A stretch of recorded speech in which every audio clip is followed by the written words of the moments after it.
boo. Wait, why am I not hearing myself? Something is broken in the OBS settings. Or is it... Test, test. Test, test, test. Why am I not hearing myself? I am definitely seeing... Like... Ah, there it is. That's weird. Why did I have to... So... Flipping the... monitoring device in OBS didn't help. I had to go into advanced audio properties and change the mic from monitor and output to monitor off back to monitor and output. Anyway, hello, welcome. I hope you're feeling great. I'm not, but I can still play a game. So we're going to keep playing Quantum Break. I went back actually today and redid all the stuff on hard. Like every single, I mean, there weren't that many parts, right? 4 of them. I still didn't change that choice because I'm going to stick with what I did. I redid this and I grabbed the last collectible, which was really dumb. You could grab it from outside from like 2 meters below it, which felt a little bit weird. Anyway, I got it, so we're back to 100%. And we're gonna go back to this nice thing. Chapter 2, Part 2, Act 2, Part 2 rather. Also, I haven't cleaned my thermos mug that I used for cocoa. So I'm using this old thermos mug I still had, and this is really, really shit. Like, I made this an hour ago and it's already lukewarm. I did some digging. This Chronon operation is harvesting some kind of fuel. It's used to power a device called the CFR. Ever heard of it? CFR? No, what is it? It's the Chronon fucking relay. It's at the center of everything Monarch's doing. The thing they stole from the university, this operation, everything's linked to the CFR somehow. What the hell is Paul up to?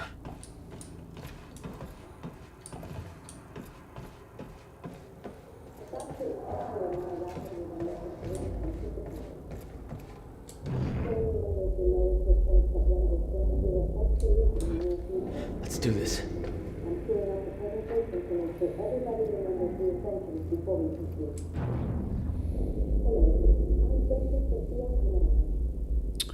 So these are all regular guys. Then there's one chrono trooper over there and more regular guys.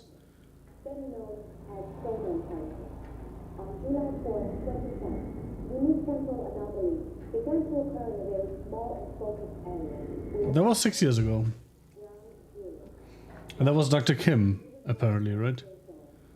This resulted in extremely dense emissions of chronon particles, creating the perfect conditions for extraction, which led to the chronon harvesting operations we see today. All of Monarch's chronon technology relies on these particles. Most notably, the chronon field regulator, or CFR, which is the only device that can ensure stabilization and regulation of mass quantities of these particles. When the time is right, the entire supply of chronon containers will be transported from this location to the Monarch headquarters, where the CFR is located. Only authorized personnel are to handle the containers directly. Unique temporal anomalies become more frequent with closer proximity to the ground zero perimeter when entering the yellow zone. This yellow zone is I'm just listening to this law draw, sorry. the ground zero perimeter itself is never to be entered under any conditions.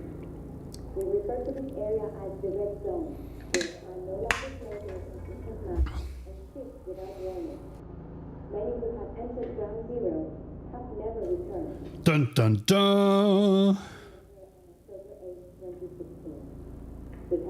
Was it October 9th?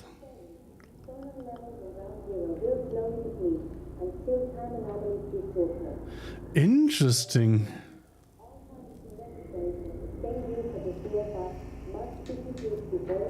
run this course. For more information, please refer to your employee manual.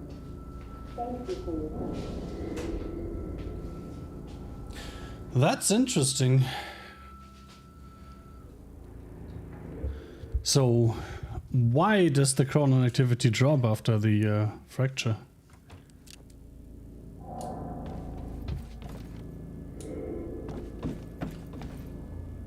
Burst fire pistol? Let's see if I like this more.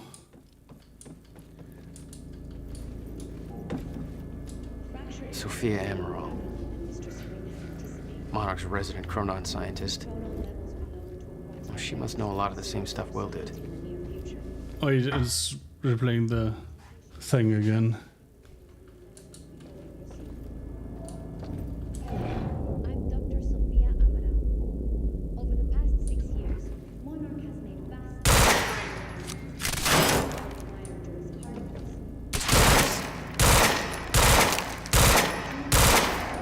Huh. I thought I could explode those. Apparently I was wrong.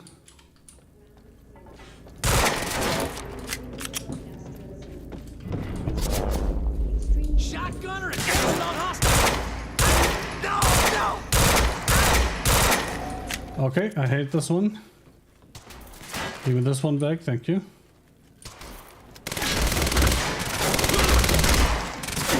Wait, why is this guy still alive?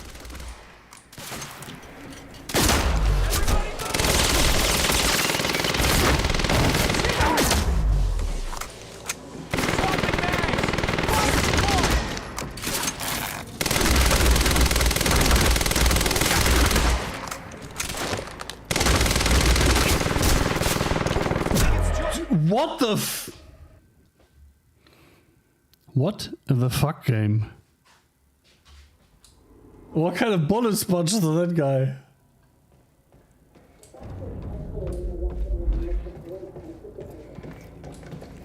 Chronon levels with lower total and Avengers will obsolete in the near future. I'm queuing up a presentation to make sure. Oh, distract chronon containers per second bullets in them to create a temporary stutter. Okay.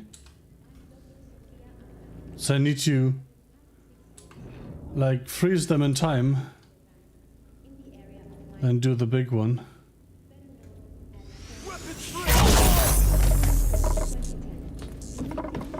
Oh, I guess that works.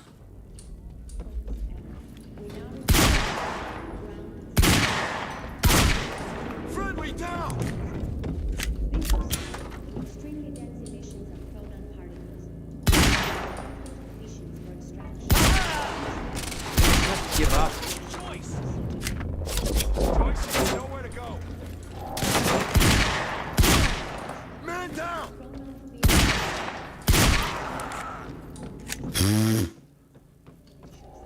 That was so much easier than the first time around. It's kind of dumb. The moral of the story, trust they have a pistol, right?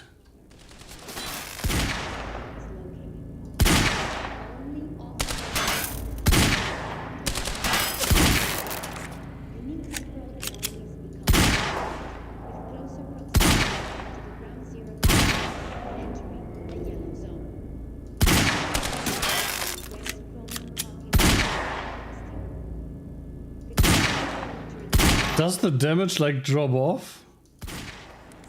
At range or something?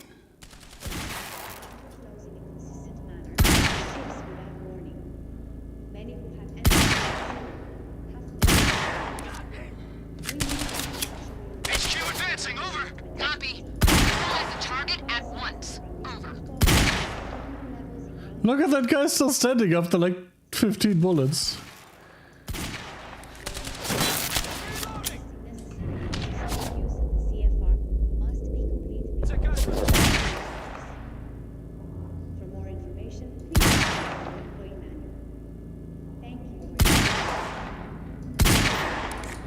Oh, whatever.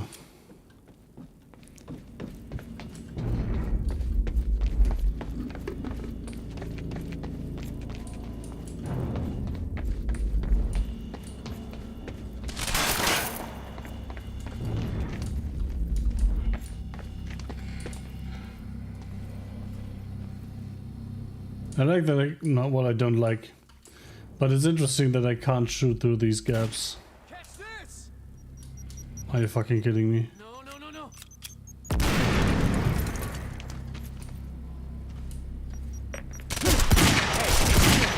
Oh, these guys can shoot me through the Thanks for the heads up. thing, but I can't shoot them? Fuck this game.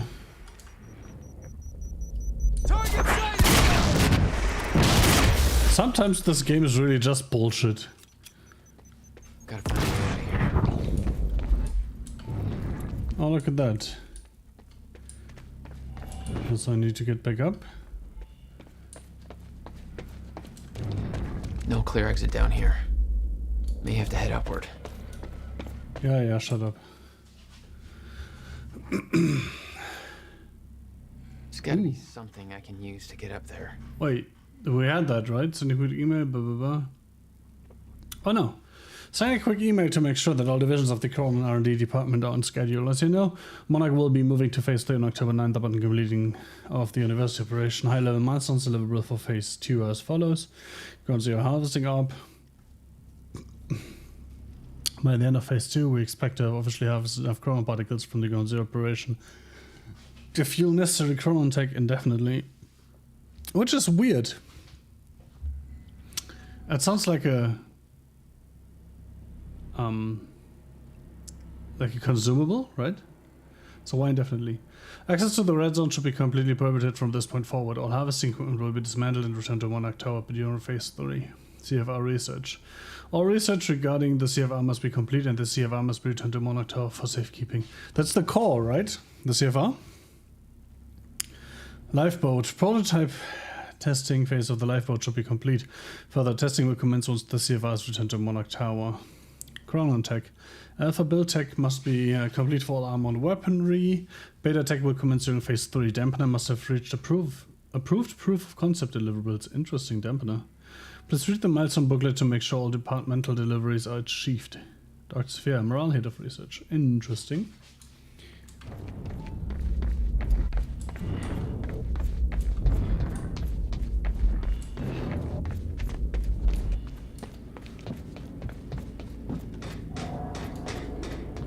Oh.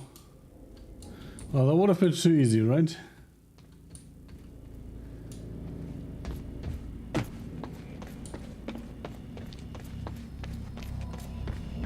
So how do I get up?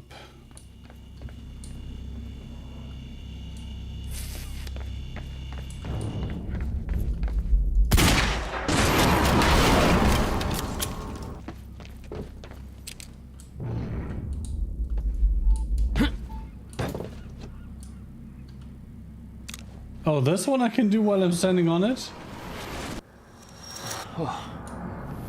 Interesting how the rules have changed on that, because last time I had to drop down. I had to clear the area before I could do it. But this time I could stand on it. No problem. Consistency is for losers. 3 points. I need 6, right? Yeah.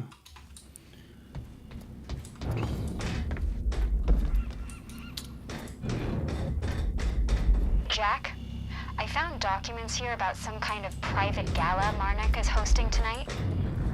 Tonight. After everything that's happened? It has something to do with their future plans. Serene's delivering a speech, and the guest list has everybody from Monarch higher-ups to big-shot scientists to the mayor of Riverport, which raises the question, why now? I don't know, but I'm gonna find out.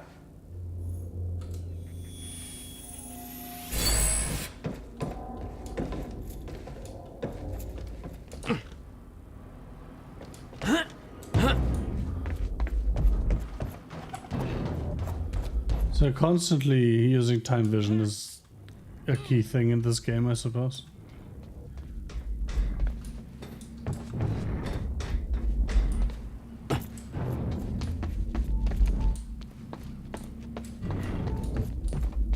No, that's outside. Right. I wish that radar ping would give me a height indication. Like cardinal direction and proximity is nice, but Okay. Getting closer, I think. Now, which way's the dry dock? Huh.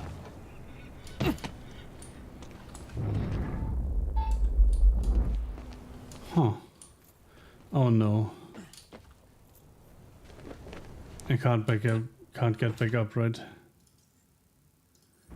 Let's hope it wasn't too far back. And I probably can't even jump there anyway, but I have to. Fuck you, game.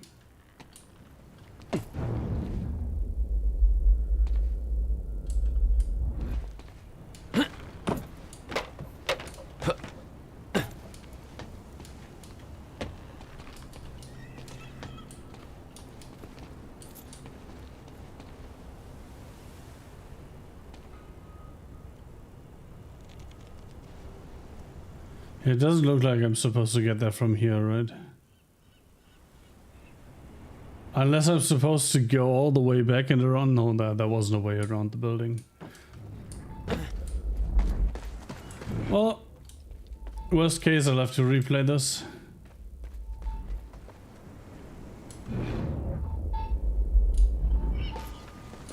See, that's similar to the last one that I didn't get last time. Where I could just grab it from 2 meters below. Which is so bullshit, honestly. I think we're at 6, right? No, 5. Fuck. Oh well.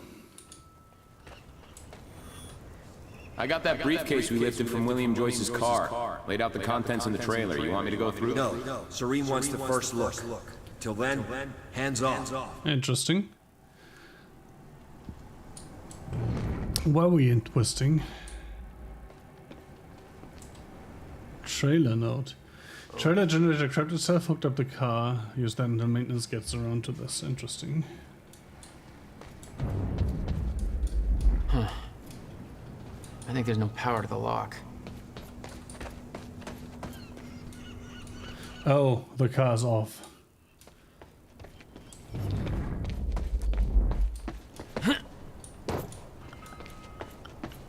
Well, let's start it, I suppose, but the lights are on. That's weird. Okay, looks like the trailer has power now. Filling in for Bobby Radford. Bobby's taking a little break for health reasons. I'm sure you'll all join me in wishing him a Health reasons. Just take all the time you need, Bobby. He had an accident. Now, not to get too serious on you right out of the gate, but here's the latest on the awful tragedy down at Riverport University. The authorities are now looking for Jack Joyce, believed to be the mastermind. I need to go to the loo. I'm gonna take this opportunity, but I might not be back when she's done. Details are still scarce, but it's believed Joyce's own brother, William Joyce, is among the dead. Little about Joyce is known yet, but given the actions of the activist group he was part of, it is now clear that allowing the anti-corporate protest to continue has backfired at a great human cost. Joyce's current whereabouts are unknown. Fortunately, security personnel from Monarch Solutions were on site and managed to intervene, saving countless lives. We'll keep you updated as this story develops. And now, some music.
So here's something I like about the way I chose with the PR thing, right?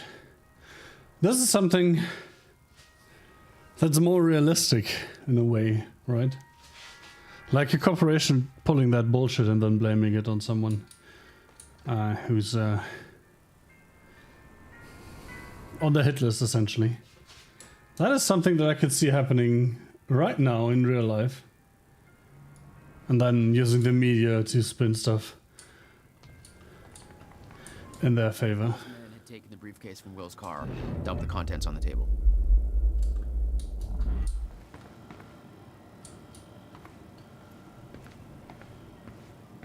Will had said he needed something from his briefcase to stop the fracture.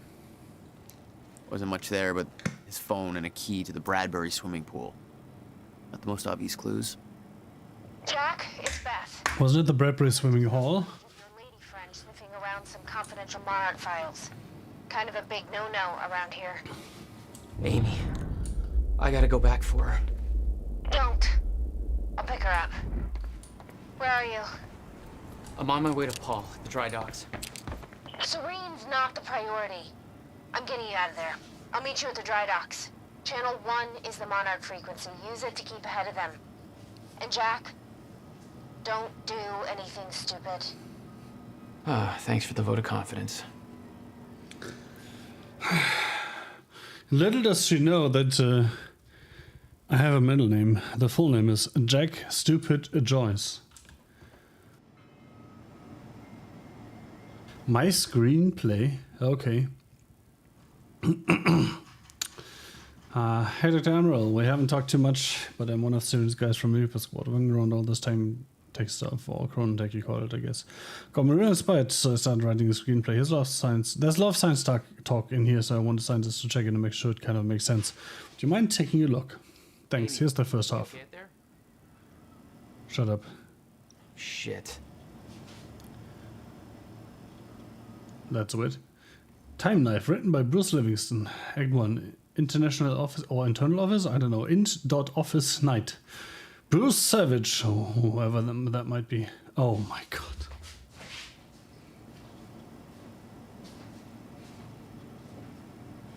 I'm torn between dying of cringe and wanting to read it because it's probably going to be funny. Bruce Savage stands in his office. He's sexually attractive. Meow. Somebody knocks on Bruce's door and he opens it. It's the scientist lady. She looks like a librarian with glasses, but she's actually a scientist. You can tell because she has a lab coat and is hot as fuck. Oh wait, that I made up. Help me! Okay. Take this knife because some bad apples are trying to steal it. It's very important. Okay. What's your name, handsome? I'm Bruce. Let's shake hands. Bruce and lady scientist shake hands. I mean, the fact that a lady scientist doesn't have a name and it's just lady scientist is already telling enough, right? Wow, you almost broke my hand with that handshake. You're definitely a tough guy. She's impressed with Bruce's strength. She looks at his large biceps like they're delicious pieces of ham, but she doesn't want to eat them. What? Well, why not? They're delicious. Here's the knife. The lady scientist hands Bruce the knife. It looks mostly like a knife, but also like a time machine, because it's both a knife and a time machine, but Bruce doesn't know that yet. What's the book series? The Golden Compass. Where there's a knife that is so sharp that it can essentially cut reality and you can open dimension doors with that. Like that, right? Goons break through the window and shoot the scientist lady. She dies. Oh, that's why she wasn't immediately throwing herself at him. Avenge me. Okay. Bruce kills the goons with his legs by doing lots of kicking at them. They are dead real quick. Looks like I got a leg up on you guys.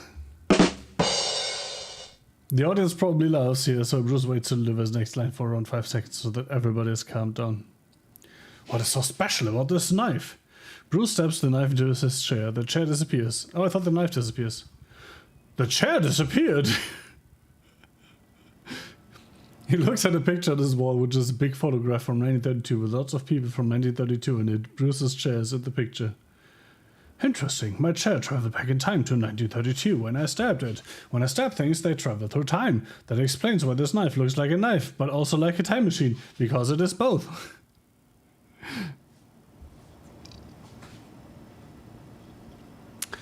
Bruce's real goofy friend from across the hall runs into the room. He trips on something on the floor. His name is Slobbo. He isn't as fat as his name sounds. Oh yeah! That is Slobbo's catchphrase, and he says it in a real funny way. Bruce, you saved my... Oh my god. Bruce, you saved my life. The scientist lady was only faking being dead. Are you married? Only to my job. I find that attractive, but also respectable. She kisses Bruce's cheek. What about my cheek? Oh man. That is Slobbo's other catchphrase, which he says in a different but equally funny way. Bruce waits a few seconds for the audience to stop laughing before speaking. Wait, those lips were man lips, not woman lips. Bruce pulls off the scientist lady's wig. She's actually Bruce's boss, Paul Marine. Paul Marine is a douche. My boss, but why? I wanted you to kill those guys because they wanted me dead. I knew you were real tough, so you could kill them easy, but I don't respect you as an employee, so I always make you do the shitty jobs, even though you've been working in my company more than most of the other guys and are real smart. Also, I don't like you because my girlfriend finds you sexually attractive. Now I understand. Give me my time knife back. Paul Marine snaps his fingers and 73 goons surround Bruce. You can't kill 73 goons, so just give up. I don't have time for this. Bruce stabs himself with a time knife and disappears. He time traveled using the time knife. Bruce opens the door. Now he's twice as jacked. Even more sexually attractive. How's this possible? I stabbed myself and traveled to the past, then trained in all kinds of martial arts to become even stronger. Also strapped explosive into everybody's boots in the past so that when I press this detonator, you will all explode. Oh yeah! Wait, did he put some in Slobbo's boots as well? I'm glad I have stocks in this company. Why? Because business is booming. Boom. Roasted.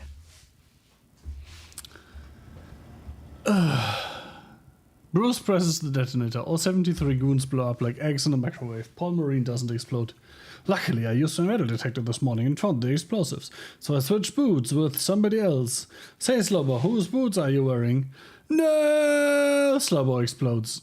I don't know why he explodes after the other exploded, but whatever. My best friend, you'll pay for this. You don't want to stab me with that knife. Why not? Because I'm actually you from the future. That doesn't make sense. Yes, it does. Remember that the time knife is also a time machine. I'm you from the future, but I stabbed myself with a time knife in order to come back here and do all of this. But we don't look the same. That's a good point, and I'm glad you brought it up. First, I time traveled 700 years into the future to a time where humans have created advanced technology that allows surgeries that completely change people's faces and bodies. I had the surgery performed so that you wouldn't be able to recognize me, but I'm actually you in disguise. I can prove it because I know many things about you. Like what? You have a birthmark on your left ankle. I do have a birthmark on my left ankle. I'm starting to believe you now. You should, because even though I have a new body, I kept that birthmark on my ankle so that when I met you I could prove that I was actually you from the future. I will show you. Paul lifts up the left leg of his pants, but there's no birthmark. Instead there's an ankle holster for a gun. Paul pulls out the gun and aims it at Bruce. I was lying this whole time. I'm not actually you. I was just saying all of that so that I could get my gun. So how did he know about the birthmark? They have a secret affair. Son of a bitch. Also, in the future, I melted the time knife and turned it into bullets. Those bullets are now in this gun, which means that I can shoot you, but also send you through time all at once. Finally, you will be out of my way so I can marry my girlfriend Sophie later today, before you are able to tell her that I'm a real shitty guy. I don't know. You are getting married today? Didn't know. I know. My girlfriend Sophie made an invitation for you because she admires you and thinks you're attractive, but I destroyed the invitation and then lied to her and said I gave it to you at work. But now I'm here to give you a different invitation, to your funeral. Paul Marine shoots at Bruce. Slobbo jumps in front of Bruce. No! Slobbo wasn't actually dead. He was just pretending to be. He jumps in front of the bullet and is shot several times. Now he's actually dying. Avenge me. Okay. Bruce goes to attack Paul Marine, but now Paul Marine has disappeared. He's gone. Slobbo's dying on the ground, covered in blood. His blood is red like a hot dog, covered in lots of ketchup. You must stop the wedding. You're totally a better guy and clearly more attractive than Paul. You should be dating his girlfriend Sophie. Slobbo dies. Bruce just sits there next to Slobbo for a while because many people will be crying at this point. He eventually gets up. Looks like I'm going to a wedding. After all, he holds out the time knife. Somebody's gotta cut the cake. Cut the cake means he's going to kill Paul. Oh, does it?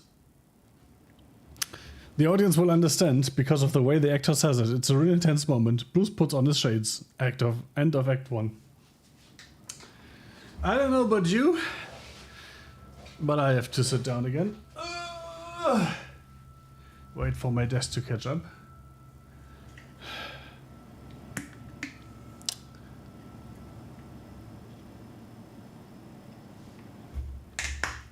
Guys,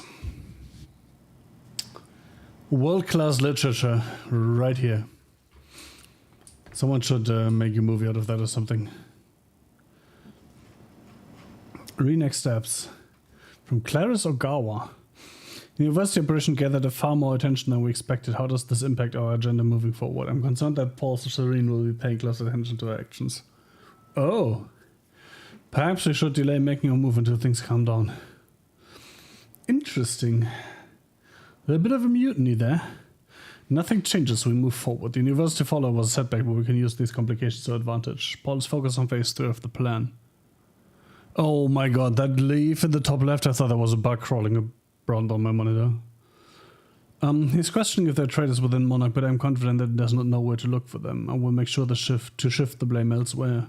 The gala is going ahead tonight, that is when we make our next move. You take care of the preparations, make sure Dr. Kim's lab is ready for detonation.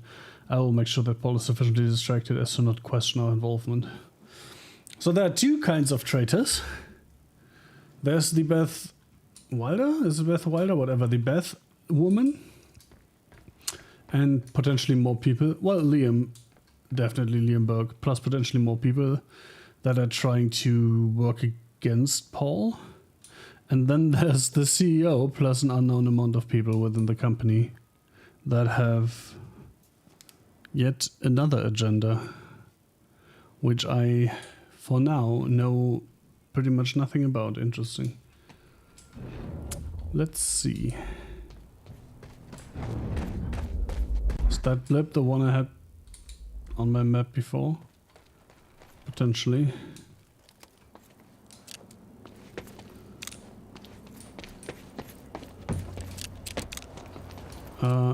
Might be the one I had on my radar, but how do I actually get there? Oh, it is, that's outside, right? Oh, no. I just had to glitch my way through the shit. Boop. There we go. Oh, there's another one outside. Interesting.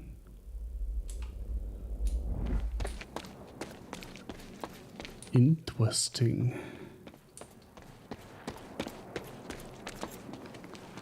Nope. I don't want the fucking burst fire pistol. Because it is trash. It's locked. There's gotta be another way to get through here.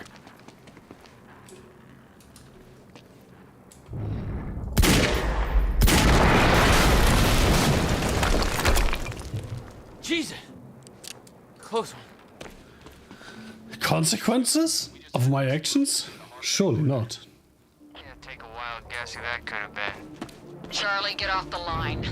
Striker team, take defensive positions around ground zero. Roger.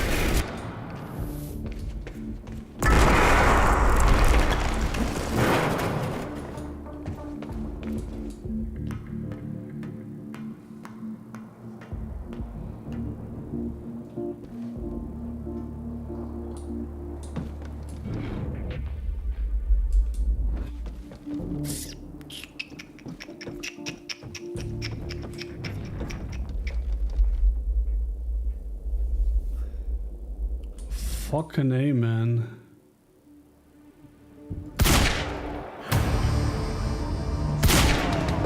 Imagine you're just standing in a yard and suddenly the guy next to you has his head explode.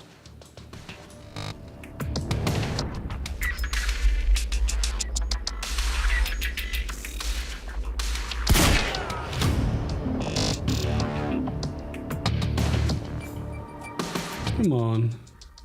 Oh. I missed my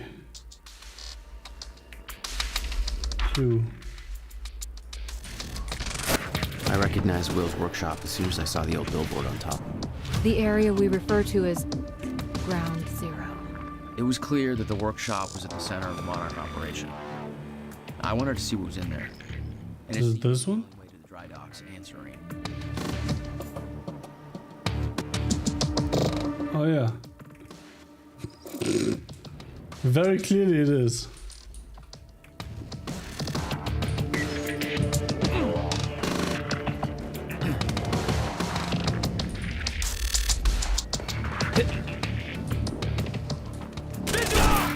Can you piss off? I'm trying to get a skill point.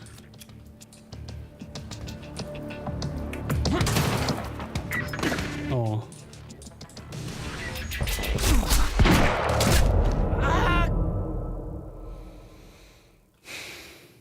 I guess that's the difference between normal and hard. On hard, you actually die when you get shot.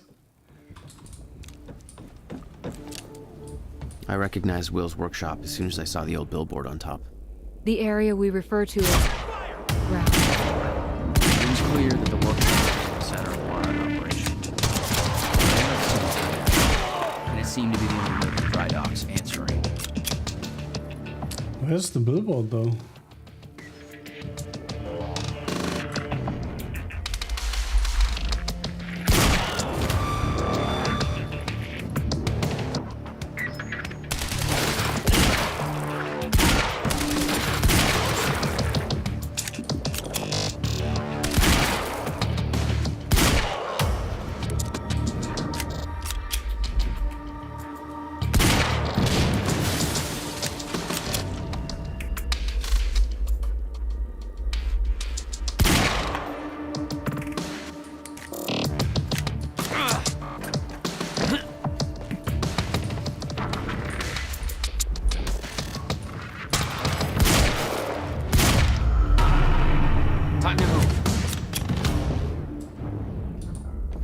Backup approaching green zone. Engaging target.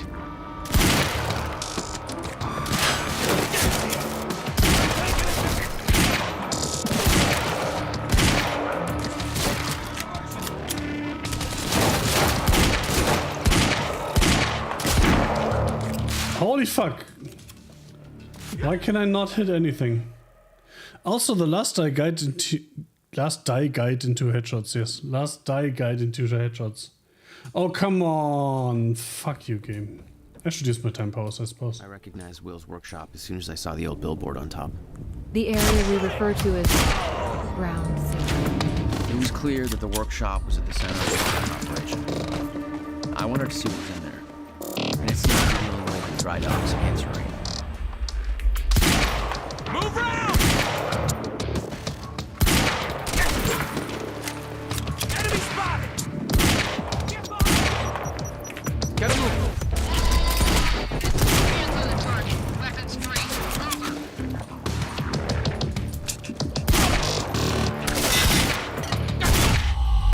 Good thing they can't aim for the head, right? Backup approaching green zone. Engaging target.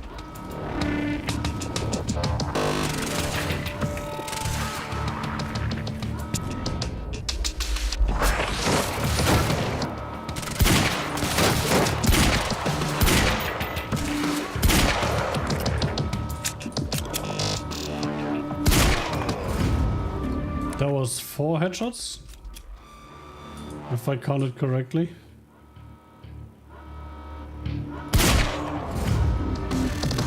And assuming I haven't missed. Which is a bold assumption, I know.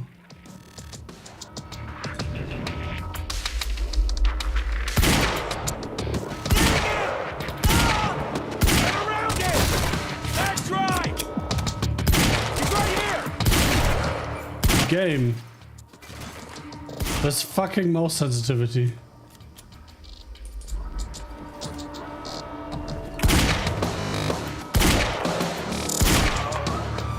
Three headshots. Okay, I guess I missed one on the other guy. Safeguard. Joyce contained before that stutter hits. I would assume that there are not infinitely many of these guys.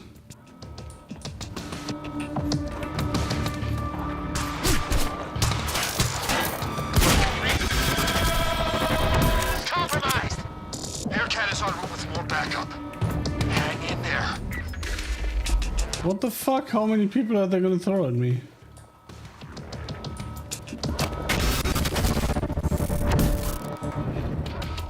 Did I stutter? Aircat approaching! Gates locked! Ah, screw it! I'm coming through!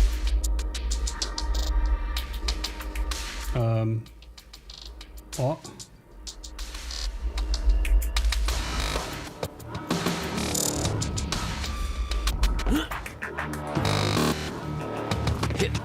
Oh, that's a nice detail, the bullet holes. I'm not sure if they're dynamic or if they've been there before this even started, but nevertheless, it's at least a nice little detail. In any case, I mean... Come on, I just want to grab the thing. And then you guys keep showing up.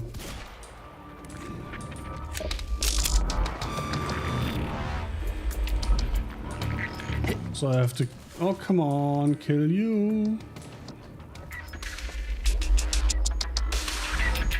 I want to have grenades too, by the way.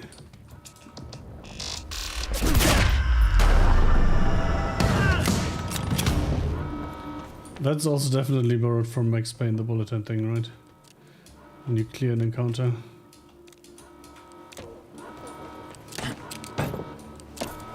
Dude.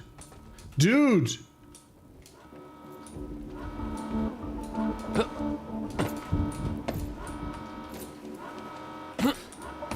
This game, man.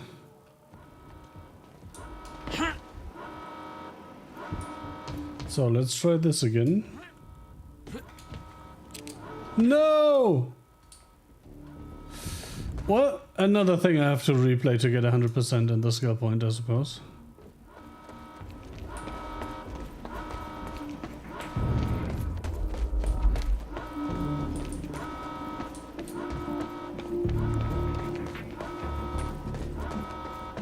Unless there's somehow a way up here.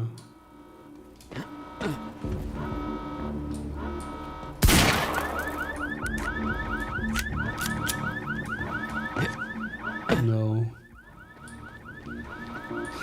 Unfortunate.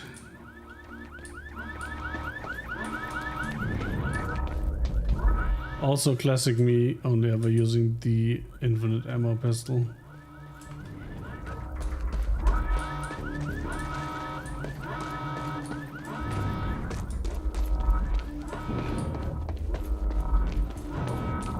None of this is look-atable. It's disappointing. Oh, I suppose I was supposed to shoot my way all the way through here instead of letting them come to me. Oh, hello there. Speaking of letting them come to me.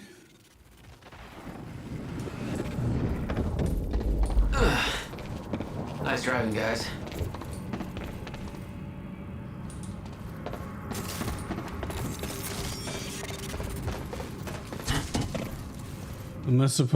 I'm probably supposed to climb that thing, right? But I want to find out what else I can do here. No, can't get up there.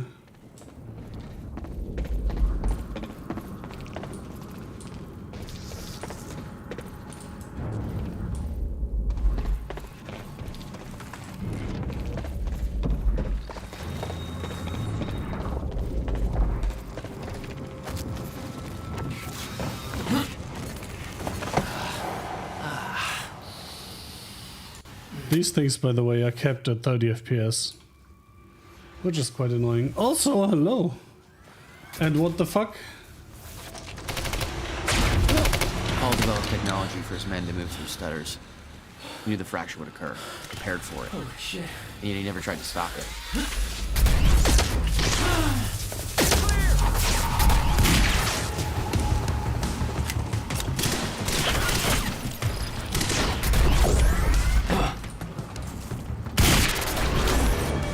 Well,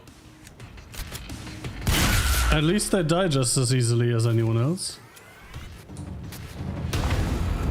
Ooh. Tactical SMG. Oh.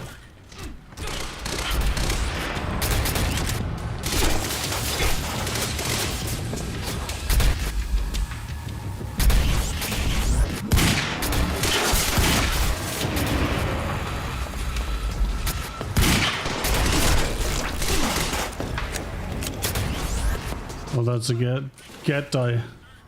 I mean, dead guy.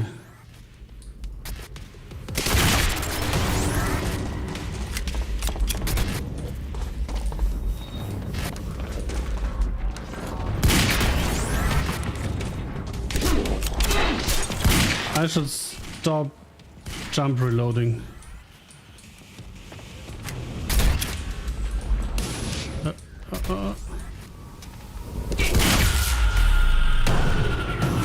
Will never told you what he did in that workshop? No, never. He hid that part of his life from me. Nothing prepared me for the weirdness that was waiting there.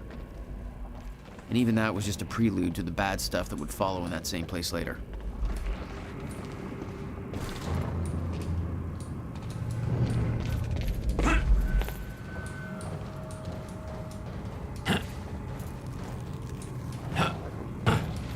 Oh.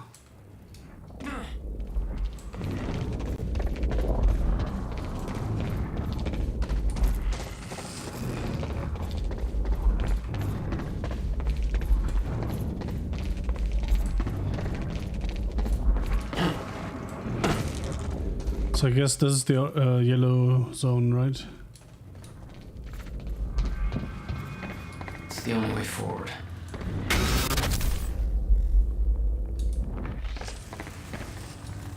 Absolutely no entry. I'm pretty sure that's more of a guideline than a rule. I like how his voice becomes distorted.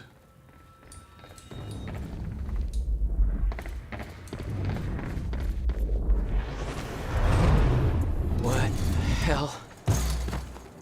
What is this?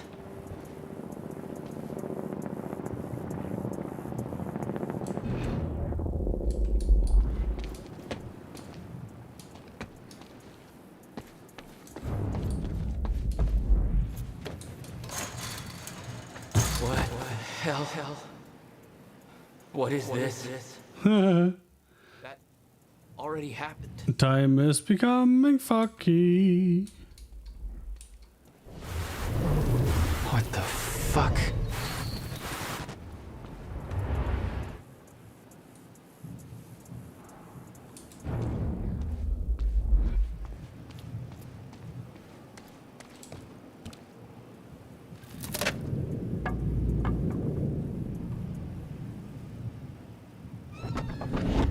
Specifically requested copper-clad niobium. Well,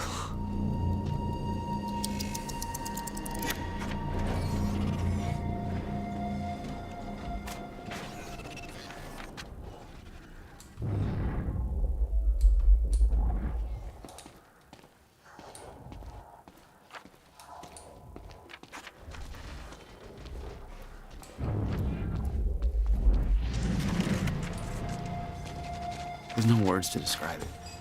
Will was gone, but he was all around me. This entire secret life he'd never talked about, everything he tried to protect me from, it surrounded me. A puzzle, trapped in broken time. We all thought he wasted his research grant. Fuck my life. Obsessing over some failed experiment. That's what he led us to believe. What he built there, it never failed. It works.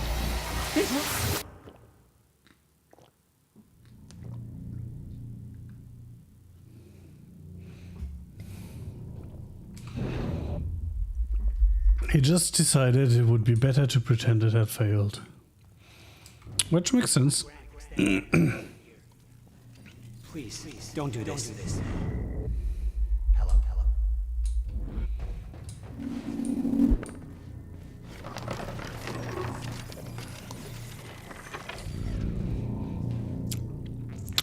Pretty sure we had better monitors in 2006.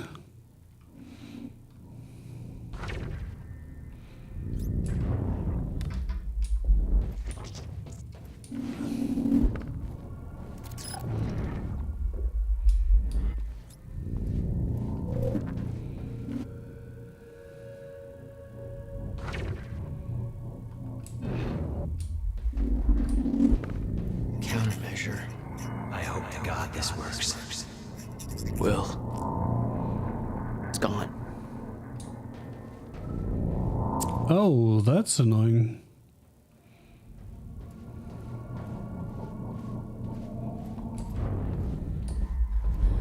Come with me. I guess your wife's just... You're the only other one who's seen what I've seen. No, I don't. Give me the device.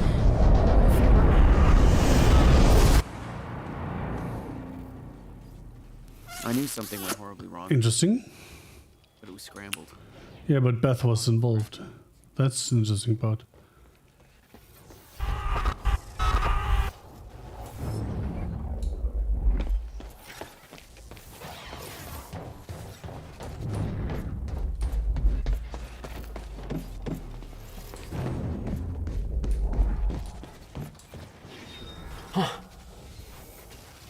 Huh?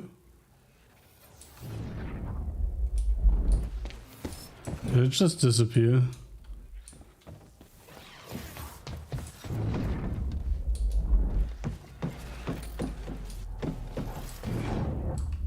Interesting that this isn't highlighted.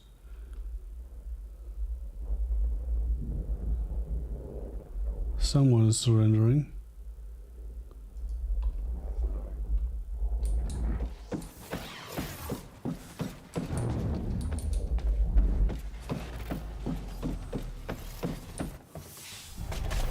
It was overwhelming.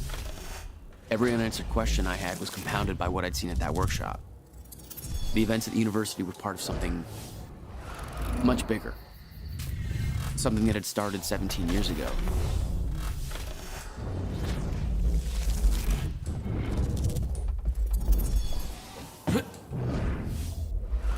I see a thing.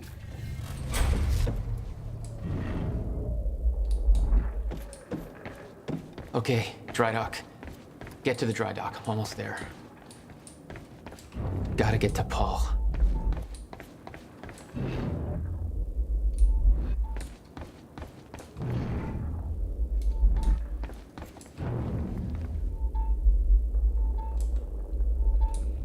Well, that's on the other side of this wall.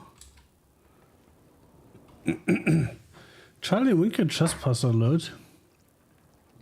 Amy Ferreira is in the Gotham security station unsupervised. My understanding was that Amy Ferreira was supposed to be recording a series of false confessions for a PR campaign. Clearly that's not the case.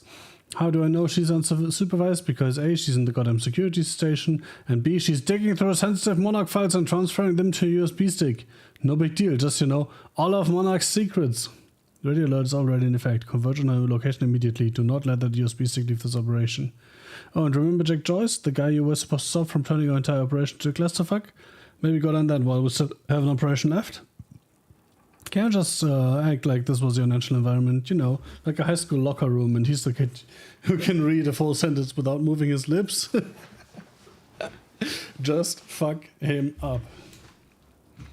Nice.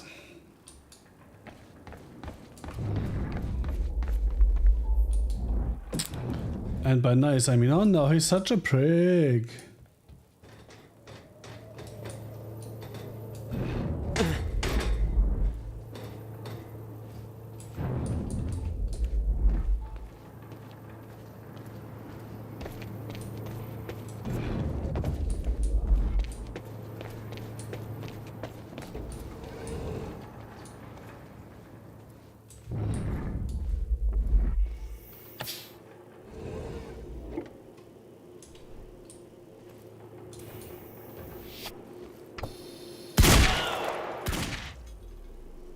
There was something wrong with Nice.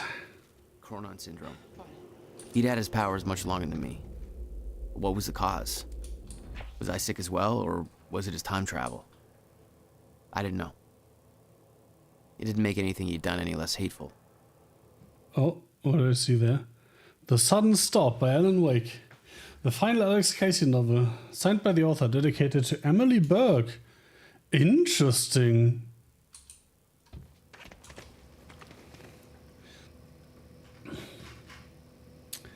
Dr. Emerald, would it be possible for me to gain access to Dr. Kim's lab in order to search for any files that might assist in our research? I'm concerned about the slow progress in developing a permanent cure for Paul Serene's Cronon syndrome. The treatments are only a temporary solution. I know that Dr. Kim was close to discovering a cure, but at the time of his death. I know that you used this lab to administer Paul Serene's treatments, but if I could borrow your keycard during the gala tonight, perhaps I could investigate this further while everybody's occupied with other matters. Interesting. Fiona. Fiona, I share your concern. Paul's treatments are becoming increasingly ineffective, and I hypothesize that the onset of the fracture will increase the Cronon syndrome's rate of progression exponentially. I've been trying to take a more calculated approach at finding a permanent cure for Paul's sickness, but Martin Hedge has shifted all the necessary resources into our tech division instead. I'm beginning to question his behavior. Every attempt I've made to discover a cure has been met with Martin's red tape. Just between us, I do start to wonder if Martin even wants Paul to be cured. Nope. Looking to Martin's past, he began work for Monarch in 2001, but I couldn't find any records about his past or any aspect of his life before then. It's almost as if he just appeared out of nowhere. He was the only one present during the accident that claimed Dr. Kim's life. I don't want to jump to conclusions, but I do wonder what his agenda truly is. Regarding your question, unfortunately there's nothing of value in Dr. Kim's lab aside from Paul Serene's treatments and confidential files that would be of no use to your research. We will have to find another way to develop a cure. I wonder what her angle is.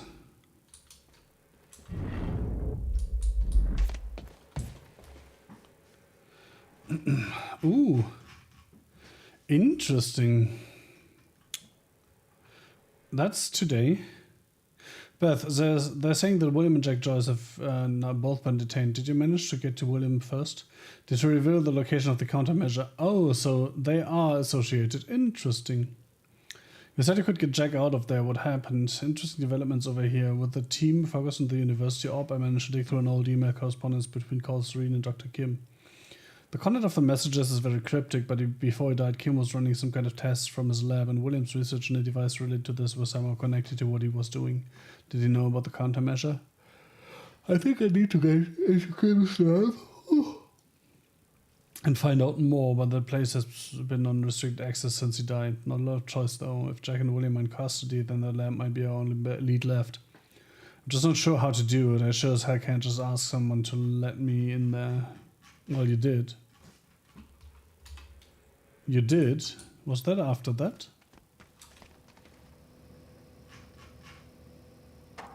$5:45. That was after that, right?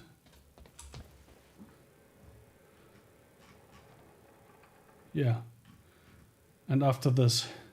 Fiona, William Joyce is dead. Our only shot at stopping this thing is Jack. He can lead us to the countermeasure. I still believe that. Yeah, she's not helping us out of the goodness of her heart, is she?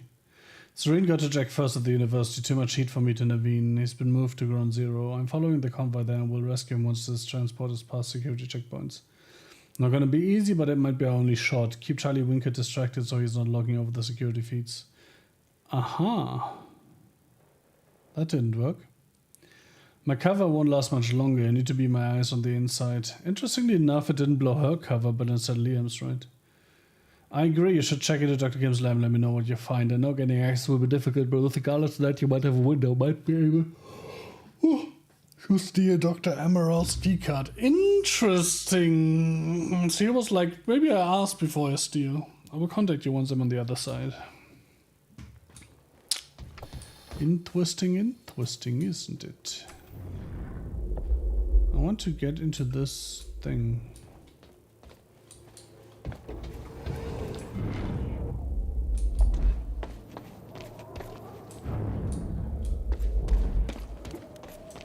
Wait, is the only purpose of this gigantic hall to house this one thing?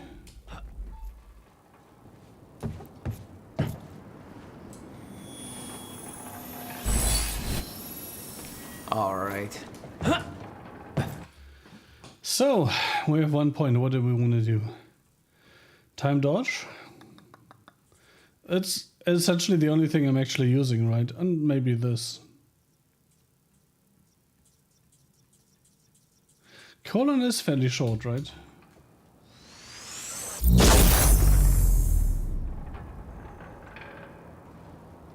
No, it's not fairly short. That was just for the when I first got it. So that might be nice. Otherwise that might be nice. Maximum focus.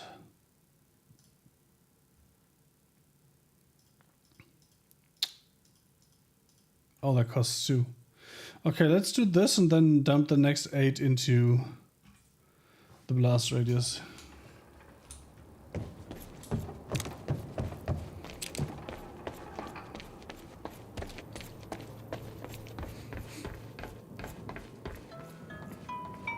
Yeah. Jack, you have to understand that Will forced my hand. What the hell happened to you? There's no use fighting. You killed him! I'll explain when the time is right. You'll meet me tonight at the Monarch Gala. Gala? Time's ending and you're having a fucking party. Because when time ends, my plan... We do this now. I like how they're using Windows phones. Because this is fucking Microsoft. What's this all for? Goodbye, Jack. No!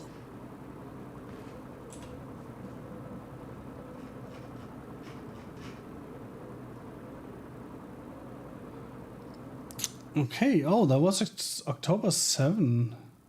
Huh. So, if I'm thinking about Liam Burke, I know you've worked closely with him for a while now and he's been useful, but there are assignments we can't use him for because of his insufficient security clearance. For instance, having to keep him in the dark about much of what will happen at the university, about the status we're expecting, about where to lead, makes him a far less effective field operative than I'd prefer and causes quite a bit of logistical difficulty given that he's still going to be a part of the operation. And frankly, it feels like wasted potential. Also, being lied to doesn't feel nice and will lead to him turning. I'd like you to consider the possibility of bringing Berg into the fold. He's completed most of the striker training, and even though he didn't finish the program, he made an impression on me as a tremendously capable asset. His service record is exemplary, and he has a well-earned reputation as somebody who gets things done, no questions asked. By the same token, I would love to include Berg in our long-term plans. We could use a man like him in our corner, and I could deploy him far more effectively. Let me know what you think. He thinks a lot, apparently. I understand why you consider Mr. Burke an asset to your future plans. Unfortunately, while he is an exceptional individual, he is less suitable for the kind of duties you have in mind than may be immediately obvious. I explain. Yes, he's been trained as a striker, but Mr. Burke was disqualified, and for good reason. The men we have chosen to be strikers have strict physical requirements, a certain moral flexibility, and the kind of killer instinct you have to be born with, cultivated to a fine degree. A ferocious knack for survival. Mr. Burke certainly has those qualities. He wasn't disqualified from the striker program because he lacked them, or because he couldn't wrap his head around the technical aspects of operating the technology. In fact, his performance was exceptional, so I fully agree with you that he's an impressive operative. But strikers, by their very nature, have to be made aware of the Project Lifeboat and its purpose, at least on a general level, and that means they have to be able to accept its implications. Unfortunately, Mr. Burke has deep attachment to his wife. Duh! And the fact is that even if we brought Mr. Burke in, that wouldn't guarantee a spot for her in the program. To be blunt, we don't need any more nurses, and we're already at capacity overall. We need Mr. Burke, but we don't need his wife. Mr. Burke would never accept that, particularly now that Mrs. Burke is pregnant. Therefore, it's vital that he doesn't understand the nature and scope of the threat we face. Mr. Hedge, you're so practical. Pragmatic is the word I was looking for. So having him play a role in other aspects of future developments, I suspect that despite his seemingly immoral nature, Mr. Burke may have other qualms he's not consciously aware of. If he ever has to truly make a choice between conflicting loyalties, he may take a stand on principle and elect to act against his own best interests. That's not a chance I'm willing to take. So, given the recent events at the dry docks, I now see exactly what you mean. This mail is from today. Oh, what's the last one? Oh, also October 8, okay. Clearly you were right about Burke's loyalties being more fickle than they appeared. Of course we have plenty of unanswered questions about how it came to this. To begin with, I don't see why Burke would be involved with Joyce. There's no way he did out of some kind of an altruistic urge. There has to be more to it. We know Burke didn't divert Joyce's transport since whereabouts at that time are accounted for. So there has to be somebody else involved too. I'm looking into it. Interesting. So at this point they didn't know it was Beth? I miss one of those. I am so mad. I'll have to replay that bit.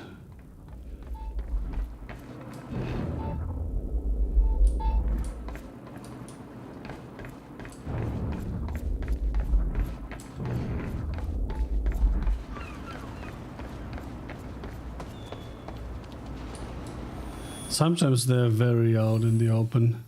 Well, I guess that's a collector, right?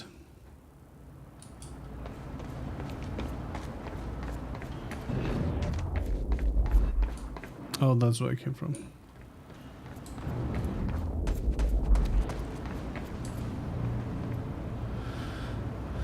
Liam Burke's psych evaluation from 2 weeks ago. No, 1.5. Martin, first of all, I have to again register my objection. What you are having me do under the guise of a psych evaluation is a blatant violation of Liam Burke's doctor-patient confidentiality. The only reason I'm doing this is because you leave me no other choice. Now, I recognize that in the world to come, our current rules and legislation, even our standards of morality, may no longer be applicable, but we aren't there yet. You and Mr. Serene are placing the long-term mental well-being of hundreds of individuals in my hands. I'm telling you right now, if they don't trust not only me, but the system that put all of us in our particular positions, there's no way we can recover from it. On to Burke. It's my considered professional opinion that the man is a bit of a powder keg. For all his calm exterior, he's under tremendous pressure. I understand your reasoning for pulling him out of the Striker program, but what you have essentially done is instill in him a sense of encroaching doom. He doesn't know the specifics, obviously. He didn't make it far enough in the program to be briefed on that, but he knows that we're preparing for a future threat that is somehow related to the flow of time being interrupted, and that there are dangers out there, dangers that we have specifically been training the Striker units for. There are men who are content to merely follow orders and let others worry about the consequences. Burke is not one of them. He is willing to commit acts of violence without asking why, but don't mistake that lack of qualms for blind obedience. Burke needs agency. He has a fundamental need to feel in control of his life, and you have put him in a position where that's no longer possible for him.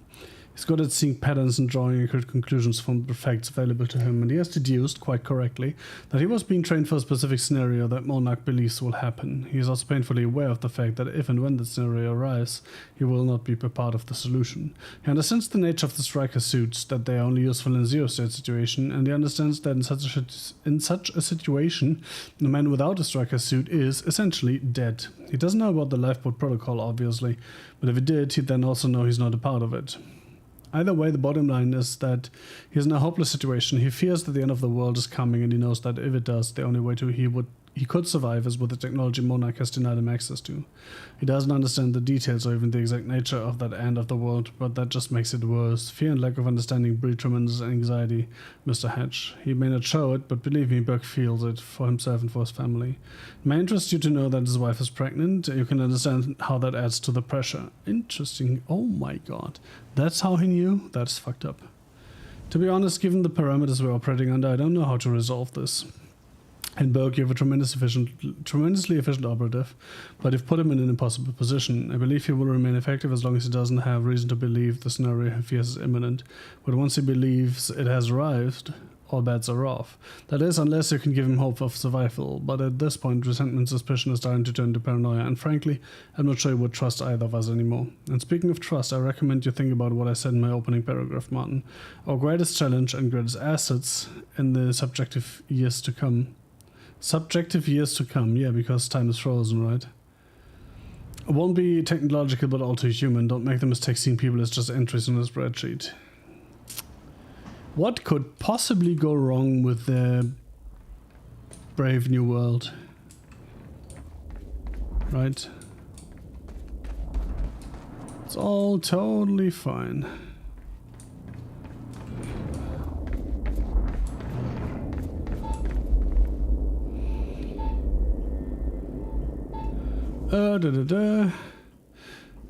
Charlie Winker took on 0 up all Amy Ferrero. What a fool, so I looked up Amy Ferrero. She checks out pretty much how you'd expect. Good grades, no student loans because daddy's got money, popular. Huh, daddy's got money, but the house they showed her of her, well, which was her parents' house, didn't really look like money, right?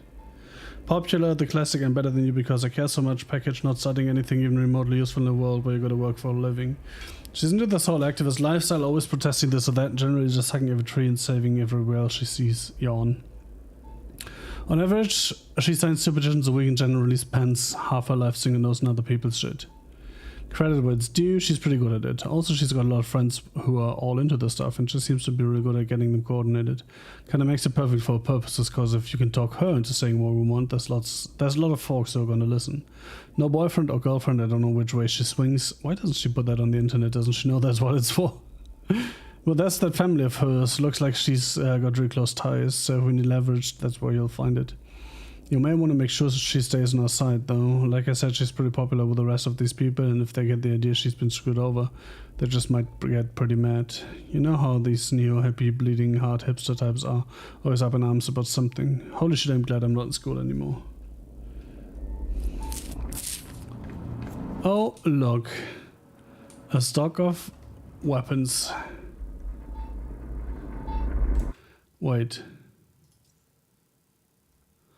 Huh.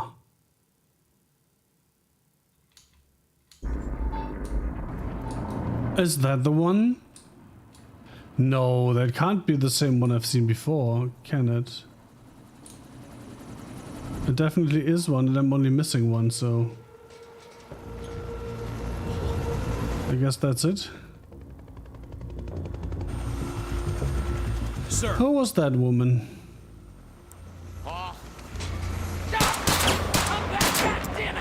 Don't. Oh.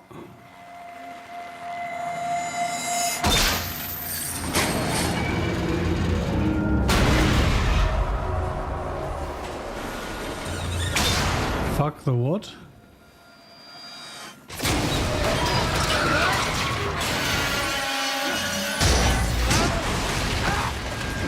Oh my god, so much for the Chronon source, I suppose. Don't tell me I can't get the Chronon source I saw right outside now. Oh, I can, okay, good.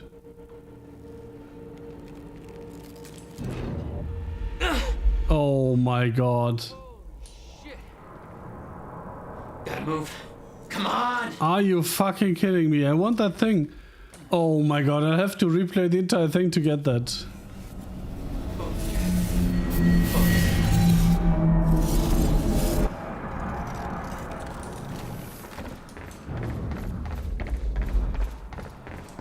Fuck my life.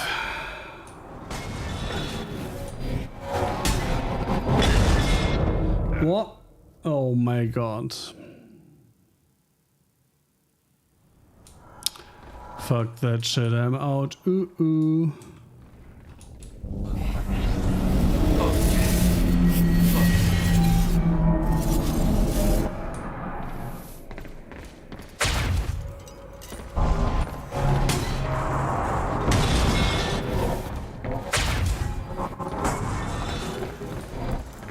Stutters were getting bad. He's shifting back and forth without warning. At the time, I didn't think it could get much worse. But we both know it did.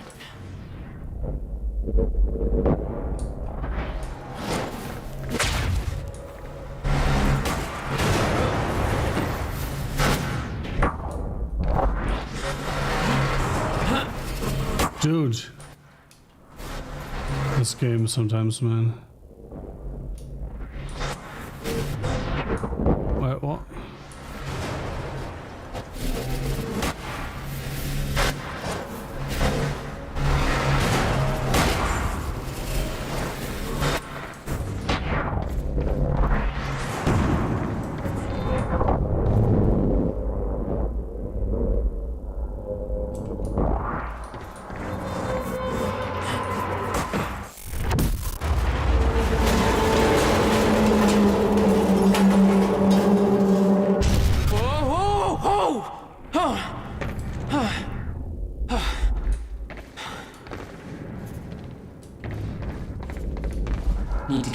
out of here.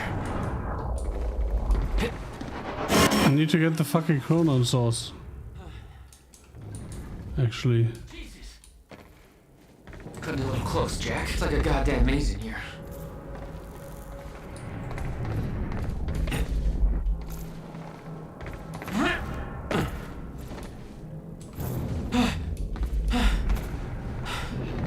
Okay, keep going. I have completely lost any sense of direction. Holy moly. No, not again.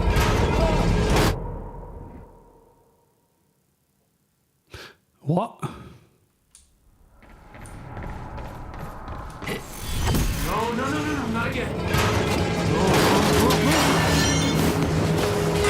Guess I had to jump there.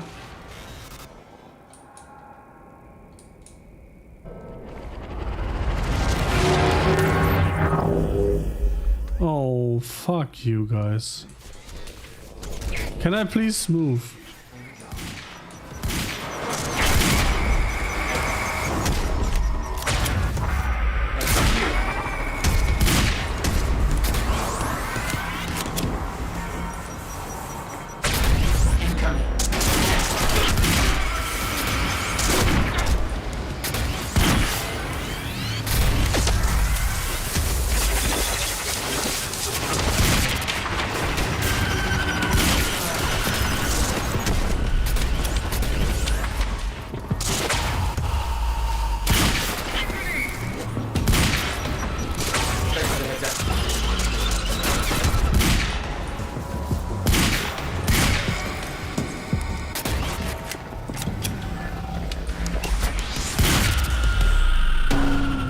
Holy moly.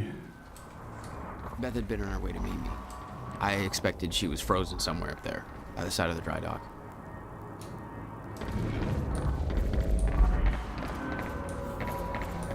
Wait. That's not the same location I fought in last time, right? This is a different corner thing.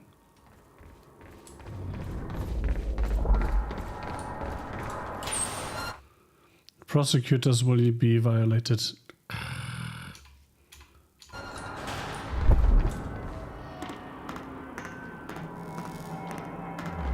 This letter is way too long.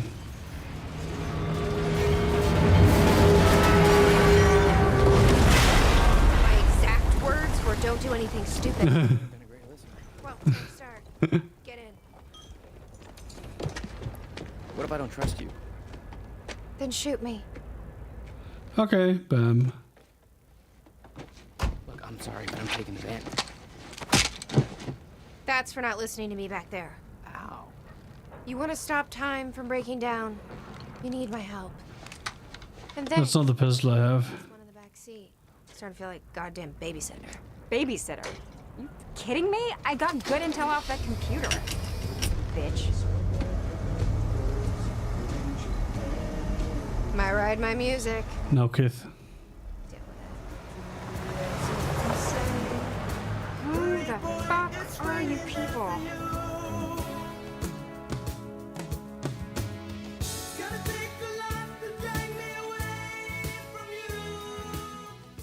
Na na na na na na na na na na. Down in Africa.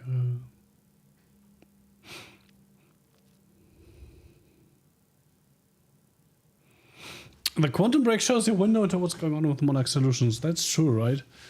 We're getting a lot of Monarch content there. Times the bubble burst out, the bullets fire into their release at once.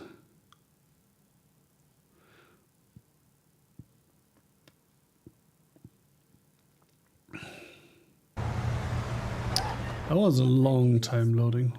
Will said there was something important in his briefcase. Fucking All I found was a key FPS. Oh, it's 90. Doesn't feel like 90. only lead we had. I guess this is it. I kept it to 90. This building's been shut down for years. Perfect place to hide something you don't want found.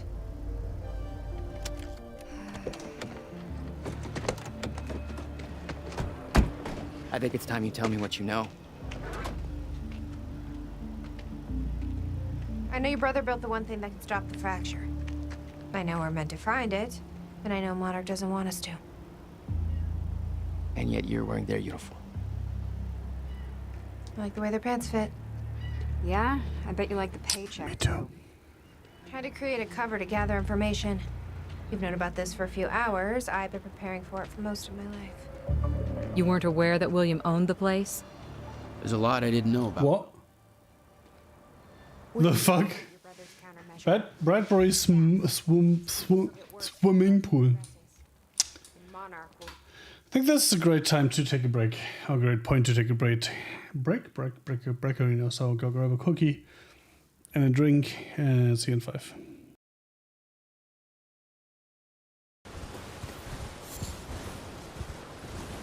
Man, every time I see one of those trees moving from the corner of my eye, I think it's an enemy. Whoa! Speaking of enemies. That's an enemy. If I've ever seen one. Ow. Ow.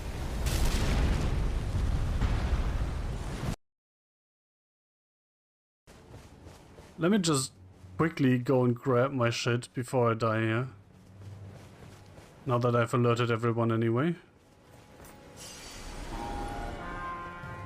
Speaking of alerting everyone. Das war schlecht.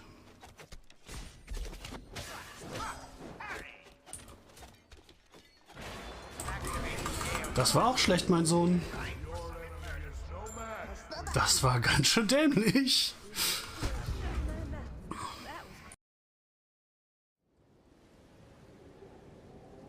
Have you heard of the Finger Maidens? Sorry. The 2 fingers, offering guidance and aid. Okay, the Finger Maidens. Sure. But you, I am afraid, are maidenless.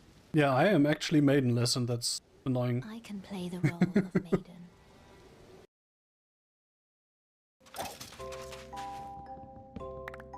Yeah, I definitely need more hammer size on my next duel.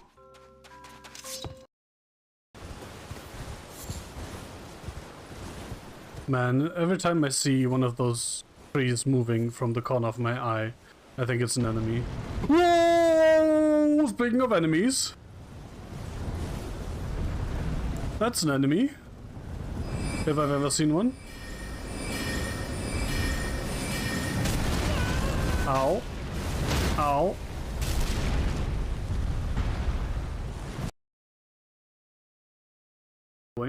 Or control plus the key where B is on QWERTY. Needs a dolly. Oh, thank you, Kanye.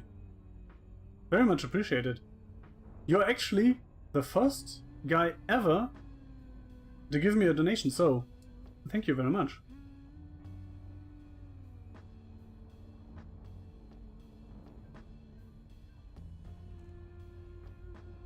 I should probably make some Hall of... Come on, that isn't that deep, is it? Oh wait, okay, it's way deeper than it looked. Okay, I get it. Yeah, I'm dead there. That was okay. I just completely misjudged that. No!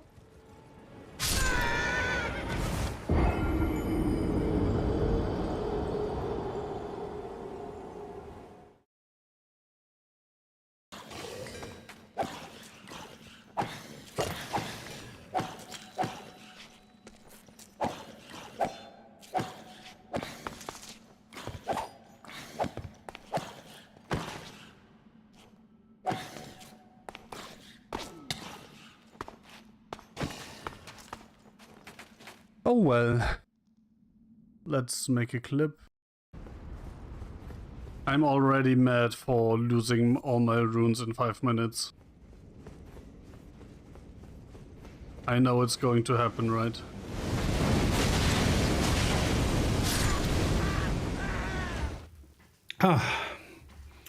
Welcome back.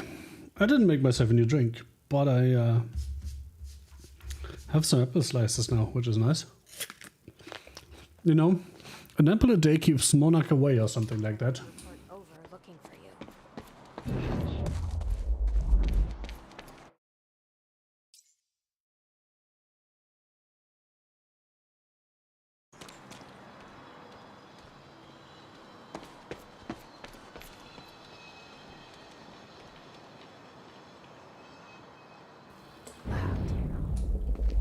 Jack, that key you got from Will's briefcase. This is weird. Huh. I could swear this is the same cab I was in when I came to the university. It's a taxi. They all look the same, don't they? We need that key of yours over here. I'll check the license plate on my phone and see if anything comes up, but I mean, it's a long shot. Huh. What would that mean?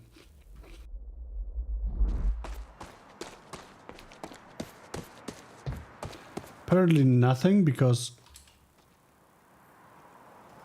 there's like no follow-up to it. And it doesn't count as anything.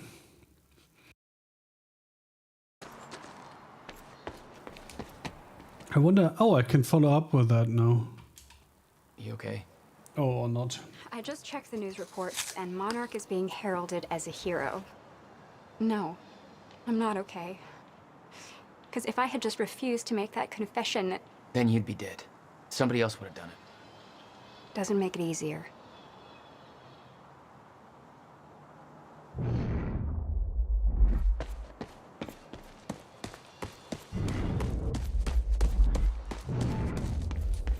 What do we have here?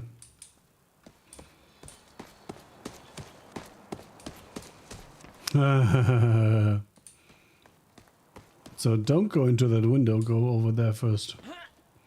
Got it. Key doesn't fit.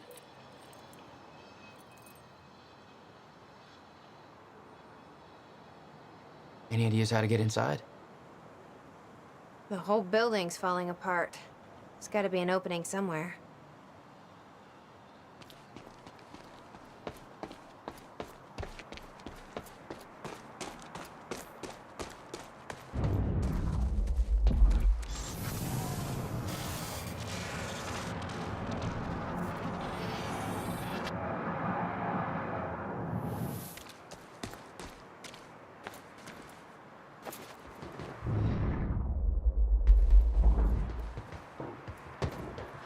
That's not what I expected to be the solution, but okay.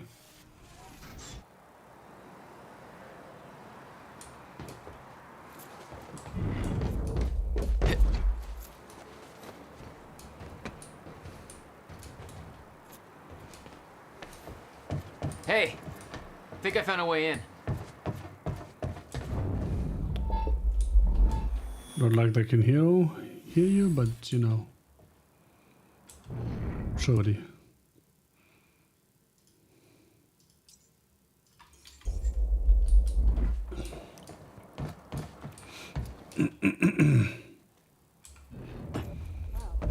Hey, I just looked up the license plate of the cab parked over there. It belongs to somebody named Nick Marsters. Huh. Nick Marsters? That's the name of one of the witnesses we picked up from the university. Yeah, I recognized his picture. I saw him there. But how did his cab get here? Do you think Monarch took it? It's not possible. I've been monitoring Monarch activities this whole time. I honestly don't know. Interesting. Nice little side mystery, I suppose. What is it? There were others taken from the university. Friends of mine. What happened to them? Should be released by now. Monarch convinced them the same thing they convinced everybody else. That what Monarch did at the university was necessary to protect them from Jack. Yeah. Guessing your little video on the news helped with that. No offense. Jesus. They have no idea what happened. Why me?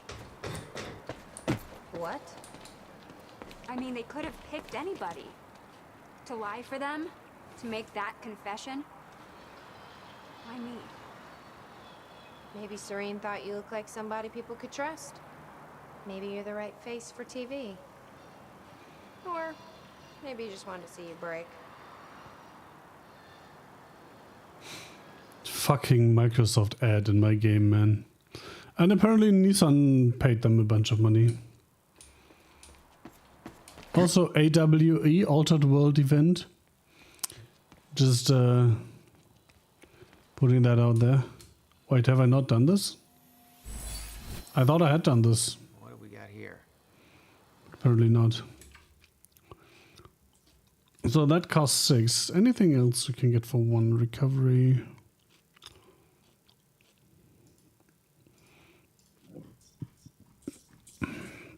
Nothing I want right now, really.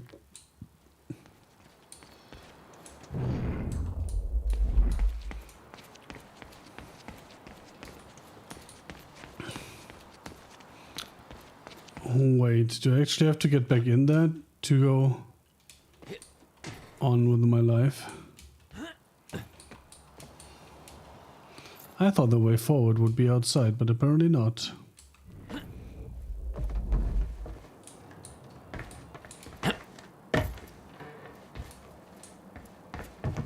Oh. Maybe this is the way.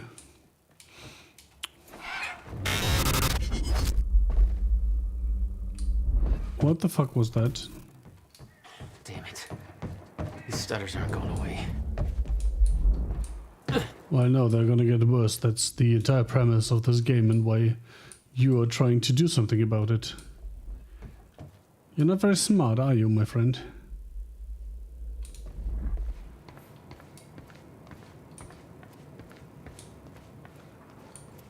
Will had used the building to hide away his personal items.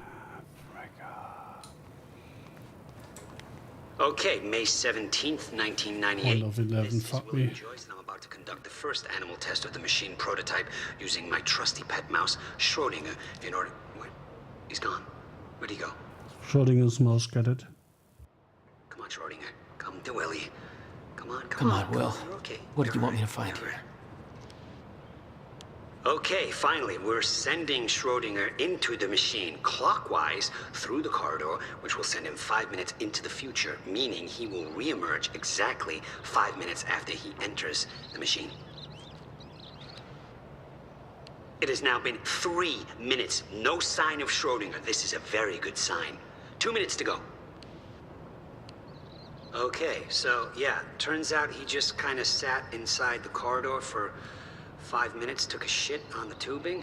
This reveals a very clear flaw in my test. My mouse is...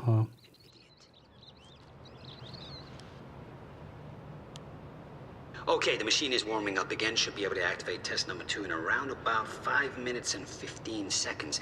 It's now clear the only quantifiable test will be travel to the past. The machine is now calibrated to send Schrodinger 5 minutes into the past, which means that he will now be traveling counterclockwise through the corridor, and when he comes out the other... Holy shit. Holy shit, it worked. This is clear proof that it's... What I'm now looking at is a future version of the same mouse that has successfully traveled 5 minutes into the past. Schrodinger, meet future you. Ow. Fucker hit me. Interesting. What the hell were you doing here, brother? Time travel experiments with rats?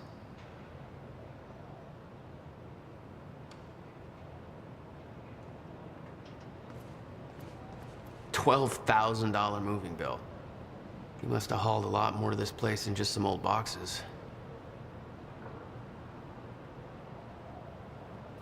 Riverport discreet moving services. No questions asked, you pack, we move. A month. Extremely delicate boxes, contents confidential, pack boxes not to be inspected, pickup drop of only 17 truckloads. Holy fuck. It's a lot of shit. You owned this place since 1999? Why didn't you tell me, Will? Well, I put all of your paperwork regarding the purchase of the Bradbury swimming pool into this folder. Wait, 1999 was 7 years before the first incident. Oh. I knew you'd lose track of the documents otherwise. I've made sure that the purchase can't be traced back to funds from your research grant. I don't know what you're up to, and it's not my business to ask, but we've known each other long enough for me to say this. I trust that you know what is best for you, but I can't pretend that I'm not concerned. Your career is showing so much promise, and your recent actions feel like a drastic turn in a direction I can't begin to understand. I kept my promise and haven't told Jack or anyone else about this, but he's worried about you, even if he doesn't know how to show it. Jack hasn't heard from you in months. He needs you. Your attorney and friend, Alison Cunningham. March 29th, 1999, man. No wonder you are always coming up with crazy shit. Or is that supposed to be wheat? That doesn't look like wheat. Just saying.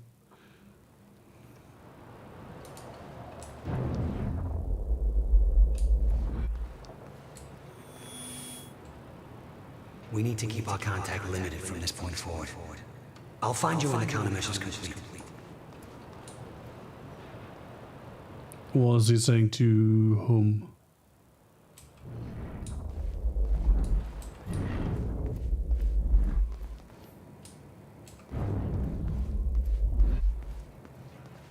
Hello, Riverport. Teresa Sedmak here, filling in for Bobby Radford, about to brighten your day with some good news. The victims wounded during the terrorist attack on Riverport University are being treated in the Monarch Solutions Medical Center in downtown Riverport, and the hospital has released a statement saying they are all now stable and out of critical condition. I'm sure they are thankful for all your good thoughts and prayers. As for those who didn't survive the attack, we still don't have a final death toll, but we do know that most of the dead are security personnel from Monarch Solutions, whose quick actions saved countless civilian lives at the cost of their own. While Jack Joyce, the terrorist responsible for the carnage, is still at large, authorities are saying that he is believed to not have left Riverport, and thanks to a number of solid leads, his capture is imminent.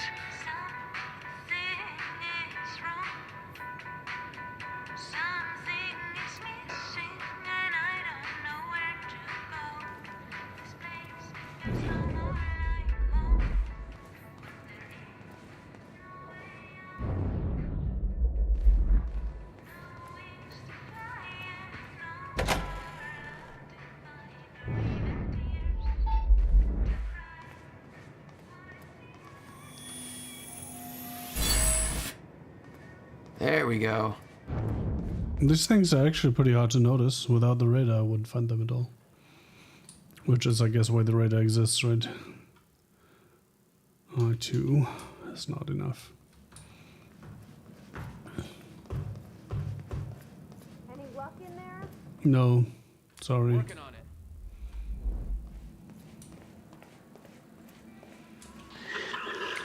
July 4th, 2010. The hell is this? Wilder, I'm addressing this video to you. You told me to stay away from my workshop, but I couldn't just leave it there. I went back to get it, and the entire place is a disaster zone. The countermeasure, gone, taken. Oh, shit. The safe, empty. I just need to know you have it, because if it falls into the wrong hands, its power is immeasurable. Our future, our entire lives depend on it. This can't all be for nothing. You know where to find me. Please, hurry. The video made it clear that he'd been working with Beth in the past. Made me wonder what else she was hiding. Everything.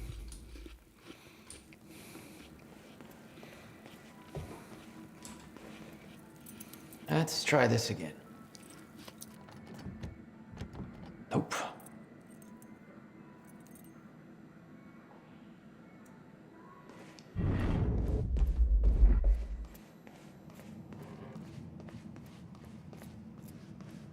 Hey, Jack. You gonna unlock this door for us? Yeah, just hold on.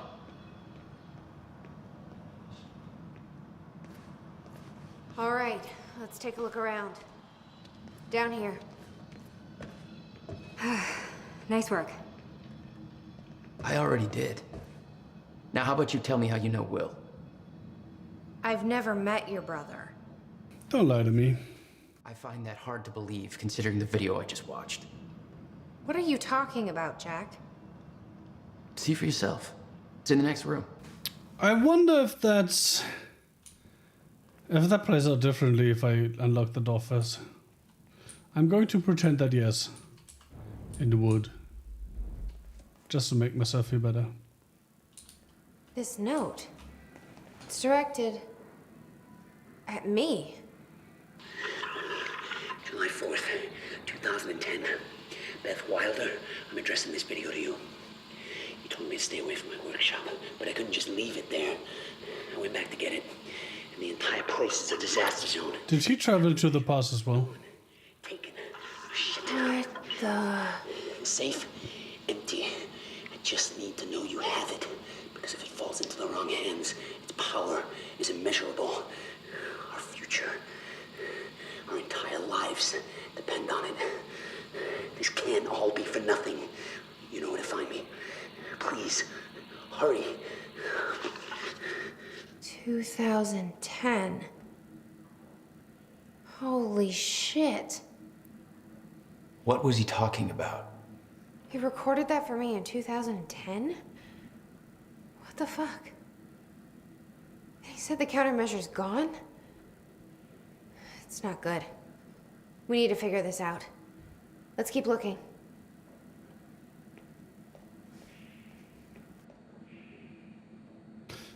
Sorry, ladies, you can't go in there. It's the gentleman's locker room.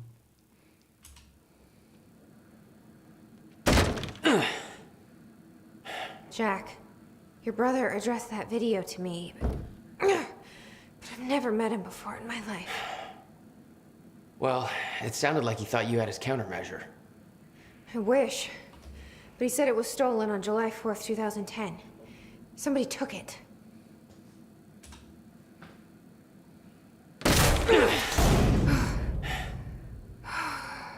But I'm hoping this place will help us figure out who. Why doesn't she have a gun? Asking for a friend.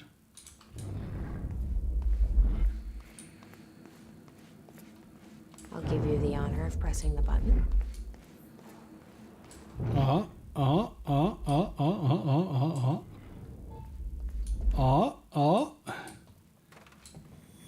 Gotcha, bitch.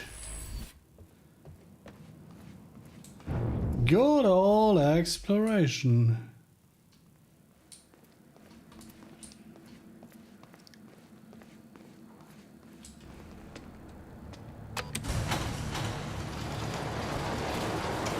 And another time machine. Is that? Yeah, I think so. First rule on spending public money. Why buy one when you can have two for twice the price? And there we go. Second time machine. Second one. Holy fuck. This changes everything. If we can get this thing working, then we don't need that countermeasure. We can change everything. What if... Oh yeah, great idea. We can go back to yesterday, undo everything in the past before it happens. Nobody dies. Paul doesn't go through the machine. Monarch never exists. I mean, the fracture never occurs. Jack, wait. Let's think this through. That's not how it... I can go into the machine like Paul did at the university. I helped them set it up. Then we activate the core, put the corridor in place, and set the date. I can do it, Beth. I'm not so sure we can do this without the countermeasure. But you're right. We'll need the machine. Right. Let's start with the core. Explanation? Anybody? I saw some kind of visions of this machine in his workshop. You must have hid it here. Feel free to fill me in. Anytime now. Okay, core controls. I like how we're just ignoring her entirely. Hey, Amy. What is this? It's a time machine. I don't think you believe me. In the past 2 hours, I've learned that Monarch is a secret paramilitary. It's a time machine. Okay. Tantalize that with everything else that shouldn't make sense. I like her. We should help Jack find the core controls. Yeah. Okay. This is gonna work. It has to. You guys aren't actually planning to use this machine, are you? So I guess you're not at all concerned that one guy jerry-rigged this entire thing together? Because I think I literally see duct tape. Okay, no, this is a great idea. Yeah, no way that this is gonna backfire. Yeah, also no way that going back in time to fix the past is ever gonna backfire ever.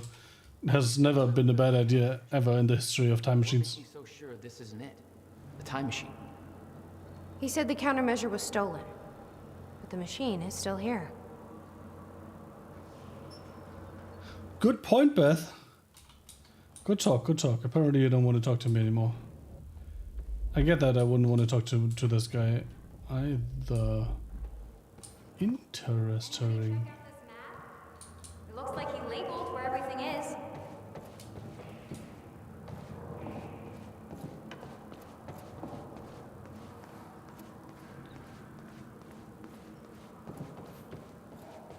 Oh, come on.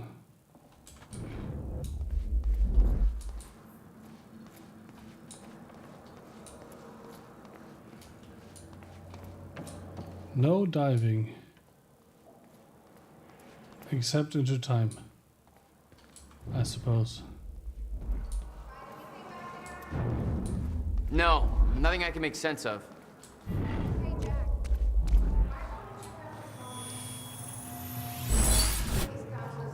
There we go. Guy sure as hell knew how to make his life more complicated.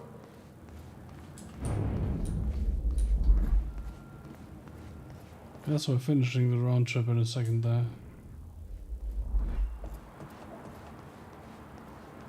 Well, I guess that explains why it was 17 truckloads, right? Parents killed in a Riverport car crash.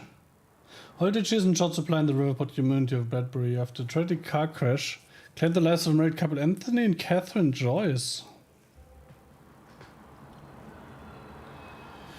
The accident took place within walking distance of the family's front door on Princeton Street in the early afternoon. Catherine Joyce, who was driving, lost control of the car after a collision. Never let the woman drive.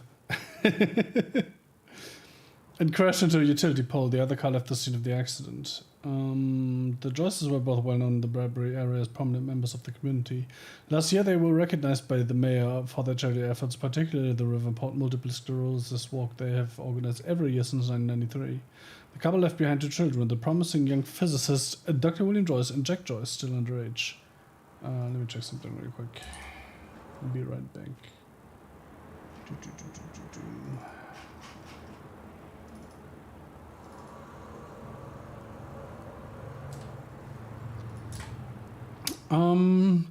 A candlelight vigil will be held for Anthony and Catherine this Sunday to unite the grieving family, friends, and the community during this tragic time.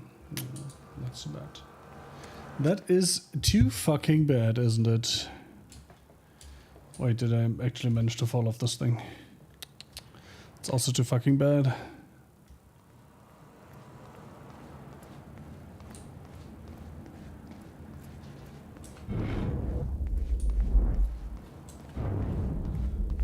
Ooh, would you look at that?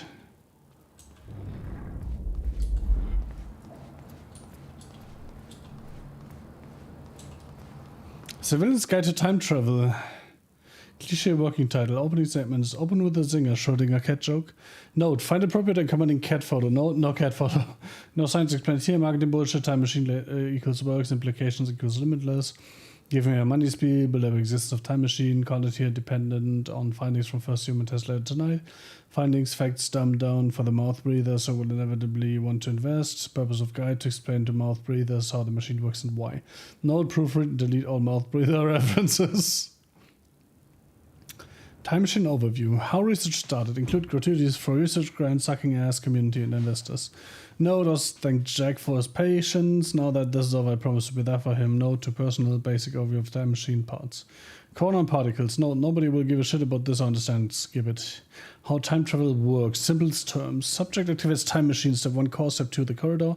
Subject sets the desired time travel date. Subject enters corridor. Compare corridor to donut and shape to explain. Note, a joke. You don't want to eat this donut or your body will suffer terminal corona situation leading to a slow but inevitable death. Note, cut joke. Disturbing. Subject walks around the corridor. Walking clockwise around corridor, travel to future. Walking counterclockwise around corridor, travel to past. Clock-like design, subject arrives at new time and future or past. What if you set a future time and then walk to the past? Or if you set a past time and walk to the future, what happens then? Black hole? Space-time continuum, travel across space. Time travel is not a portal. Spatial destination will not always be the same as entry point. That's also an interesting effect, right? If you travel like 12 hours into the past, not only will Earth have rotated 180 degrees since then, it has also moved through space. So how does it work? Do you appear at the exact absolute coordinates you left and just be stranded in space? Time travel is tied to a rotating black hole core. What the fuck? Note, explain the core first. Note, fuck it, just compare the core to car engine. Note, look up info on car engines. Subject will arrive in future past or past at the location where the time machine core were located in that time. So if I travel like a year into the future and by that time the time machine has been dismantled, what does happen? Can I travel to a time before core was first activated? Wait.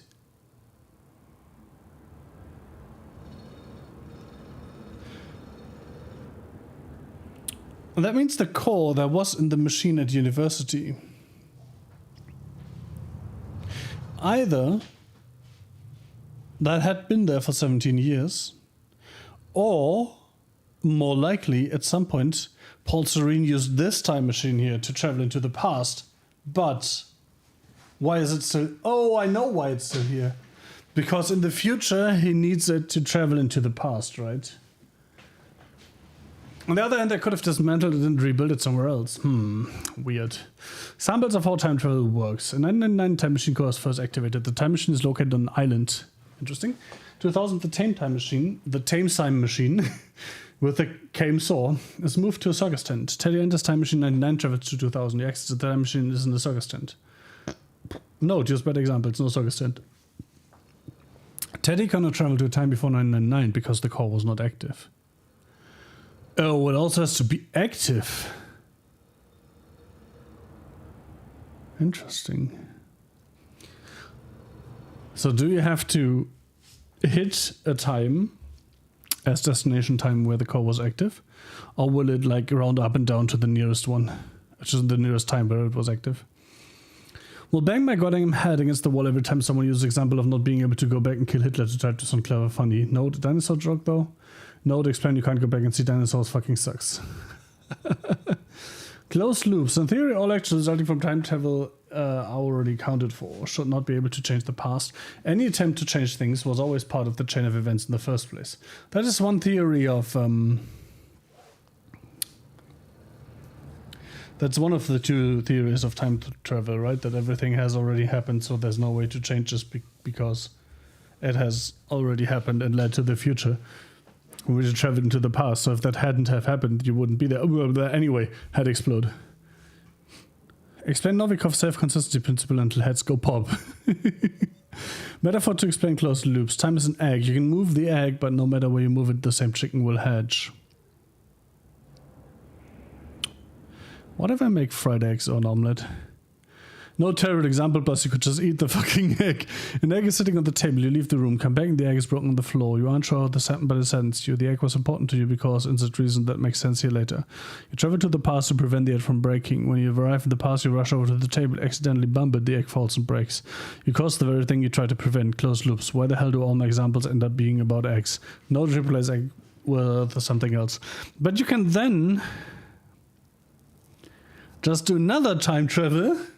And that's why I don't do time travel. It makes heads explodes and causes paradox situations and is generally just regarded as a bad idea. Kind of like creating the world that was also regarded as a bad idea. Was widely regarded as a bad move, I should say.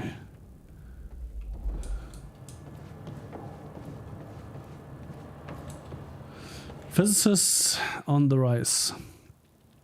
Dr. J.'s Dr. Mayer became household names earlier this year when their paper on the proposed existence of a coronal field became one of the most hotly debated theories in the quantum physics community since the Higgs boson. William Joyce, born and raised in Riverport, wasn't satisfied with simply being a part of the discussion and decided to actively search for proof. His proposed research project led him to obtain the highly prestigious Harold Steinberg Fund with an estimated value of $150,000. Dr. William Joyce is officially the youngest recipient of the Harold Steinberg Research Grant to date, while the specifics of this research proposal remains confidential. Remain confidential. These specifics remain confidential. It's likely that Joyce aims to demonstrate clear proof of the so-called Mayer-Joyce field, as well as potential applications for the manipulation of this field. A research timeline has been established with the milestones that point to early 1999 as the period when this research will be ready for public unveiling. Interesting. We'll continue to follow William Joyce's story as part of a Riverport Rising series. Interesting. It's 1997. So before we move things forward, where's our other lady friend? Has she run off? Time machine schematics.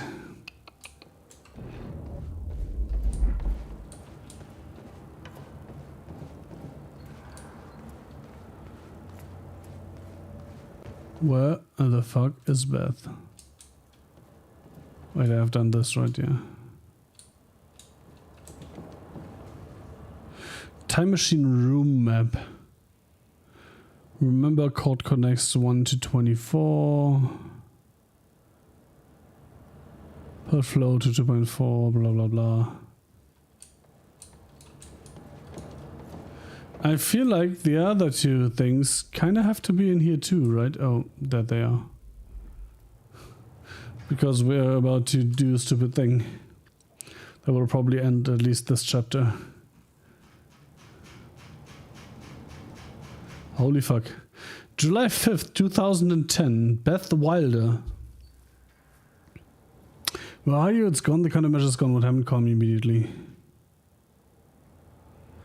What the fuck? Where are you? If you're taking this not safe in the open, you don't understand the power of this device. Dial the number you gave me in case of emergencies you aren't answering. So either he traveled back through time and had a mental breakdown, or she's lying to us. Maybe both. Freaking out, still trying to call you. Fuck, call me. Email me something. I can't sleep. Please call me.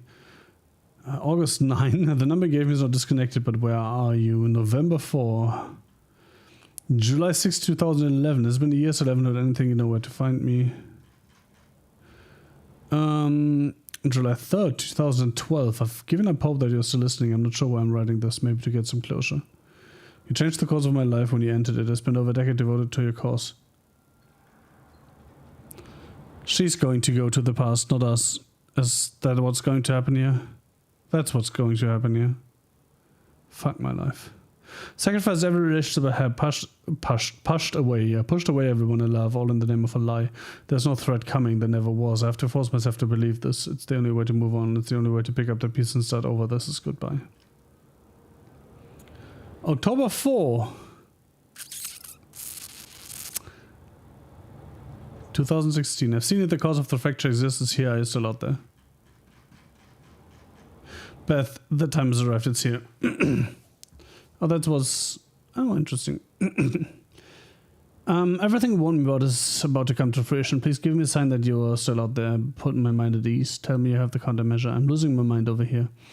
I spent years trying to convince myself that you were wrong all this time, and I built the countermeasure for nothing. I tried to move on, pick up the pieces, but now I've seen the proof.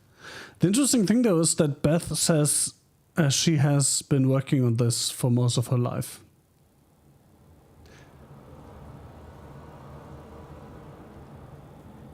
Have we talked to two different Beths? That is technically a possibility, right? Fuck. Paul Serene brought me in to advise on an experiment at the university. They've built it. They've built another time machine, almost an exact replica of my own designs, but with the key flaws in the calculations. Just like you said, if they activate this machine, then the fracture will occur. How is this possible? How have they followed my design so closely? Somebody's been watching me all this time, haven't they? Name's Beth Wilder. Oh my fucking god, was she assigned to... Oh my god. Somebody's orchestrating this, all of it. I'm being followed. At first I thought it was paranoia, but it's true. A man has been watching me on my every move. I secretly took his photo in a search. His name is Liam Burke. He works for security division of Monarch Solutions.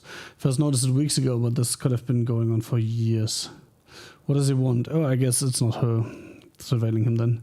What does he know? How is he connected to this? I need answers. I don't know who I can trust anymore. I don't know who else is involved, what they want, why. Need to hear from you. I need to know that I'm not alone in all of this. If what he once told me is true, then the onset of the fracture may be inevitable. But I can't simply sit by and allow it to happen, not that I know the countermeasure is safe. Funny that the ages-old computer has mail from yesterday, right?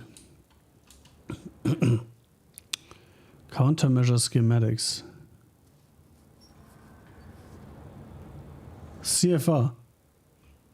Is the CFR the fucking countermeasure thing? 10 of 11. Oh my fucking god, don't torture me, game. Where's 11 of 11?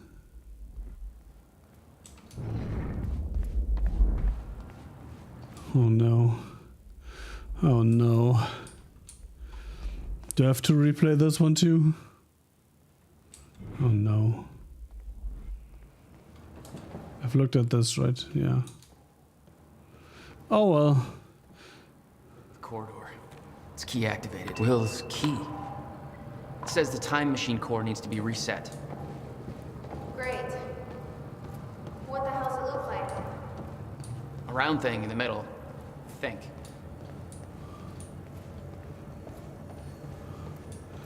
You know what I mean? She is in there.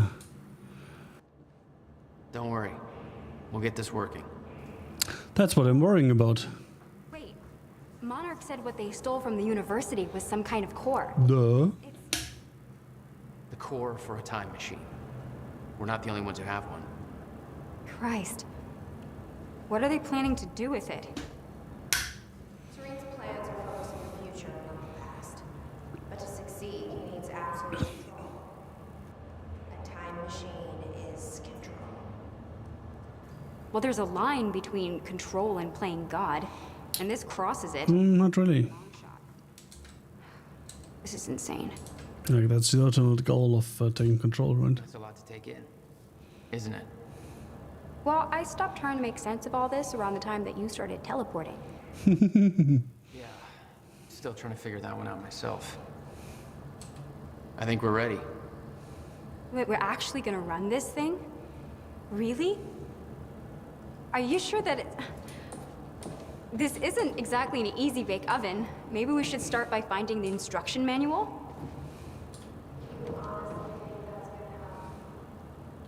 Probably not, which is all the more reason to avoid this. I mean, have you ever seen the movie The Fly? I do not want to be the Jeff Goldblum of this story. Jeff Goldblum is fun, though. I want to be Jeff Goldblum. Sorry. I can't activate the core till it's reset. Are you fucking kidding me? Do I actually have to get out there? Ooh. Need to find a way to reset the core first.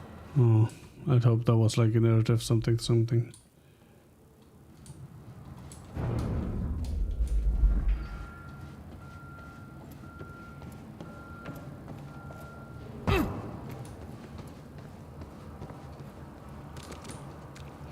I talk to you? Can we make up or something? Or make out at least? Hey, it looks like I can reset the core from here. Are you sure you know what you're doing there? No. No clue. But I did help Paul set up the machine at the university. Which then caused the fracture. Look, Will knew the calculations were wrong. Hoping that means he knew what he was doing here. This is what Will leads us to. We have to test it. The core. That's what we set up first. Wait, haven't I already done that? Actually be the key to finding the countermeasure. We'll see. It's still resetting. The core is reset. We need to activate it from the control booth. The controls are up here according to the monitor. Monitor.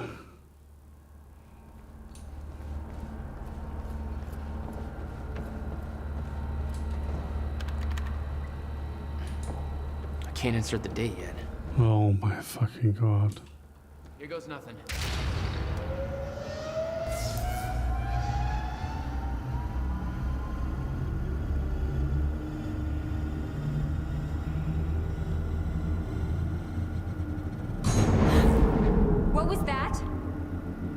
fine. It's fine. It worked. It actually worked. Okay, we activate the corridor next. Okay, there's no way that thing should be exposed like that. This is gonna work. It has to. You guys aren't actually planning to use this machine. Wait, I think we already had this talk. So I guess you're not at all concerned that one guy jerry-rigged this entire thing together? Because I think I literally see duct tape. Okay, no, this is a great idea. Yeah, no way that this is gonna backfire. See, it appears we have an agreement here. There's a light blinking here. Might be what you're looking for.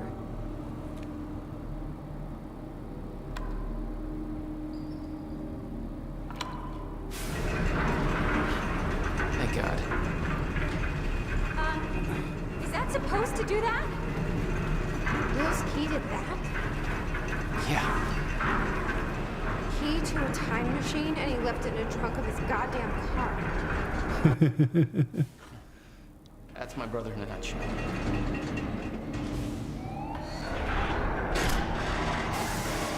That didn't sound good. Fuck. Let's just hope it still works. Huh.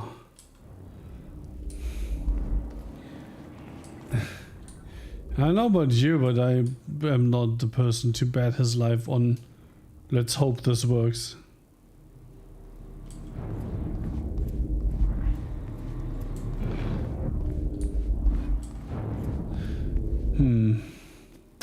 If I miss a narrative thing here, then I've missed two things already. And the more things I miss, the less I care about 100%ing this, right?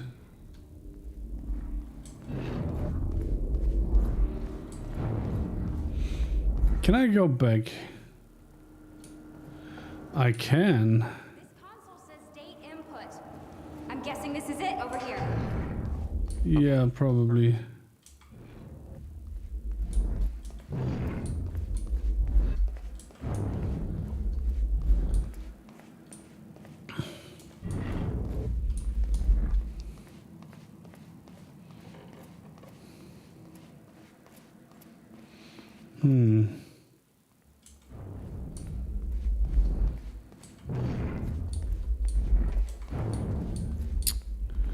I don't think I have missed anything here in the immediate vicinity, aka this level.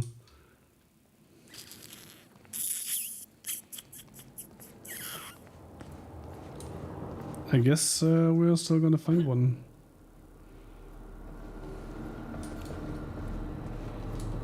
Don't worry. We'll get this working. Complete Act 2. So, oh, 100%? No. I thought I missed one. God damn it. I don't know. We were so close. I'm gonna try it again. Yeah, like hell you are. You saw what happened. Something's wrong with the machine. We don't know that. You're not trained for this. Anything you do is gonna make it worse. We You can't. know I'm right. Stop trying. You lost people. You're angry. I get it. Yay, 30 FPS. Stutter fast. We can't fix the machine. But I might know somebody who can. Sophia Amaral. The Monarch scientist. I saw her video near Ground Zero. Serene's head of Cronin Research. She'll be at the Monarch Gala tonight, but security's airtight. She'll be nearly impossible to get to. Unless I have an invite. Paul told me he expected me to meet him at that party. Something tells me that was not a friendly invitation. What, it was an invitation? Oh, I suppose there was a Jack, yes.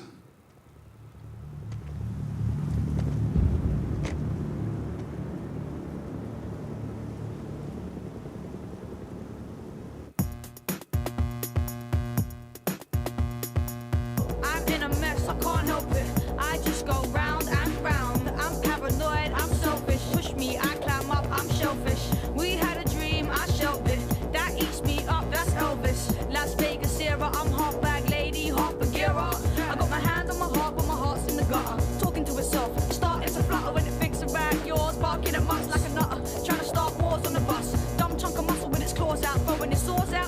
Guess we're continuing, right? Still need to replay that one thing for that one Conan source, but I'm going to do that off stream, I suppose. The future used to be so clear when I was reliving the past. Once I caught up to the moment I had left, that ended. Obviously. Since then are the plan and the visions. I knew Jack would come to me. I'd seen that, but I didn't know why exactly, or how it would end. There he is. You were right. My visions of the future aren't always clear, but they don't lie. Speaking of lies, That doesn't feel like 90 FPS. Joyce is saying he's discovered his brother's time machine. We've spent 17 years looking for it, and he finds it in less than a day?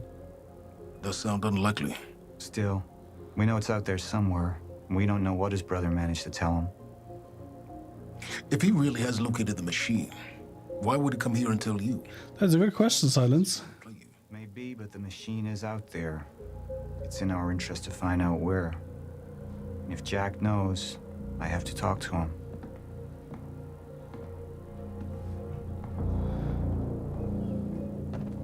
Dr. Joyce could have provided the answer to that question. William's attitude and knowledge made him a liability. Well, let's see. Oh, one computer. Is that angry young man going to cooperate any more than his brother did? You remember Jack as a close friend, but that clouds your judgment. Don't make this personal. It's not. Nothing personnel, kids. Why we're here tonight. After what happened, our people need reassurance that we're in control. You're the man who could win them over.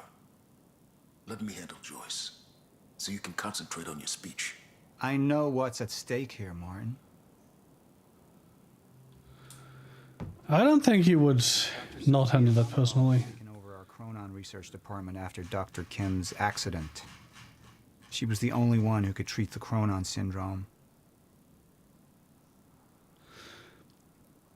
What happened to Dr. Henry Kim? Sophia, I realize Joyce is waiting for us down below. this may not be a welcome question, but I feel like I need to ask. I knew Henry Kim very well. Very well. I went to school with him, and he was actually my husband's best man for my first marriage. Unfortunately, when I moved down to Florida, we didn't manage to stay in touch. Let's just say that life took me into unexpected directions. It was a very welcome surprise to hear from him when he was recruiting new people. I'm glad to say we hit it off again. We spoke on the phone a lot. He came over to meet my wife, and, well, it was like old times. Could have been awkward, but it wasn't. Henry was like that. Ooh. So she ditched her husband for a wife. Interesting. You can imagine my shock and disappointment when I heard about his death just a week before my own employment as Monarch began. We didn't get to work together the way I'd hoped. Now, Monarch has been very good to me, but his death has been eating at me. I know it's something people don't want to discuss, and understand that there are confidentiality issues. However, having recently been cleared for some of the more sensitive Chronon research, I now know that the story of his death is a fabrication and Henry has become something entirely different. Oh my fucking god. I'm not blaming anybody, but for my own peace of mind or sense of closure, I suppose. I'm wondering if, given my new security clearance, you're in a position to explain how this came to pass. Now, if the hiccups fuck me. I should add that I brought this up with Martin Hedge the other day. And he made it clear in no uncertain terms that I should drop the matter. Would she say that? Now she can't tell you. Or she gets in trouble with Hedge. Fuck me.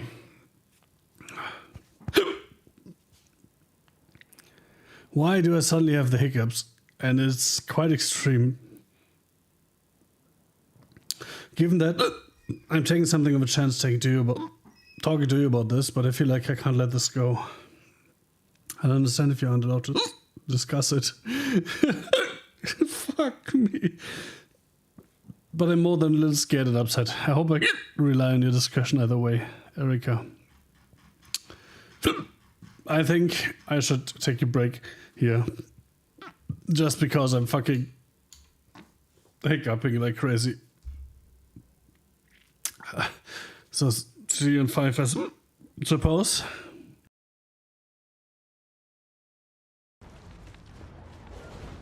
Maybe that was not the smartest idea I ever had.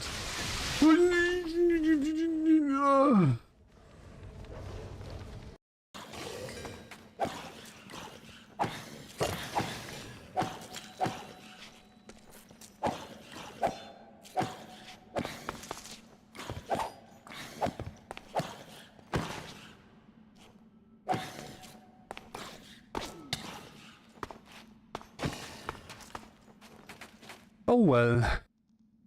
Let's make a clip.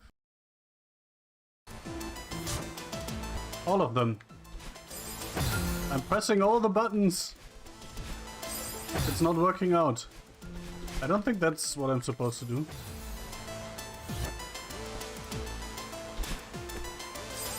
Oh, come on.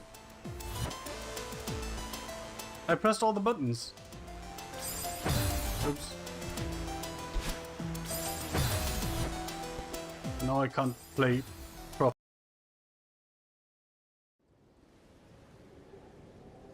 Have you heard of the Finger Maidens? Sorry. The two fingers. Offering guidance and aid. Okay, the Finger Maidens. Sure. But you, I am afraid, are maidenless. Yeah, I am actually maidenless, and that's annoying. I can play the role of maiden. No, also this it is. I want advantage on this, and also we are long resting afterwards anyway, so. Wow! Wow! Okay. I am going to roll only once for the rest of this session.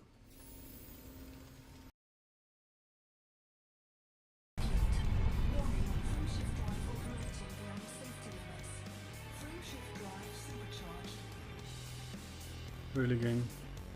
Now you're doing this to me again.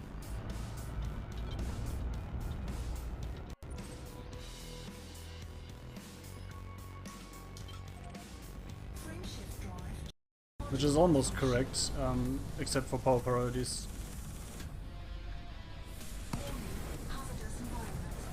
No! Did I really just do this? FSD cooldown complete. Don't tell me I was still in the fucking neutron cone. Holy shit!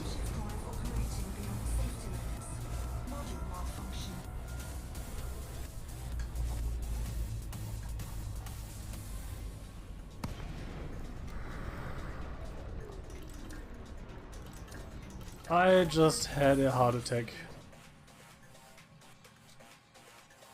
FSD cooldown complete. Okay, that was a bit embarrassing. Almost dying to things that I can one-shot. Again.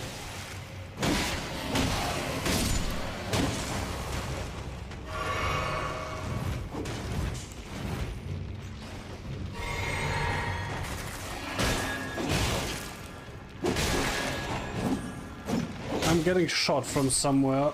No, no, no, no, no! Oh, fuck my life. Oh, there are archers on top. Okay. So basically I'm just being an idiot. Oh, that's a death.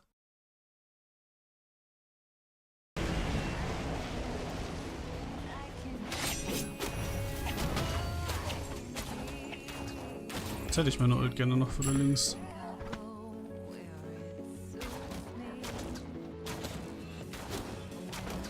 Wo ich schnell den Buff machen kann, bevor es dazu eng wird. Ja.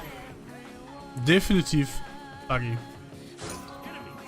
Ich war gecrippelt und ich bin gedasht.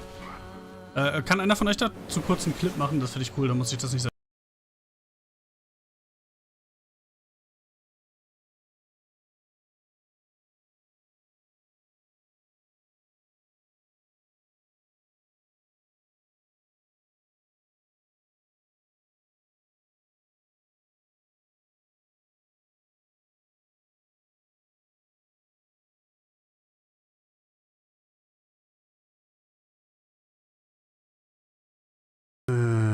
Electromagnetic coil. 8 as well. I'm assuming. Welcome back. I just decided to make myself a sandwich or two, and I hope that eating the first half has dealt with my hiccups, which appears to be the way, but we'll see.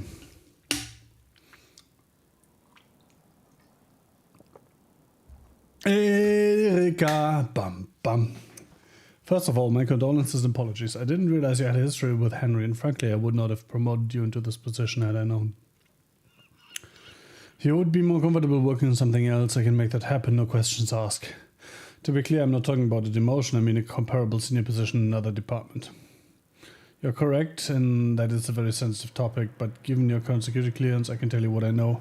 Unfortunately, I don't know much. For the past 6 months, I myself have been trying to work out what happened. But I haven't made much progress. There's a train going by outside. It's not like directly under my window, but with the window being open is loud enough. Let me close that real quick.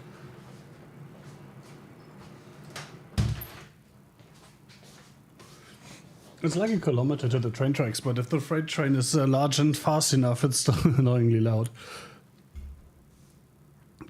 I know Henry was working late in his lab and there was some kind of a chronon particle surge. Of course, we know that exposure to large quantities of chronon particles can result in physical changes. Paul Serene is an example of that. His first exposure resulted in his extraordinary abilities, and the second exposure causes progressive condition. Interesting! So the going back 70 years was the second exposure. No.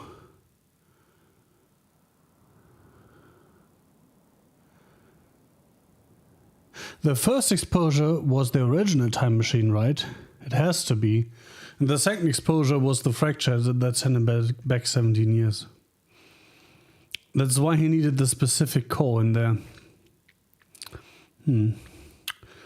Anyway, in Henry's case, that exposure transformed him into a chrono-disrupted wave function subject, or a shifter. It is of course clear that Mr. Serene's and Henry's conditions are essentially the same thing, even if Mr. Serene's case hasn't progressed as far.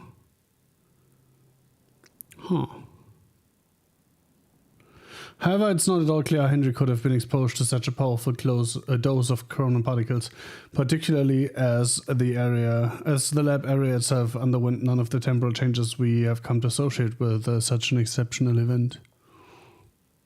None of the containers on scene had remotely enough chronoparticle capacity for such a high dose, and furthermore, all of them were intact and accounted for. In short, we don't know where these particles could possibly have come from. I'm not surprised that Martin Hedge was unwilling to discuss this. He was the only other person present in the lab when the accident took place.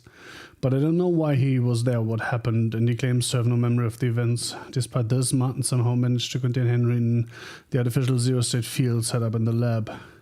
I'm unwilling to speculate as to how this could possibly have happened. Suffice to say that I have many questions about these events myself. So he's still in the lab? Think about my offer, Erika. You're a first-rate scientist and I would hate to lose you, but I would absolutely understand if you wanted to change departments. Please give me my best to your wife. It was lovely to meet her the other week. Interesting.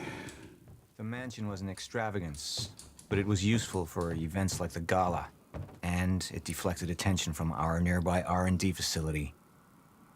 And it's quite a nice mansion, I have to say. I would enjoy.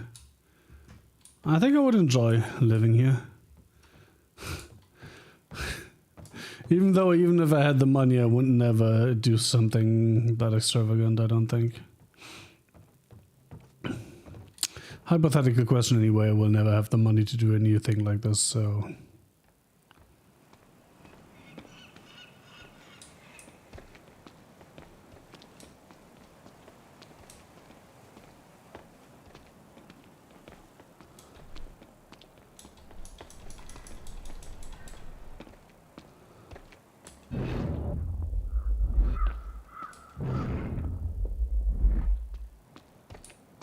I have fucking time vision. I mean, makes sense, right? What are they doing here?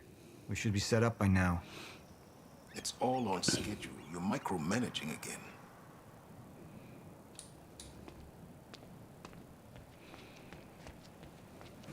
Don't even twitch.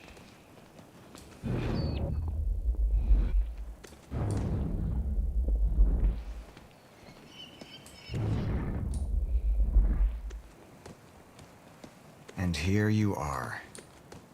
I had to see the lifestyles of the sick and traitorous up close and personal. And it was such a nice invitation. How do you want to deal with this, Paul? Paul. Just thinking about a road trip I took a long time ago. In a car far less comfortable than this. Let's focus on the issue at I don't think sports cars are particularly comfortable, honestly. Paul, what should we do about Joyce?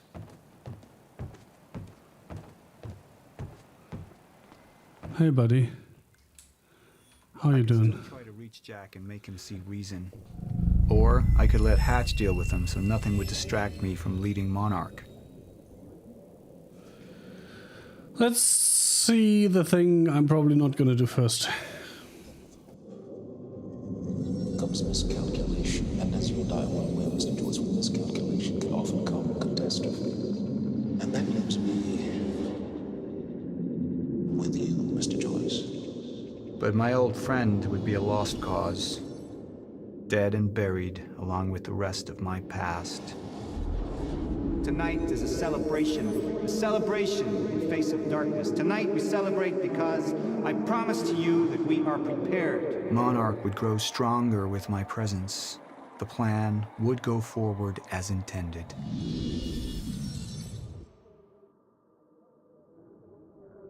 Here's the thing. I said before that Paul Serene is no problem, like not taking prisoners, right? Doing anything he has to. But he could easily have set this up that Jack had not been taken prisoner and instead just shot on sight, right? So I would say there is a drive here to do this part. Answer me this question, Bo. I once trusted Jack more than anybody. It was my only chance to make him understand the truth. The fuck do you mean nobody got a look at the shooter? But without me there to give the speech, my empire would start to crumble like a house of cards.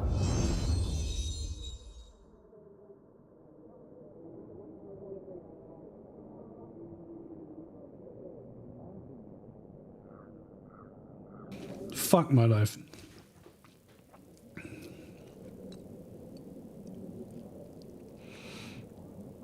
There was also that comment up there, right? He is micromanaging everything. So he is not the type that would let Monarch fend for itself for a while. Fuck my life, we're doing this. We didn't come this far to get derailed now. You talk to him, find out what he knows, then get rid of him. You're all heart moneybags.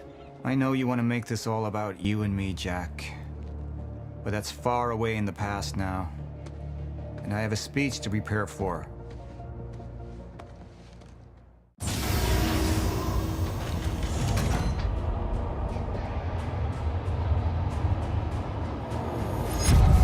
I've seen where this leads.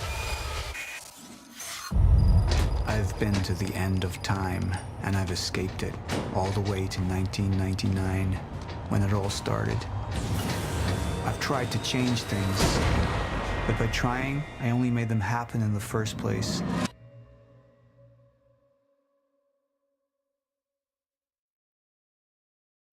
Well, now you're making them happen by not trying to change them. Interesting that this is such a divided topic. The other one was like 73 to 27 or something, right?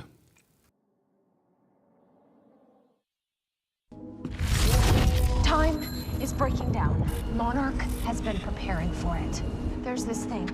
It's called a lifeboat protocol, and it can save us, at least some of us. You've been the face of Monarch for all these years, Martin. But let's get clear on something. This is still my ship. You're not thinking clearly. You need your treatment. You gonna go? Me? Go to a party. We can roll together if you want. What do you want?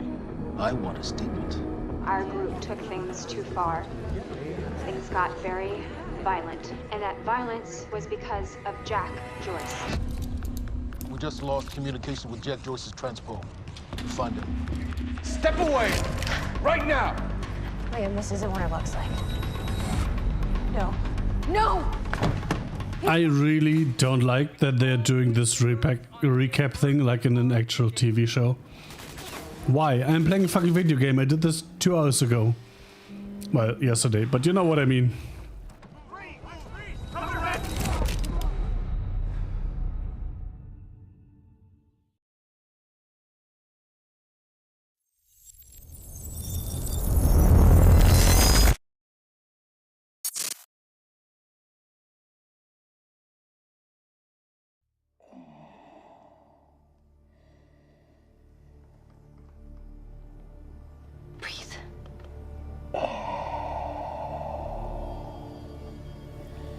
I still don't like the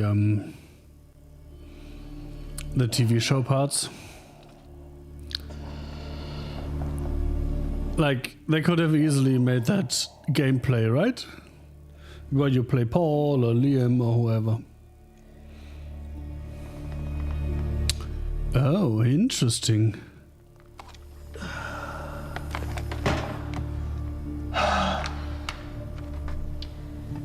I see a personal connection there. No, I need to work on something new. You should enjoy yourself tonight. You work too much as it is. I've been running tests on the temporal anomalies. They're increasing in frequency and duration. They'll dissipate, I've told you that. You need to consider that maybe what you have seen is wrong. It's not wrong.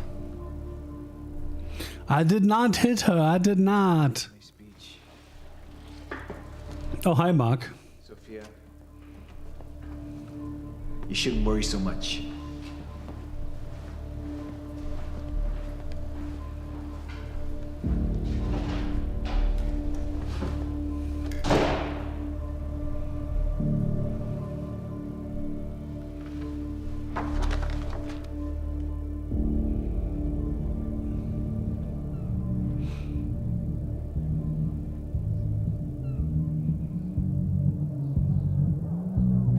You haven't touched your drink. I'm not really into drinking a lot, I guess. Oh. Rough day? Yeah. Yeah. Same here. Like what? I have things happen in my day. I do. Uh-huh. I had to deal with some internal affairs. Internal affairs? Oh, you're just gonna leave me hanging? Well, yeah, it's internal. Charlie.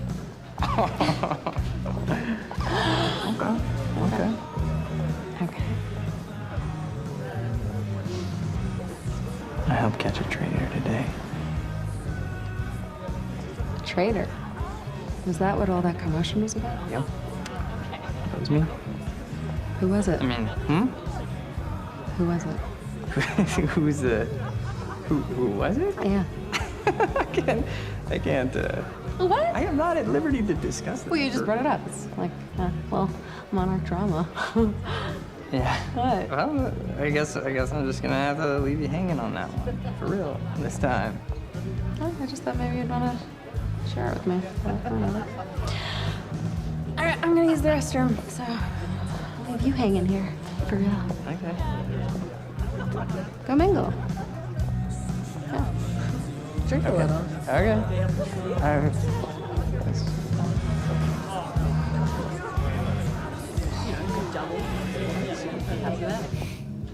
He totally wanted to be here.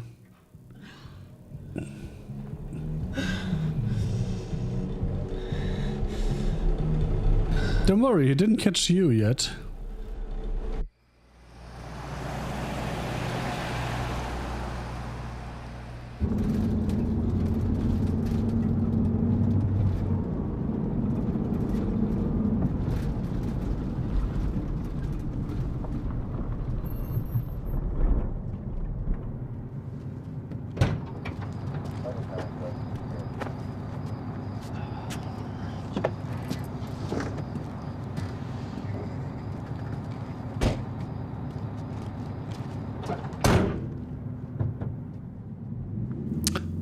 Fancy meeting you here on this execution van.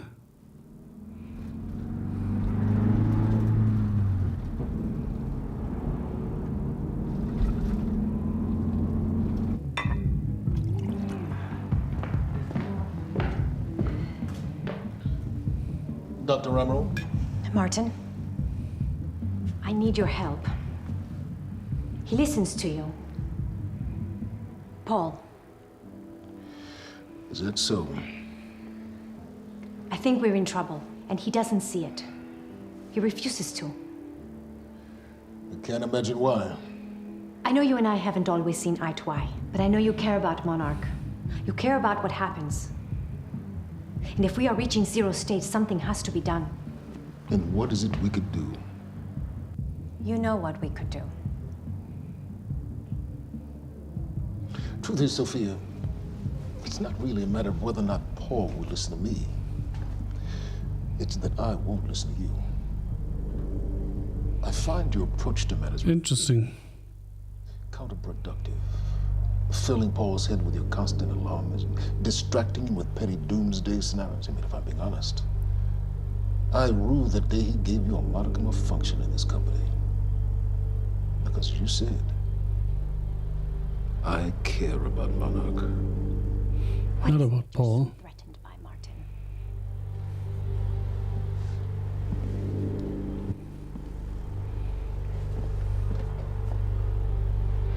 Do I look threatened to you?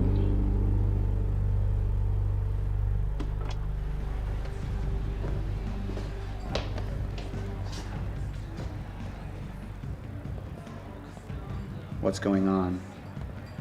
It's nothing. Threatening. We were just having a little chat. You should prepare for your speech. Enjoy the evening, Doctor.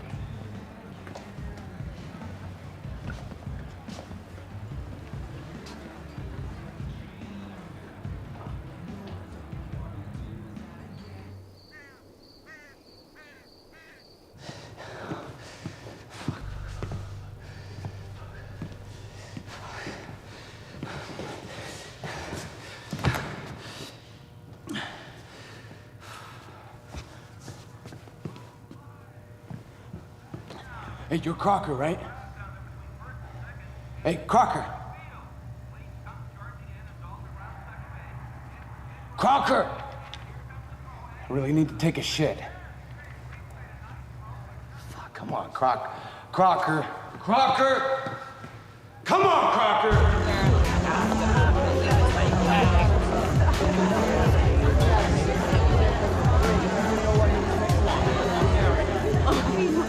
Oh my god. Over there. Where? The woman with the necklace. My money is on that. It's a pretty good choice, Yeah. but I'm gonna have to go with Ryan Gosling down there talking with George Clooney. Wearing his nice cufflinks, chatting about stocks. Richard, where the hell have you been? Didn't have my invitation. Oh my god, you're always losing things. I'm not losing anything. He's losing his shit. She's going for it. Bam! Oh, why am I losing You owe me so a sword. bad? I don't think I can drink anymore. I don't think I No, can. rules are rules. Rules are rules. Rules are fucking rules. You owe me another sword. Alright. Okay. Sword. Oh, I actually hate olives. You can do it, my man. Thanks for You can the do it. encouragement.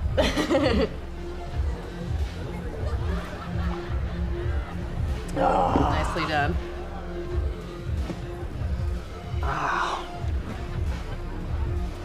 Thank you. Oh, Losing so bad. that kind of sword. Go for a walk. Yeah. Okay. All right, I'm lady. taking the sword. I'm taking mine too. Crocker. Hey, buddy. Crocker! Hey, hey Apple, hey Apple, hey Apple, hey Apple. Listen, if I have to come in there, you're gonna fucking regret it. Listen, this is just a big misfucking understanding. I'm gonna be out tomorrow. I will put in a good word for you. I will help you climb this ladder. All I'm asking is please let me take a fucking shit. Go to the back wall. Fuck, thank you, man. Hey, you so much. Now stay there. Oh, it's actually opening. Oh, man. Thank you. Shut up. Back up slowly. Yeah.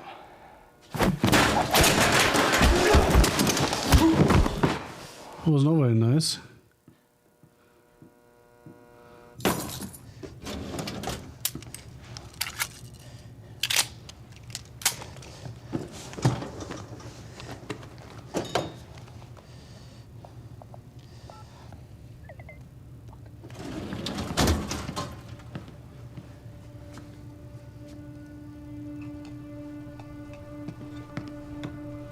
Interesting. So you don't mind that we left, do you? I mean, I wasn't really excited about going in the first place. Okay, why'd you go? I think because somebody twisted my arm. What the fuck is that? Kind of looks like a dinosaur wearing a helmet. Yeah, that's exactly what it looks like. I've interacted with that before and then it vanished. Are you even allowed to be out here? Yeah, I'm sure. Okay. All right. So what would you have been doing tonight if we didn't go? What, if I hadn't gone to the party with you? Yeah. Well, I would have canceled all my other really important plans. Ah. And I would have gone back to work. I think maybe you work a little too much. Yes. But big answer. Well, no, I mean, it doesn't feel like work. You know, I like being wired in. Yeah. Makes me feel connected. You work all the time. In fact, you're there most of the time I'm there. So, don't you think you work too much? Maybe. I don't know. Yeah, no. I guess, yeah. I love work. Hold it right there! Shit! You little fuck! Hey, all you had to do was let me in that perimeter lab. You turned on Monarch. What was I supposed to do? You have no idea what's going on, do you? I need to get in that lab. There's something in there that I need. The lifeboat protocol. You work with Beth Wilder. I've seen you before. You know her? Which is the reason I'm here.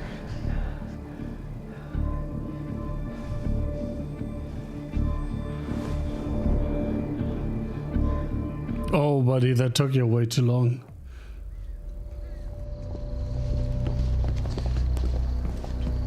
Way too long.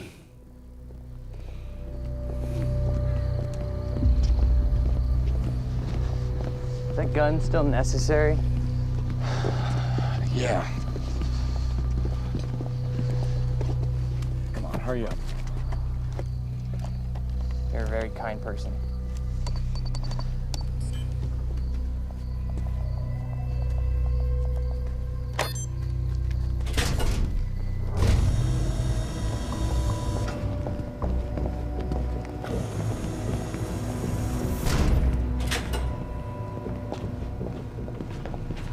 It's right up here.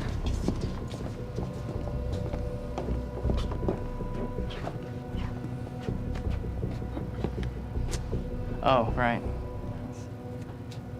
I got it, guys. I got it. Yeah, I guess you guys can't do this. It's a special talent I have. Glad it's so celebrated.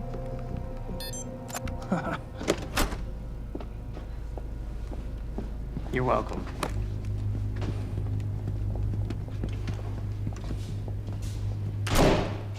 Is this it?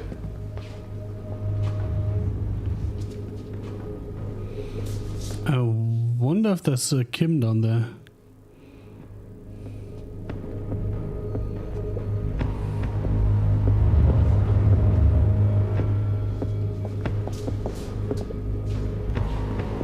What is that? Please let me see it. Oh, that's the treatment thing. I think.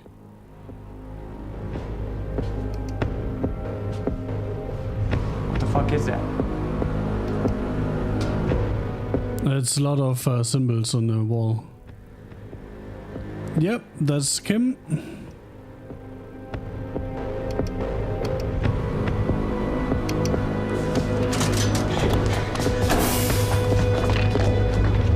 How is she connected to him? There seems to be a very strong connection. Chronon disrupted life form. Extremely hostile.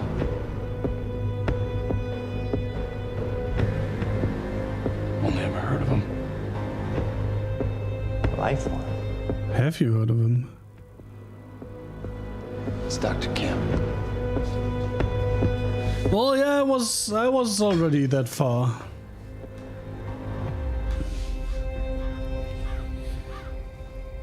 But that doesn't really answer any of my questions, it just poses more.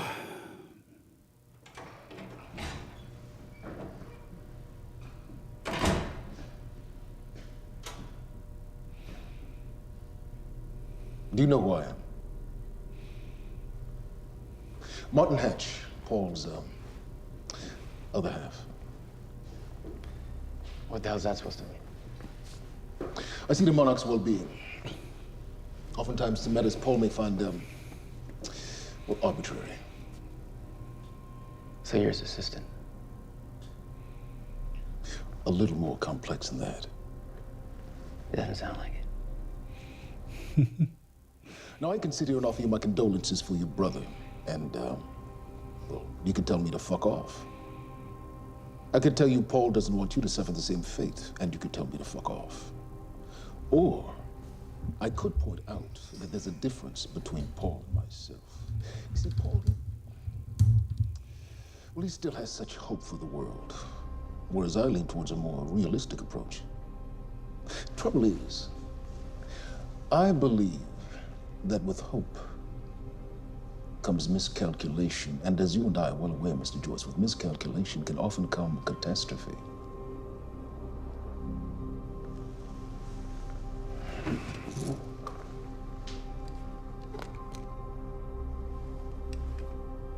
I remember that little speech. Practically a zealot. And things will only get worse if he continues unchecked. And that leaves me with you, Mr. Joyce. Holy fuck.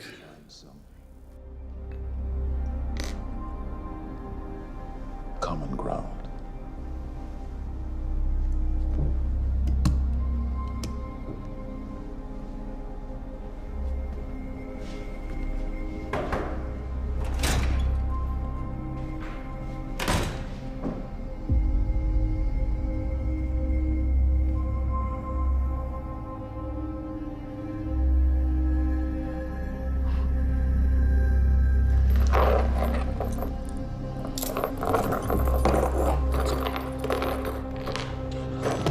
The thing here is, in his position, he doesn't really have a choice but to trust, right? What's he gonna do? Just keep sitting there and waiting? Who was he? He was my mentor from college and then here to Monarch. I was in a bad place and he kind of turned me around.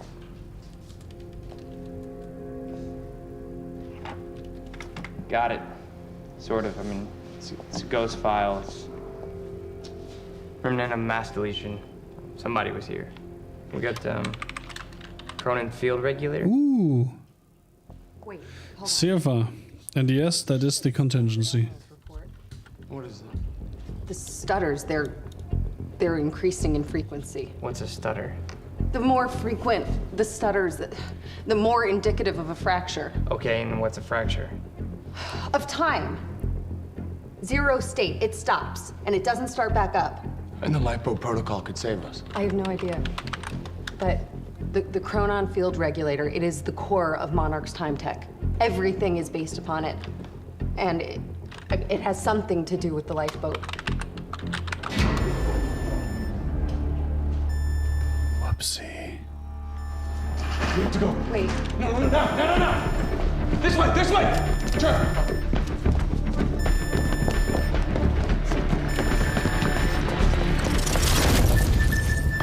No, don't. No in the blicker. Fiona! The lab is stutter-proof. Stay here. At the stutter? Where are you going? There are Chronon harnesses up here. We need them.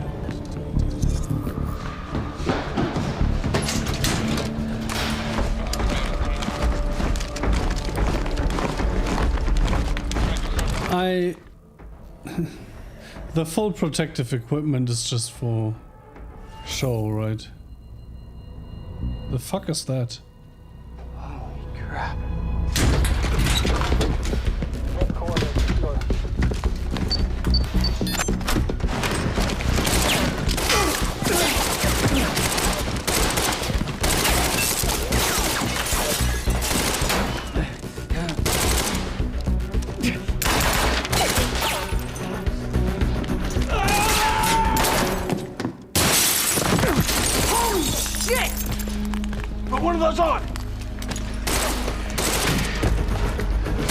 How would he know how to put one of those on? Asking for a friend.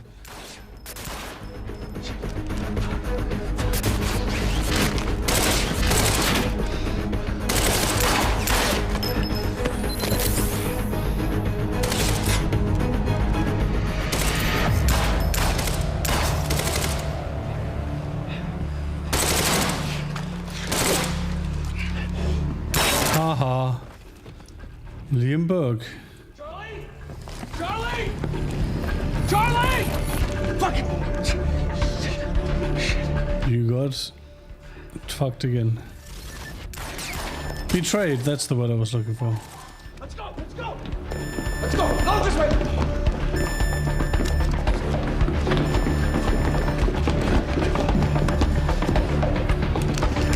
Go!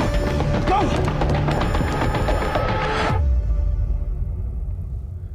Is that it? That's it.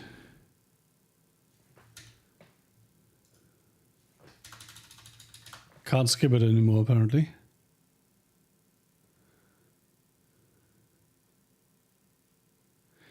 I remember it hanging a fair bit after that last time too. So let's hope it will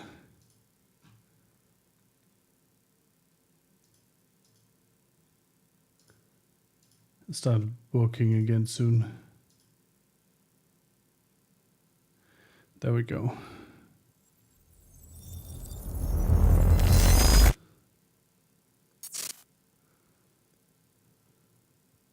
Security was tight at the Monarch Gala. You took quite a risk walking into the Lion's Den. If we were gonna kidnap Dr. Amaral, then we needed to do it from the inside. Beth Wilder. You were quick to trust her. We had common interests. Is that all you had? That's all we needed. Meow. Thanks for showing up. Here, I thought this was gonna be a rescue. Oh well. You know a guy called I bet there's a story here. Serene's right-hand man. He was here. He gave me this big speech about how he wants to take down Paul. I hope you said no. I didn't trust him for a second. He set me loose anyways, told me to wait for an opening. I just gave you one. Huh? Appreciate it.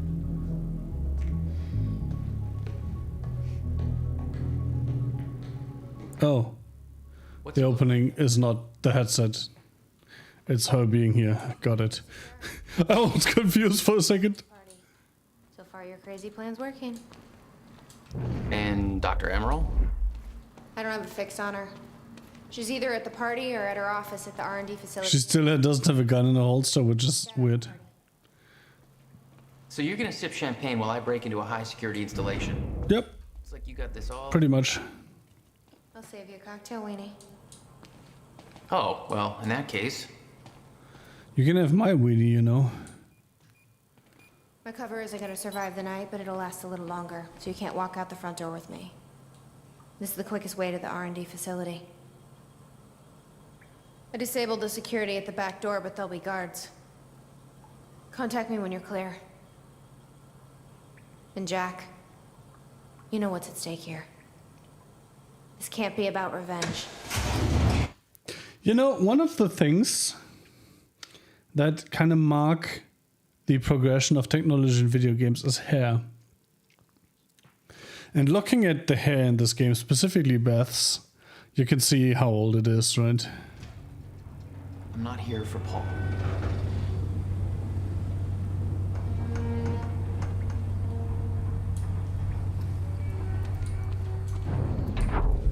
Good luck. Hey! He's escaping!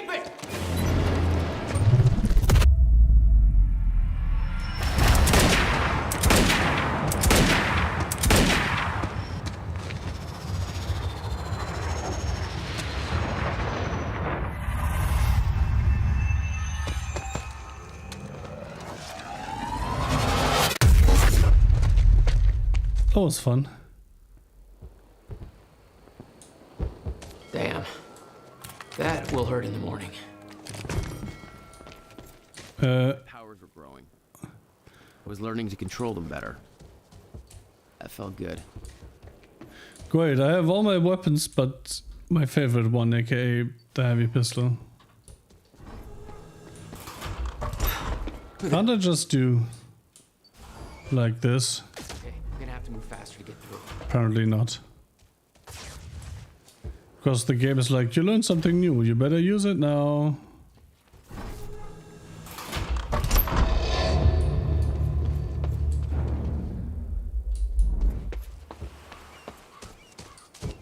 Hey Beth, I'm clear. What's next? We'll see a radar tower up ahead soon. Let me know when you get inside. All right.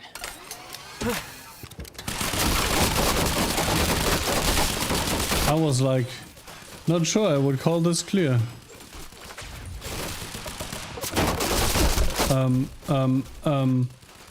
I can't fucking see anything. Oh, you could have warned me about that one, Beth. Ooh. Don't mind if I do.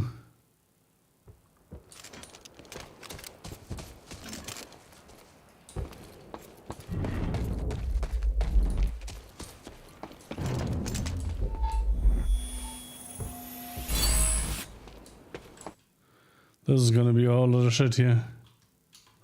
Holy crap. 5, I need one more. There we go.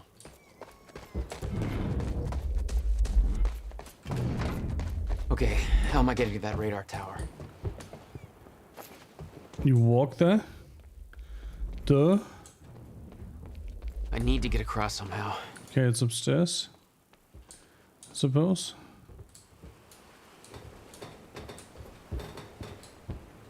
Can I like... Yes, and I would like to use the fucking way across. Up you go.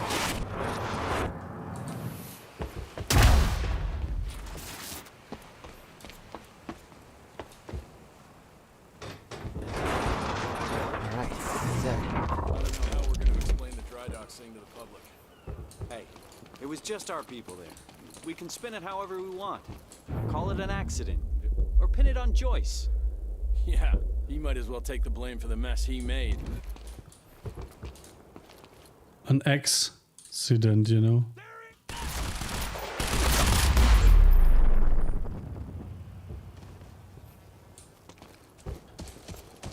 Very felt broken here.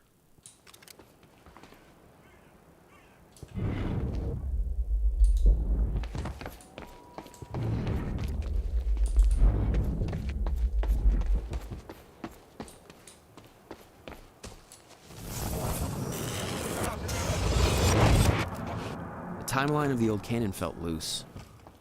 I could shift it around. Smart place to aim the cannon, guys.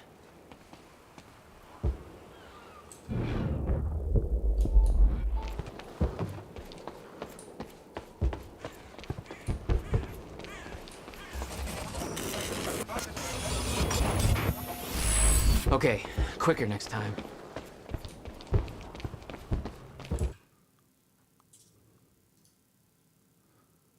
Do.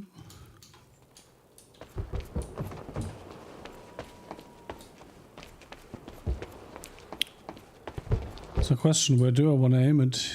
Where do I want to aim it? Monarch built over World War II fortifications. Maybe wonder why they chose that island. Gull Island sign. Back to the mainland. Perfect for construction of a highly secretive R&D facility. The coastal defense installation of Riverport was commissioned on August 2, 1940, completed in September 1942 as America faced the realities of World War II. In addition to the fortifications and artillery, it also boasted an extensive tunnel system that linked Gull Island to the mainland, enabling free movement of personnel and material even under siege conditions. It was built in preparation for an attack on the United States that fortunately never came. The original plan also called for the construction of a large naval base in Riverport to support the US Navy in the Atlantic, taking advantage of the local shipbuilding industry. But as the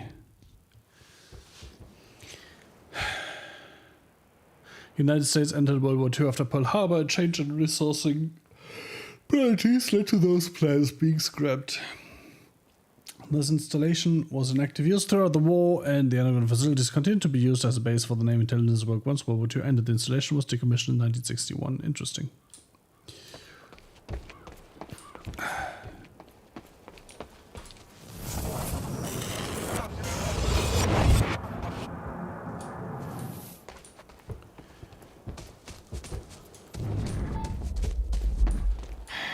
It's locked. Interesting. Do I want to shoot that or something? So you said there was unstable equipment.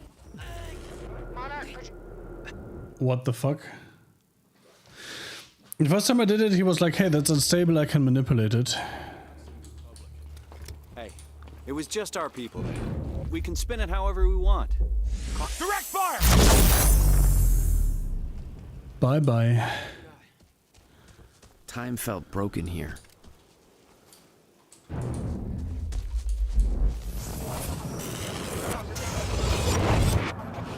The timeline of the old cannon felt loose. I could shift it around. Smart place to aim the cannon, guys. I've been thinking. Monarch projections say these stutters are getting more frequent. If one hits while we're grabbing Dr. Amaral... You'll be frozen. Yeah, I know. It's a risk. Monarch specialist troopers have the stutterproof gear. I bet Dr. Amaral would have that in her office too. I'll keep an eye out. See if I can grab it for you.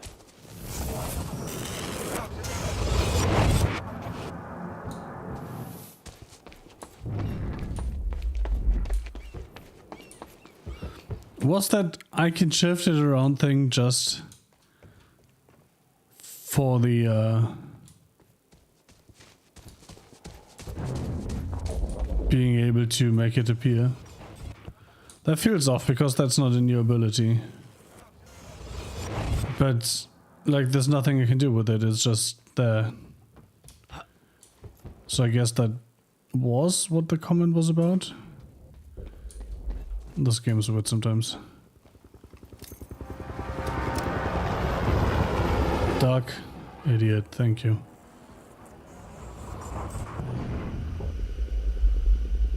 Can't believe that Joyce guy just gave himself up like that. That's crazy. Yeah, well, he's locked up tight now. I hope they put two in the back of his head. Because he truly's got some kind of powers. Maybe not the gear.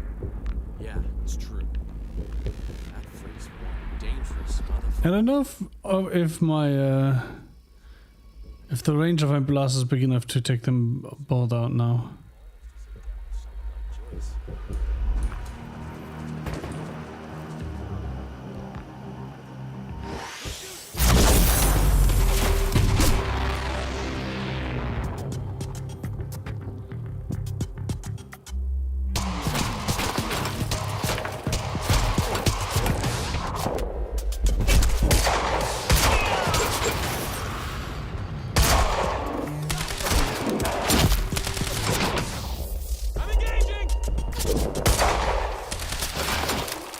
High engaging object choice.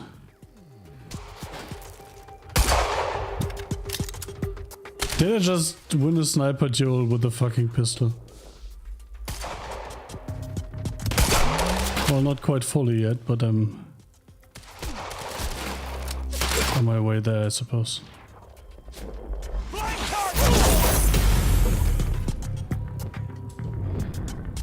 Oh, holy fuck, that took out both of them.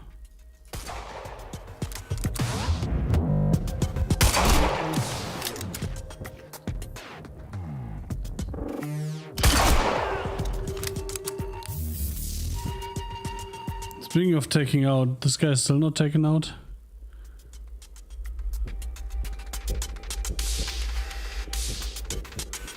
Where's my fucking cursor? There it is.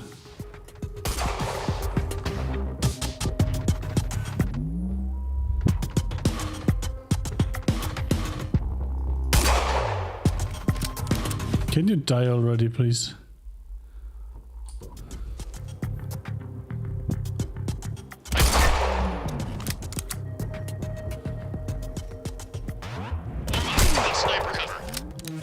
Ow.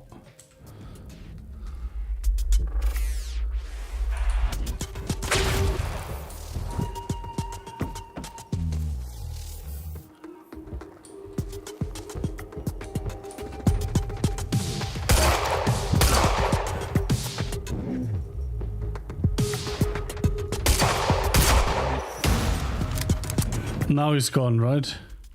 Oh, finally. Thought it would never end. Never ending story. Security and unlock the gates leading to the tower. Can I get a heavy pistol, please? Thanks, Beth.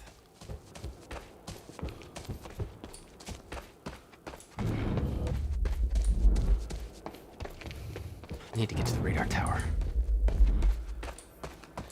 Seems like the answer is going to be no. Carbine rifle. Ooh, that seems up my alley. Great, another one. Next stop, the radar tower. Another one, what? Oh, of these.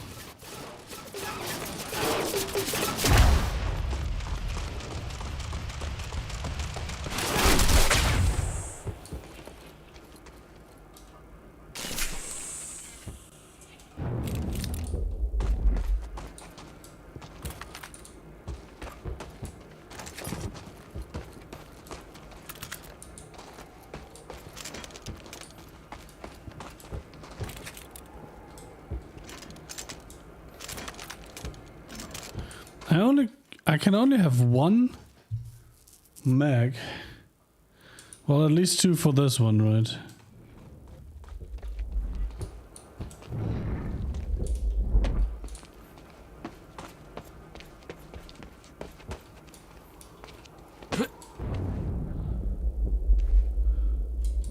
Oh, I suppose that's just a carbine rifle. Well, I don't get a red dot here. Cheating.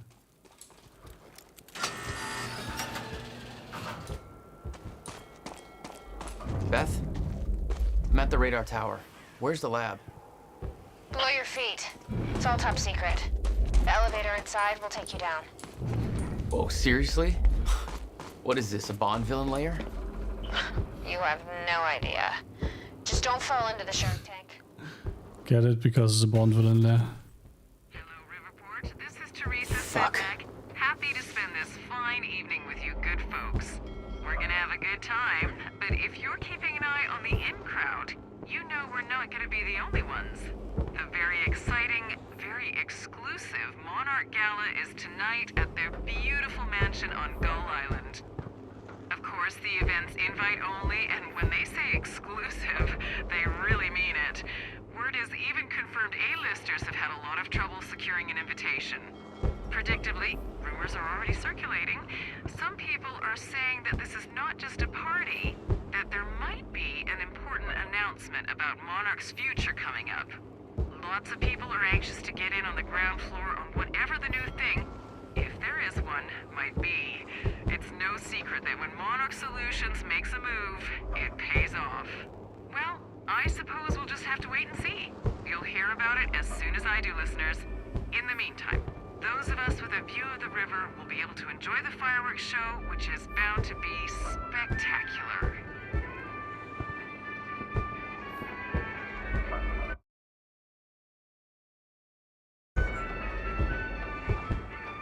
That was weird. My headset just turned off and back on again.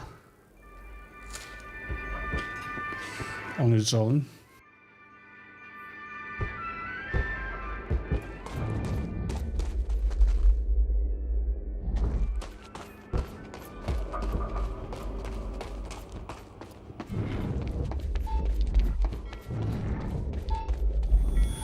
The weirdest part is the back on again part, right? I mean, battery is almost full, so that's not that.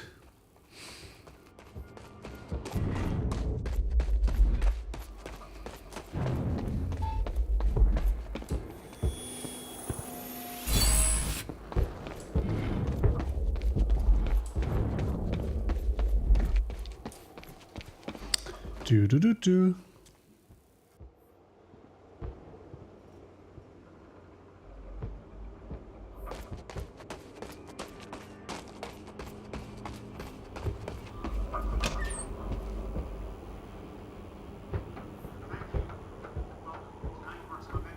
Which narrative object did I just find? Also, I've... Oh, this, I suppose. The end of a 17-year journey, and today we emerge from the shadows. We do so accepting great responsibility. I present to you the CFR, the Chronon Field Regulator. This device has been at the heart of our Chronon research since 2010, but I am here to assure you that it is so much more than just that. This device will be our salvation, and as promised, it is ready. To some of you, this means nothing. To others, everything. Rest assured, you will all know when the time is right. We are entering a volatile age. Great danger is coming our way. It cannot be prevented, but we can be protected. And so tonight is a celebration. A celebration in the face of darkness. We celebrate, but for some of you this means nothing. For others, everything. Rest assured, you will all know when the time is right. We are entering a volatile age. Great danger is coming our way. It cannot be prevented, but we can be protected. And so tonight is a celebration. Is that a loop? Celebration in face of darkness. Tonight we celebrate because I promise to you that we are prepared. We are prepared for what comes next. We are prepared to do what is necessary. We are prepared to survive. Thank you. That was a whole load of bullshit marketing speak nothing. Not a care in the world. Also, I decided to mute myself. I'm munching on my knäckebrot. No idea what that's called in English, if it even exists.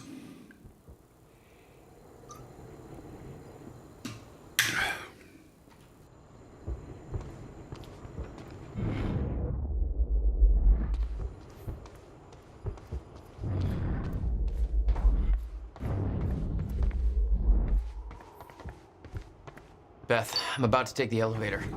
See Paul's still fond of his own voice? Yeah, he's talking about his survival plan. Crowd's eating it up.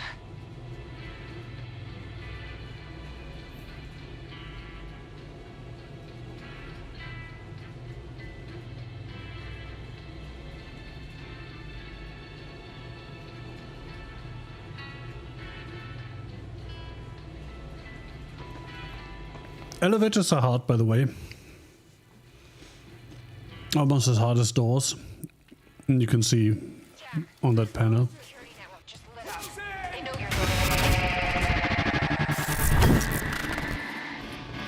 No shit!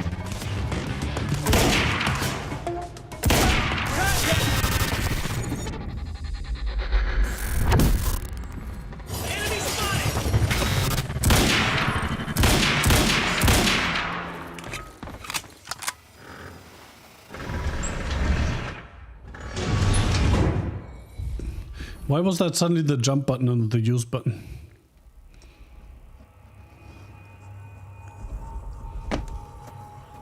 Also, why is it stuttering like crazy? So 30 FPS again? Well, now it's fine, of course.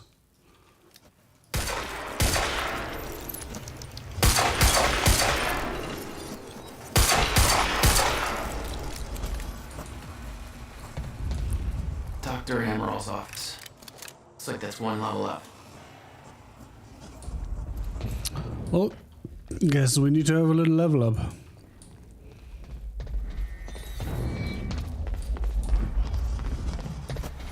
For good measure. Oh, wrong weapon. What a waste of fucking ammo.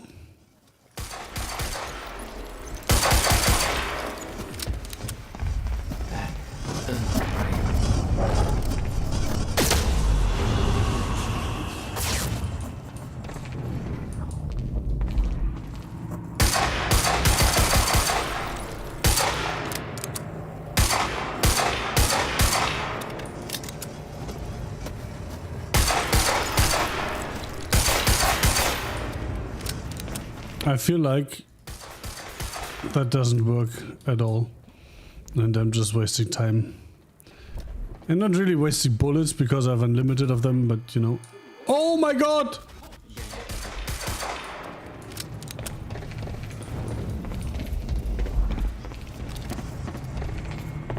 I guess I can't go through here. What is that? It's like I'm being drained. Oh.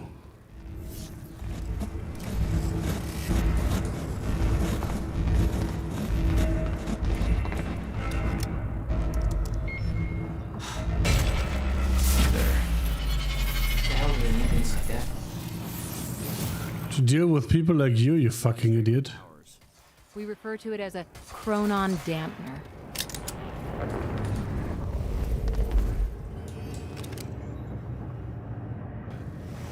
Oh, the lifeboat protocol. Greetings, lifeboat personnel. The day has finally come to commence phase 3 of our plan. Tonight, I will be hosting a gala to celebrate this monumental achievement to which you are all invited. By now, you have likely heard of the events that took place earlier today at Riverport University. Our path forward has not been impacted by this minor setback. We are ready for what comes next. Your part in this journey has not yet begun, but the onset of the fracture will bring with it new challenges that are worth reiterating. I'm not able to go over many of these issues in detail at tonight's gala because many guests will not have knowledge of the lifeboat protocol. As such, I'm including a high-level document outlining key points worth addressing. The path forward or journey ahead, lifeboat protocol, status of the survival program, shifters, dangers awaiting us at the end of time, R&D tour of future at work. The path forward. When you were chosen for the lifeboat protocol, you were sent a package illustrating in great detail several events that would come to pass. It was stressed that these events were unavoidable. Many of you were reluctant to believe this, but every single one of those events has since occurred, including, to your great regret, the onset of the fracture. That's not to your great regret, you asshole. This provides empirical evidence of my knowledge and understanding of the future, and I trust it has dispelled your doubts. No future event that I have experienced can ever be prevented. This includes the end of time. It cannot be avoided. However, it can be survived. Survival in the end time has been primary mission of Monarch Solutions since its inception. Your loyalty to this cause will prove invaluable as we move forward. I know this isn't easy, but in the face of immutable fact, sacrifices must be made in the name of our survival. From this point forward, we will have to start making those sacrifices at a rapid pace. While we do know the exact date and time at which the complete end of time will occur, our knowledge about the escalation in status and time anomalies leading to it is far less complete. We do, however, know that it will be dangerous. For the first time in 17 years, we are entering a phase of the relative unknown. Adjustments will need to be made along the way, both in response to the effects of the fracture's progress and to the less cosmic events that we will find ourselves in. We ask for your patience in this trying time. Lifeboat protocol. You are the chosen few who will survive the end of time. When time stops, your journey will continue in the safety of the lifeboat. The chronon particle harvesting operation is nearing completion. The lifeboat has been confirmed to be able to run solely on that chronon power, as regulated by the chronon field regulator. Current data indicates that the lifeboat will remain sustainable for approximately 50 years, subjective years of course, as no time at all will pass outside the lifeboat. Interesting. Given the preliminary research we have achieved using the CFR, we estimate that it will take at least 2 subjective decades for the lifeboat team to discover a permanent solution for the end of time. Given the nature of the problem, this is of course highly speculative, and the solution could prove to be more elusive than we're hoping. However, by the time the lifeboat protocol is activated, we are confident that we will be able to increase our chronon particle reserves and their sustainability to a point where we have a runtime of upwards of 200 subjective years. Or to put it another way, if there's a solution to the end time, I'm 100% confident that the lifeboat team will have the necessary time to discover it. Shifters, relieved you all on the danger of chronon disrupted wave function subjects, or what we are now being referred to as shifters, or what are now being referred to as shifters. We estimate that they will begin to emerge within status only as the end of time nears. The lifeboat has been tested, and we can say with absolute certainty that the stutter-proof technology will protect the lifeboat from shifters. Using a living sample in Dr. Kim's lab, we have proven that shifters cannot manifest without the presence of a stutter. Fuck my life. We will make sure that you are transported to the safety of the lifeboat before they arrive. Floor 3 of the lifeboat has been built to house the Monarch Solutions Striker and Juggernaut squads, a paramilitary unit trained to combat shifters at the end of time. Their presence will likely not concern you. However, in the event that travel outside the safety of the lifeboat proves to be necessary for any reason, the Striker teams have been trained to navigate the end time and successfully eliminate shifters. R&D tour. Tonight we will be sending you VIP passes for the gala, which will permit entry into our high-security R&D facility on Gull Island. Gull Island, I don't know. Many of you are, of course, already intimately familiar with these areas, given your technological and scientific expertise, but those who aren't will undoubtedly find it interesting. You're welcome to join the tour to view the various pieces of tech that Monarch has developed during Phase 2 to prepare for our journey forward. We welcome you to take this opportunity to see for yourself that every development necessary for the lifeboat protocol is completely on schedule. Your dedication to our cause will assure our survival. Dark times are coming, but you're the light at the end of the tunnel.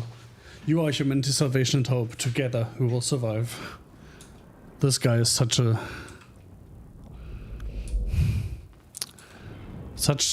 person.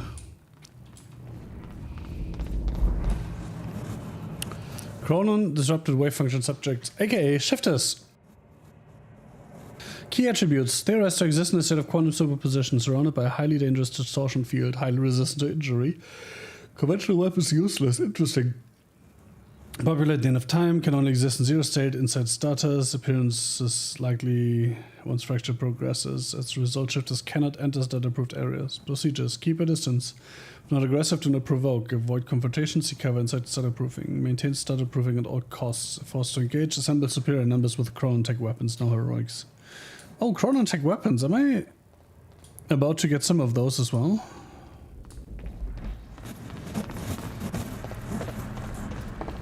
Like that does sound helpful, right?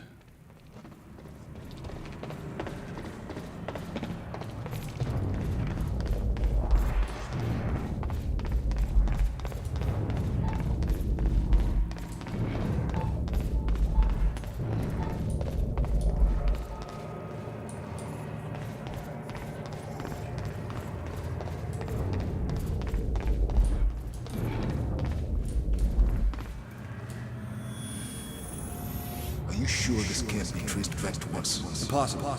I've adjusted the flight controls so the drone will crash into the villa on your order. Good. Very good. I'll make sure that Sophia's in position when the time is right. Wait for my call. So he's trying to get rid of Sophia. Interesting. It was some kind of surveillance drone. Knowing that Monarch had eyes in the sky made me a little uneasy.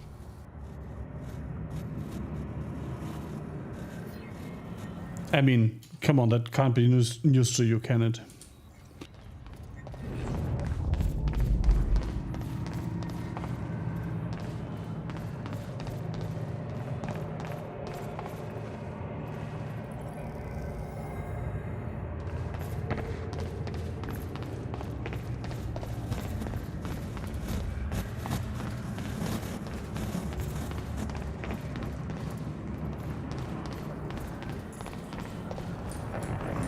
How the fuck do I get there?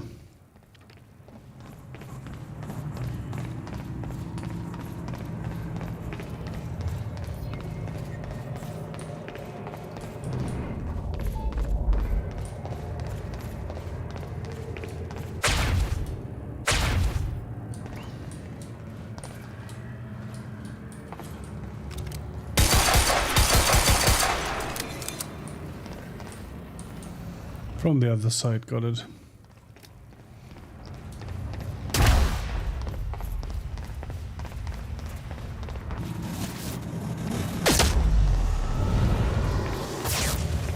Okay, I gotta get to Dr. Amron's office. Serene ordered Hatch to kill me because he didn't want to put his plan at risk. With seeing the scale of that facility, I started realizing just how deep that plan went. Made me wonder. Time was ending. What was it all for?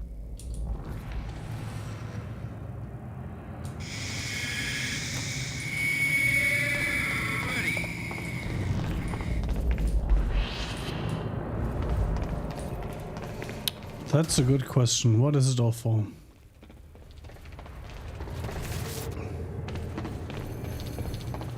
One front in front of another. Travel 100 feet.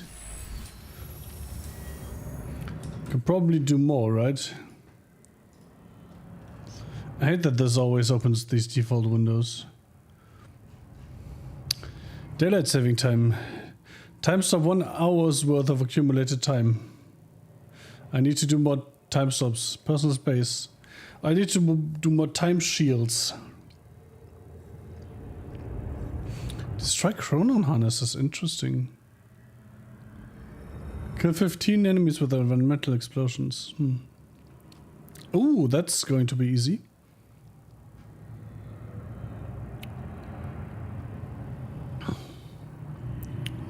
Use time stop to stack a total of 1000 bullets.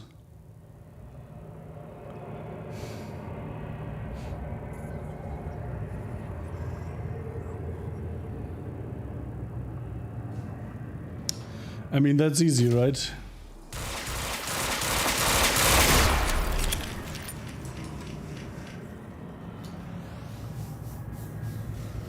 Wait, we're still at 19? Bullshit.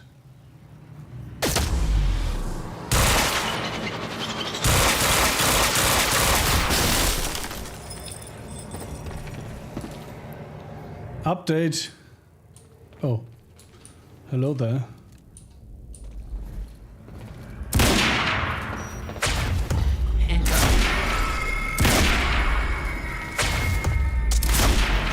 Okay.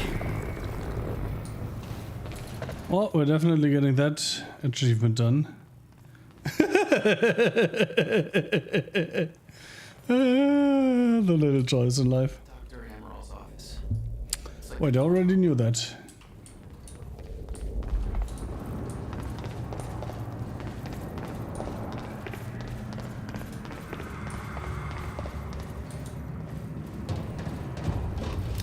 No. Did I want to do that?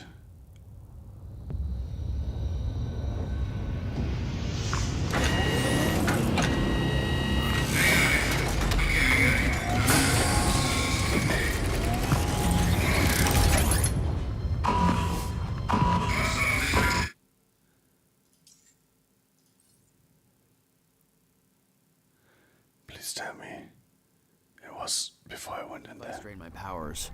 We refer to Nice. it as a Chronon dampener. Okay, I already grabbed that thing. Nice.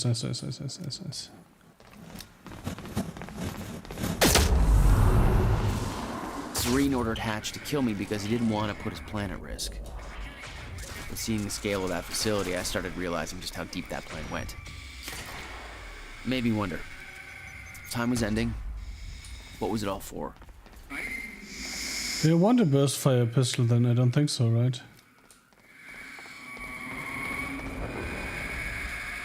Oh.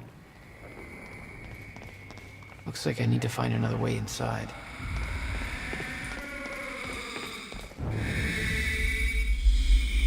I suppose that was the way to go then. Shit.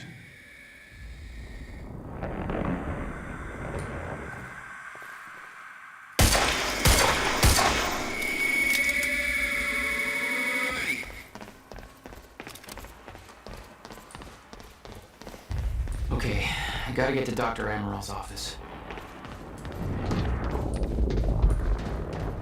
Well, guess we're gonna have to do that little mini boss battle.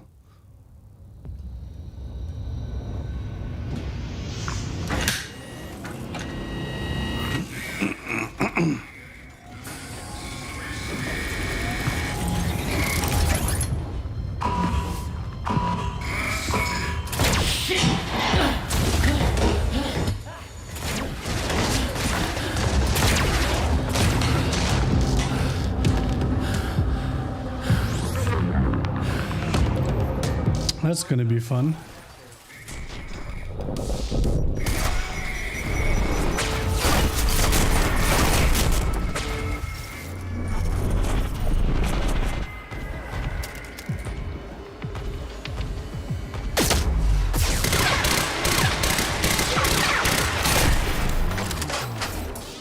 Well, it doesn't feel like that did anything.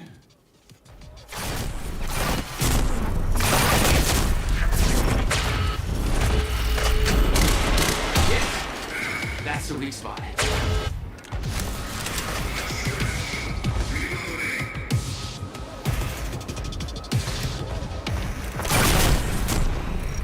So I know exactly how to do it.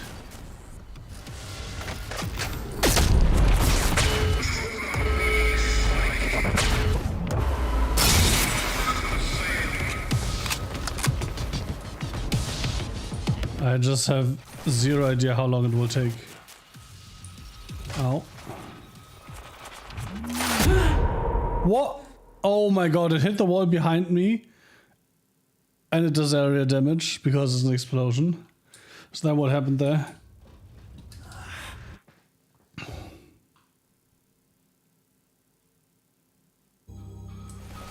What the fuck is that thing?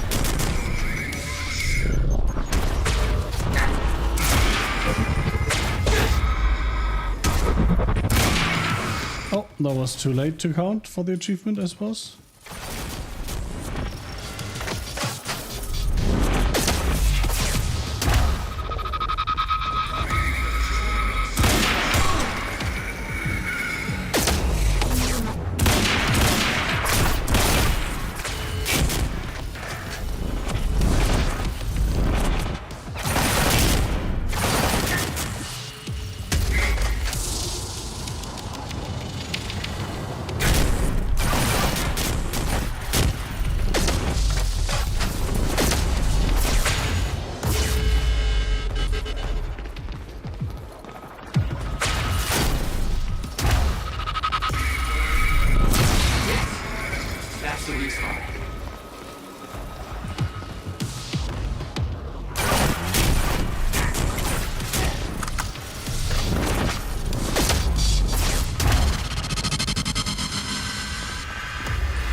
Oh, I won. Nice.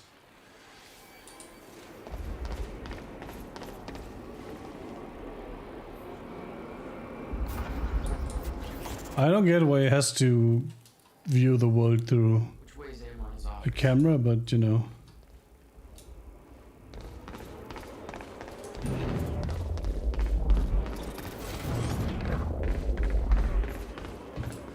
Oh, hello.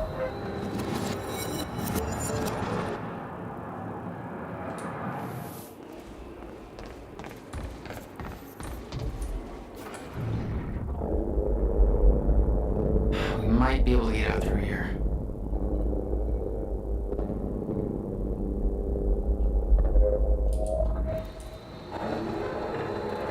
Are you kidding me?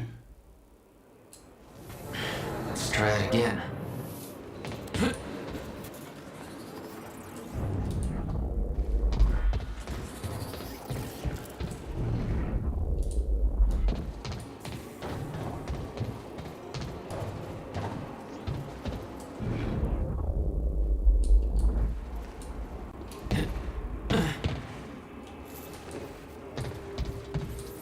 All of that is like totally safe. Guessing this isn't the usual employee route. Probably not. Hello, usual employees. Too bad, you're dead now. Dr. Emerald's office must be close. I like how that damaged me while I was standing like 2 meters away from it. No alarms. Looks like no one here. Nice job, Beth. Friday social to reduce the radiator entrance to the smoking area. Chronontex wanted. Please return all cups to the kitchen. Return your cups so nobody has to die. That seems like a bit of an overreaction to some missing cups, but you know. What do I know?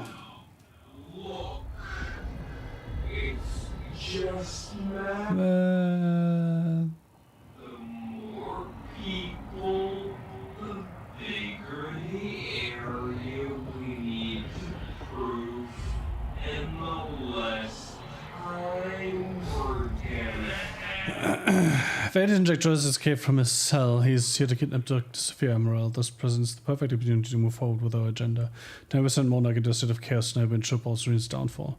Oh, so... Okay, that's the reason if Paul lets this get personal and Martin Hatch is the de facto leader of the company, right? And then he does bad things. When Paul hears about Jack's escape, he will order Sophia Emerald to be locked away in the villa for protection. As Jack nears her location, have sets and sabotage the drone surveillance so that those movements will remain undetected. Assist Joyce's mission in any covert manner possible. Sophia is Paul's only resource available, capable of developing the treatments he needs. With her out of the picture, we only need to destroy his remaining 2 and render Paul helpless as his sickness grows. All of his treatments are kept in Dr. Kim's lab. I will get next to the area and ensure that the entire lab is destroyed. I predict that Paul's sickness will take hold within 6 hours of these events, spurred by the increasingly frequent stutters. Only then will we make our final move. So that's the agenda, okay. Bit small-minded, but okay.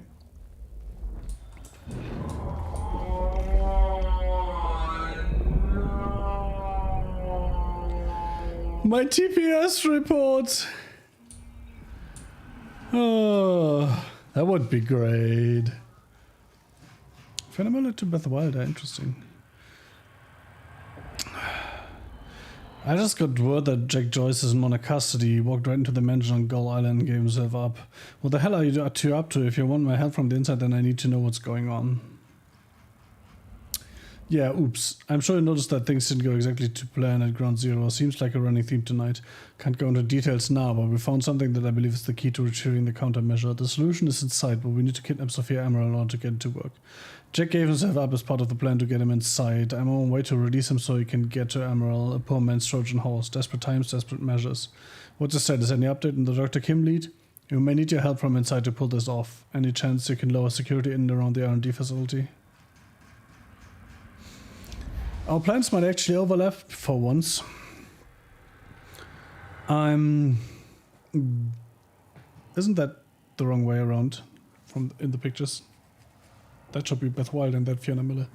Our plans might actually overlap for once. I'm going to attempt to access Dr. Kim's lab tonight during the gala to find out if he knew about the countermeasure. So I think that's our strongest lead. However, if I get inside, I should be able to shut down some of the security measures from the inside. The problem is that getting inside the lab might prove to be a long shot. Couldn't get a hold of Emerald's keycard, so I've resorted to shameless flirting in order to find a means in. I'm going to the gala as Charlie Wincot's date, quote unquote, in hopes that he can get me inside. That's if I can hold back from punching out the douche for that long. Consider this a test of restraint. I know that you think Jack's the key to obtaining the countermeasure, but the evidence is really stacking up that Dr. Kim knew something about the device. All of the research he did in that lab is classified. They're hiding something big in there. I'll let you know what I find. I'd warn you that your plan on the island sounds reckless, but I'm sure you're fully aware. Keep in mind that the minute Dr. Emerald goes missing, the entirety of Monarch is going to be hunting you down.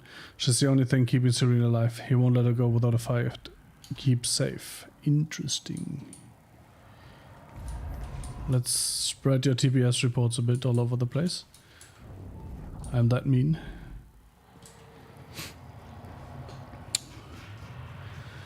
People, it seems, instruction for tonight from Martin Hedge to Monarch security team leads.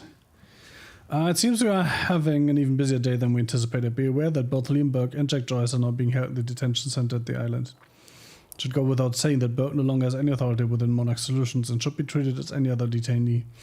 Both Burke and Joyce are considered exceptionally dangerous, and Joyce particularly so. He is currently inactive and should be handled with caution. That said, Joyce has given himself up. It's possible that he has realized the futility of his position, and the fight has simply gone out of him, but I'm not convinced he has no ulterior motive. Mr. Serene has to concentrate on his speech tonight. It's extremely important to the future of this company, so please ensure that everything goes smoothly. In the meantime, I will personally be conducting an interrogation of Joyce. Please expect my arrival at the detention center shortly. Interesting. Oh, that's her office. I guess we're going down first then and grabbing that chronon thing.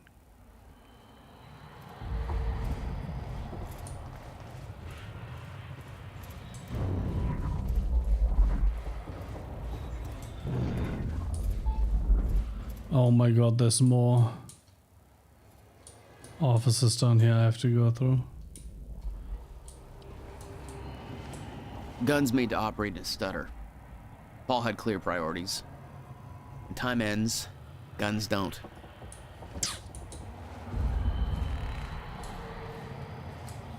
I can't not have guns, right? I want to. Having guns is important because without guns you can't, you know, kill people. It was technology that allowed people to move inside a stutter. Well, Too heavy to carry, I assume. That's why I had to find the lighter model in Amaral's office.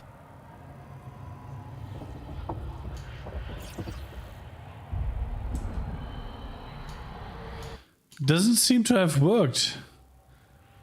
Does it now? The offices before locating Dr. Amaral. Blah blah. Fuck you too.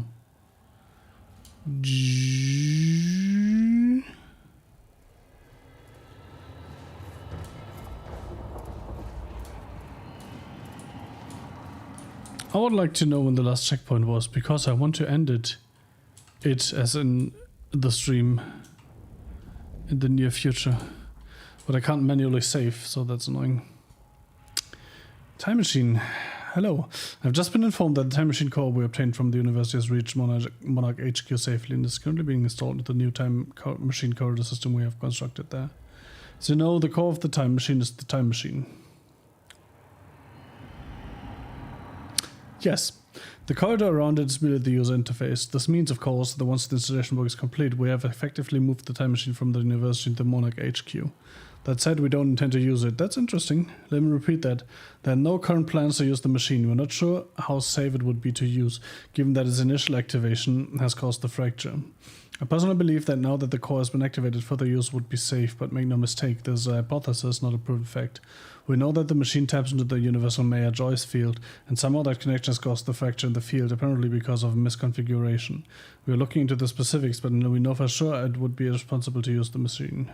However, having it in place gives us a degree of control. It allows us in an emergency to travel backwards, although we obviously can go no further than to the time of its activation last night, or forwards as might be required. Obviously, being fully secured at our building's restricted area on the top floor also means that nobody else can use the machine. I have to reiterate that the only person who may authorize the use of the time machine is Paul Serene. I do not have the authority. Martin Hedge does not have that authority. The only person who does is Mr. Serene. He takes this issue very seriously, and I strongly suggest that you do the same. You do the same. Because it would be a shame if something happened to it. Oh my god. What's up, my girl? So I had a dream about you last night. It wasn't anything bad, don't worry, but it was pretty fucking weird. It was pretty weird fucking. Let's just say that if you had a second mouth hidden under your arm that keeps on insisting that the international stock market's being controlled by the Pittsburgh Steelers, this would be a real good time to tell me. I mean, I don't usually have premonitions or anything, I don't believe in that crap, but just the same, I'd hate for that one to turn out to be true. Oh, and also that mouth eats nothing but sausages, real Chompy Chomp style. So you know, there's probably nothing Freudian happening here. I just want you to know, what are you up to? Jesus, Charlie, I can tell that you're a man of great sophistication. Did you major in smooth talk or... Actually, hey, speaking of education, I heard rumors about that upcoming up at the university. I know you know, because you always know about that sort of stuff. It sounds pretty serious. What the hell's all that about? Well, as far as the university thing goes, I can't really talk about that. I mean, yeah, obviously I know I'm like the first person they talk to about something like that, but it's classified. I sure as hell wouldn't put that down in an email. So maybe you should just come down and talk to me, you know, if I was free to talk about it, which I'm obviously not. Bring food. Seriously, I can't talk about it. I don't even want to know how you know about it, but you should still bring me food. Not sausages, don't make this weird. Okay, sausages are weird, I learned today. Brenner's mug. Oh, check out Burke's contacts. Who's he working with? Interesting. So that was an Intel object. Interesting. Wait. That big thing is behind the door, right? Let's double check that I can't access it yet. Yeah, it's definitely out of my reach.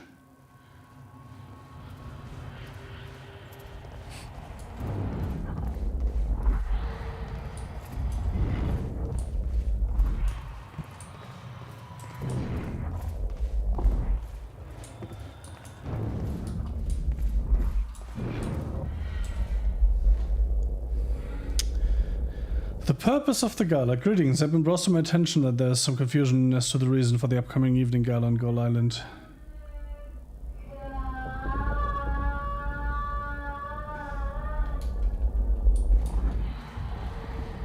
LOL. She's literally playing fucking Alan Wake. I understand that some feel that such a celebration is frivolous, even misguided. In the aftermath of last night's events at the River University and the now present steadily advancing friction time. These concerns are understandable, but they are missing the bigger picture. Monarch's solution is now entering a phase in which its true purpose will be fulfilled. We have finally arrived at the moment for which we have spent years preparing. The purpose of this event is twofold. First of all, for those selected to be a part of the lifeboat project as scientists, technicians, support personnel, or in some other way, it will be important to see and hear Paul Serene. Continued confidence in the survival program is vital for the continued survival of Monarch and ultimately the human race itself.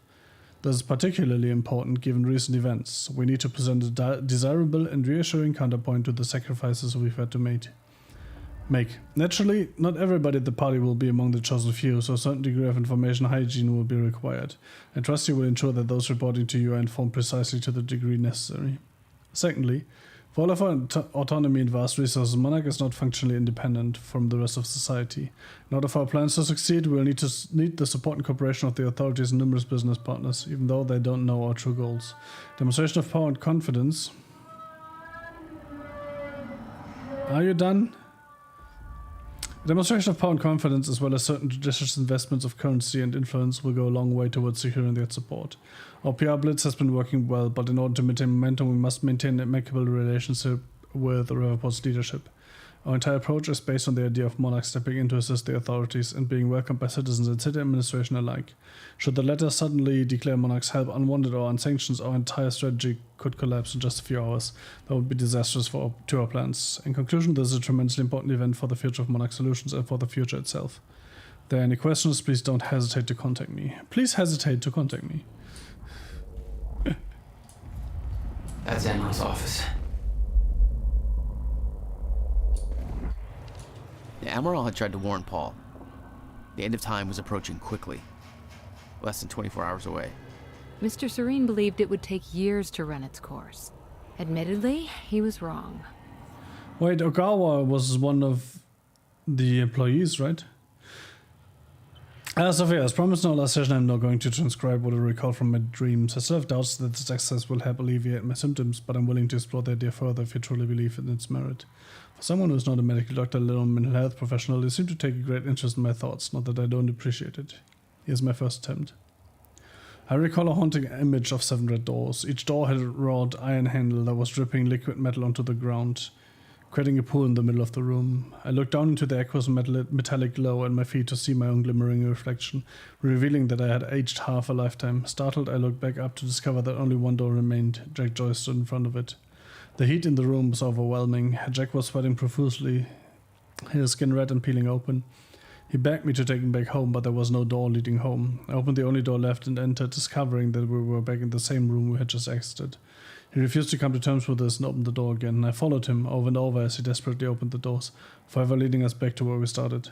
The heat grew and he howled in pain, begging to know why I made the other doors disappear, where there was only one path. He begged me to bring the other doors back. He begged me to take him home. The iron pool burst into flames. Jack screamed in agony. I grabbed him, told him that we needed to learn to endure the heat, to embrace the flame. I knew it would come to pass eventually, but the only way to survive it was to accept its inevitability. My body began swaying rapidly, dancing to the movement of the flames around me until my bones faded out of existence. I surrendered to the fire until we were one and the same. I was no longer one being in one place and time. My life was spread evenly across the flames until I was no longer an individual in one body, but a grander shifting entity. Oh, look, a shifter. I could feel Jack being consumed within my essence. I felt a power within the heat, a clarity of intent. I forgot about my desire to ever return from the flames because the body that once desired to return was lost forever. I became the very thing that I entered, and it became me, a cyclical fury chasing itself, or Ouroboros. I woke up in a cold sweat. I quickly wrote down words that poisoned my mind in that moment. Delmar Schwartz was right. Time is the fire. Interesting. With Jack Joyce in custody, I thought it relevant. How much time has passed? Ooh, a lot. Holy fuck, 3.5 years. I thought it relevant to forward you a message you sent me years ago. Do not underestimate the significance he holds in your life. I understand your concern that he is reluctant to accept the inevitability of what is coming. However, when he sees the whole picture, he'll have no choice but to believe. We all had our doubts once. You showed us the light. Give him time. Interesting. Interesting. Projected fracture progression. Oh, interesting. Original. Adjusted. A bit more than 24 hours. We've looked at the preliminary data on the frequency and severity of the status and crunched the numbers, and the results are alarming. Our original projection projection, which gave us years until the fracture reached the point where time breaks down completely, does not match up with the progression of stutters we are experiencing. Put simply, the stutter is happening more and more frequently, clearly indicating that the Mayer-Joyce field is breaking down much faster than we thought. Taking the rate of acceleration, we can hypothesize that we might have as little as 24 hours until we reach an end of time, or the point at which time stops, and no longer starts up again. We do not know why the original projection was wrong, and why that data, which we do consider reliable, coming as it does from Mr. Serene, seems to entirely contradict our current findings. Regardless, the main issue seems clear. In order to achieve Monarch Solutions' stated goals, the lifeboat protocol should be activated ASAP. Interesting. CFR briefing. It's no exaggeration to say that the chrono field regulator, or the CFR, is at the heart of all of Monarch's technological advances. Oh my god, I'm rapidly losing focus. I need to power through this until the next save point. It has taken on a somewhat mythical quality given its origins and the vital role it plays in the lifeboat project, but in actuality the CFR's applications are very practical. That's not to say that the CFR hasn't had a course-altering impact on the work Monarch Solutions does. It's been hugely influential in the development of both a stutter-proofing technology that allowed us to shield large areas from the effects of a zero state, enabling time to keep flowing within them even as it stops everywhere else, as well as the smaller, personalized application of the same technology, the portable chronon harnesses that allow our soldiers and technicians to operate freely within stutters. We think of Dr. Henry Kim as the father of all this technology, and deservedly so. But for all of his brilliance, it was his dedication to uncovering the secrets of the CFR that allowed him to make his breakthroughs. Despite Dr. Kim's hard work, the CFR's functionality is still not fully understood, and we have not been able to replicate the device. So there's only one. Having more than one of them would obviously be greatly advantageous to us, but we find ourselves in a precarious position where in order to fully investigate it, we would have to take it apart. Given its immense power, such an undertaking would pose obvious risks. Perhaps even more importantly, there's no guarantee that we would be able to put it back together again. Given that it's vital to the implementation of the lifeboat protocol, it's our policy to leave it intact. We do know, however, that the CFR can not only store an immense amount of chronon particles, it can also tap into the Mayer-Joyce field and, with great precision, manipulate it. It's this unique ability that our own chronon technology replicates, albeit at far less control and efficiency. It's also what makes the lifeboat protocol a reality. By itself, our stutter-proofing technology is powerful and reliable, but its rate of chronon particle consumption is high, and it increases at an alarming rate as we widen the volume of space that stutter-proofing covers. This would, on the face of it, make the stutter-proofing a very temporary solution indeed, one that would perhaps buy us some subjective weeks when we enter a permanent zero state, but which would ultimately only delay the inevitable. However, the CFR changes all of that. So when the permanent stutter-proofing installed in the lifeboat, indeed the very stutter-proofing that makes the lifeboat in the first place, is directed by the CFR, the system becomes vastly more efficient. Our chronon particle consumption is reduced to around 1% of what it otherwise would be. So if you have a couple of weeks, times 100 is like 2 couple years. Given that chronon particles are hard to source even at our ground zero installation and our stockpiles are decidedly limited, this means that the CFR makes the difference between lifeboat being a temporary stopgap solution or a very long-term undertaking that hopefully allows us to eventually find a solution to the end of time. Chronon is the wave function subject, aka shifters. Slide 1.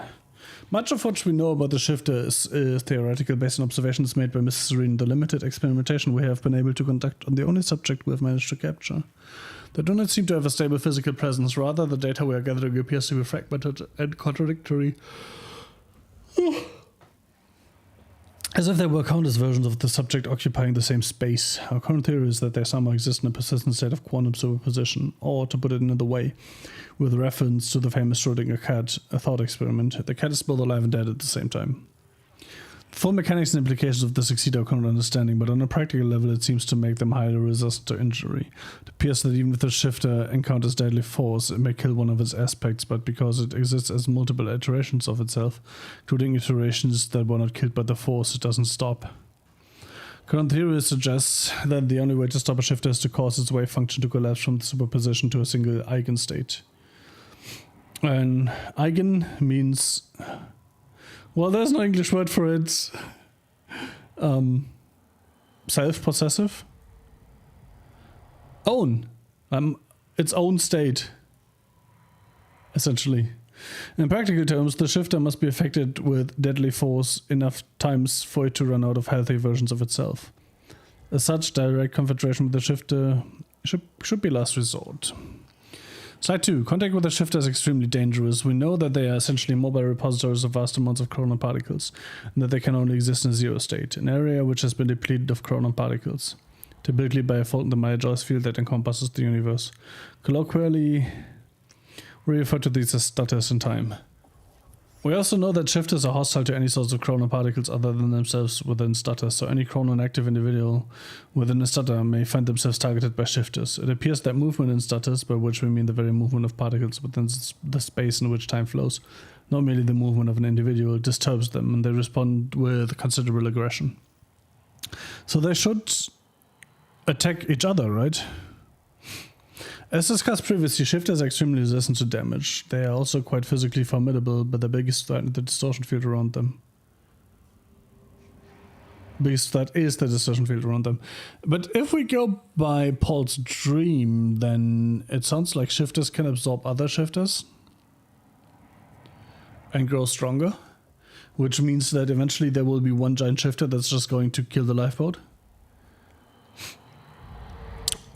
Its exact nature is unknown, but we know it warps the properties of the space surrounding them, exerting great physical stress and unpredictable forces on its surroundings.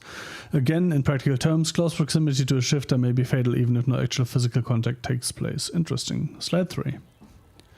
The stutter-proofing technology Monarch Solutions has advanced offers solid protection against shifters. Time flows normally within a stutter-proofed area, so shifters simply cannot exist within them. Therefore, as long as stutter-proofing remains active, shifters are not a problem. However, stutter-proofing of large outside areas is not feasible given our chronon particle budget, so I've developed other technology to defend against shifters, the chronon dampeners. A chronon dampener works by annihilating free-floating chronon particles within a specified area. As shifters' forms are hypersaturated with chronon particles, they cannot enter an area in which the chronon dampener is active without the wave function collapsing. Therefore, our operatives in the field have a solid portable defense against shifters. They can enter it, but then they are killable, right? If I understand this correctly. And significantly weakened.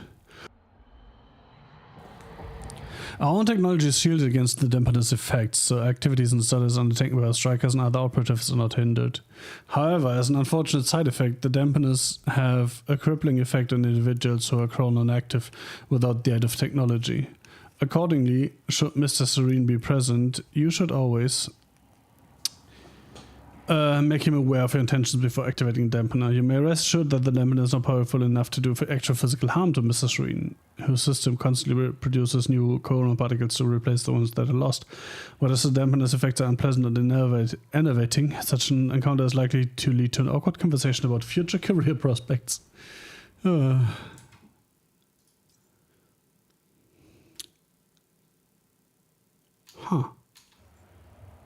Missing a chronon source. I hope that will still come, and that's probably the last narrative object, right? That there looks like what Beth wanted. Oh, shit. Emerald's at the party. Of course she is, you idiot. I better find a way out of here and get to the party.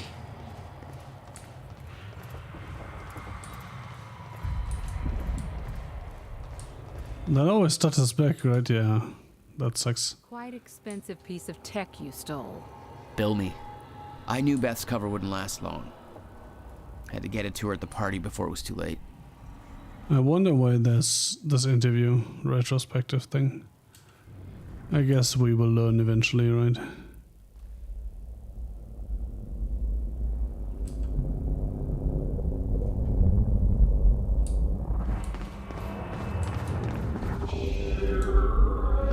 Dude, come on, your work. Adventurous religious singles, pure thrills for the pure of heart. Find your soulmate, meet the one he meant for you. He meant for you. Abstain together, enjoy the tension. There's room for all in the closet of the Lord. Oh my god. Wait. Fuck my life. I missed two things. I have to go back to this now too. And this, right? No, this. Fuck! I don't want to have to do things again and again and again.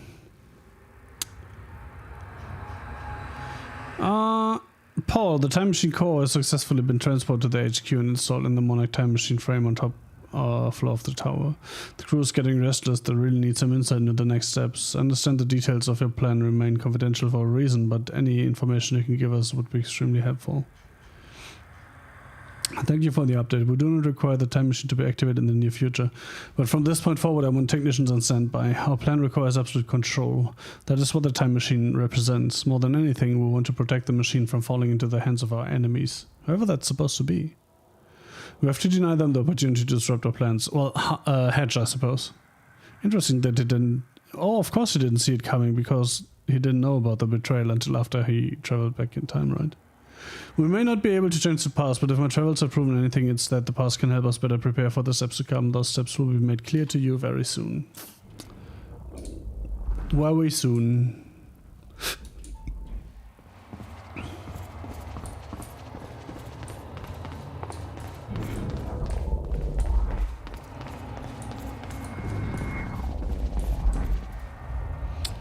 The lifeboat. Locate underneath Monarch HQ. Access sealed and activated. Completely stat approved. Maintained with chronon particle source from ground zero. Particle flow directed by the CFR. Twofold purpose. Guarantee survival of human race. Find a way to restart time. Limited capacity. Personnel chosen based on vital skills. Complete discretion required. No, Mr. S will give the speech tonight at Gala. Groundwork for activation. Mr. H has limited availability. Busy with Joyce. Contact his assistant if urgent. Okay.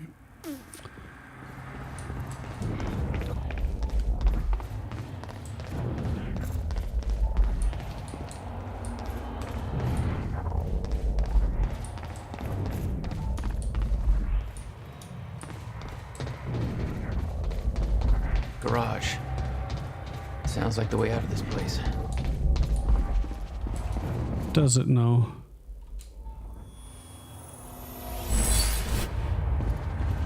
Still got it. Also, I'm an idiot because having started a new chapter means... Wait, it means there was a thing and I need to read the things again so it's saved. And I don't have to read/grab the things again because I already have them.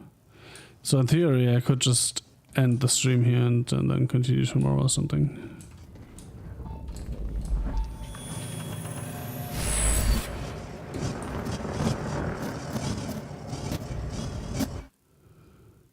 Let's see, a time rush. Okay, I need to pay that.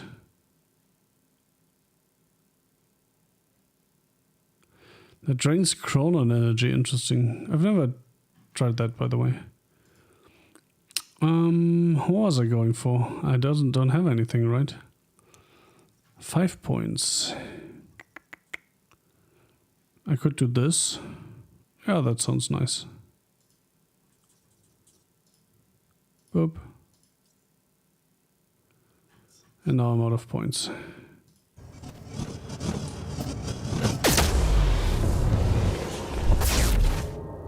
All I had to do was make it through the garage. Seems simple enough. Yeah, they're totally not gonna wake up in a second or something. Called it. But hey, on the plus side, I just saved, so I can literally just end now, and I'm gonna do that. Because it is already, fuck my life, almost 1 AM, and I wanted to stop at midnight. Fuck me. I guess the story is more interesting than I gave it credit.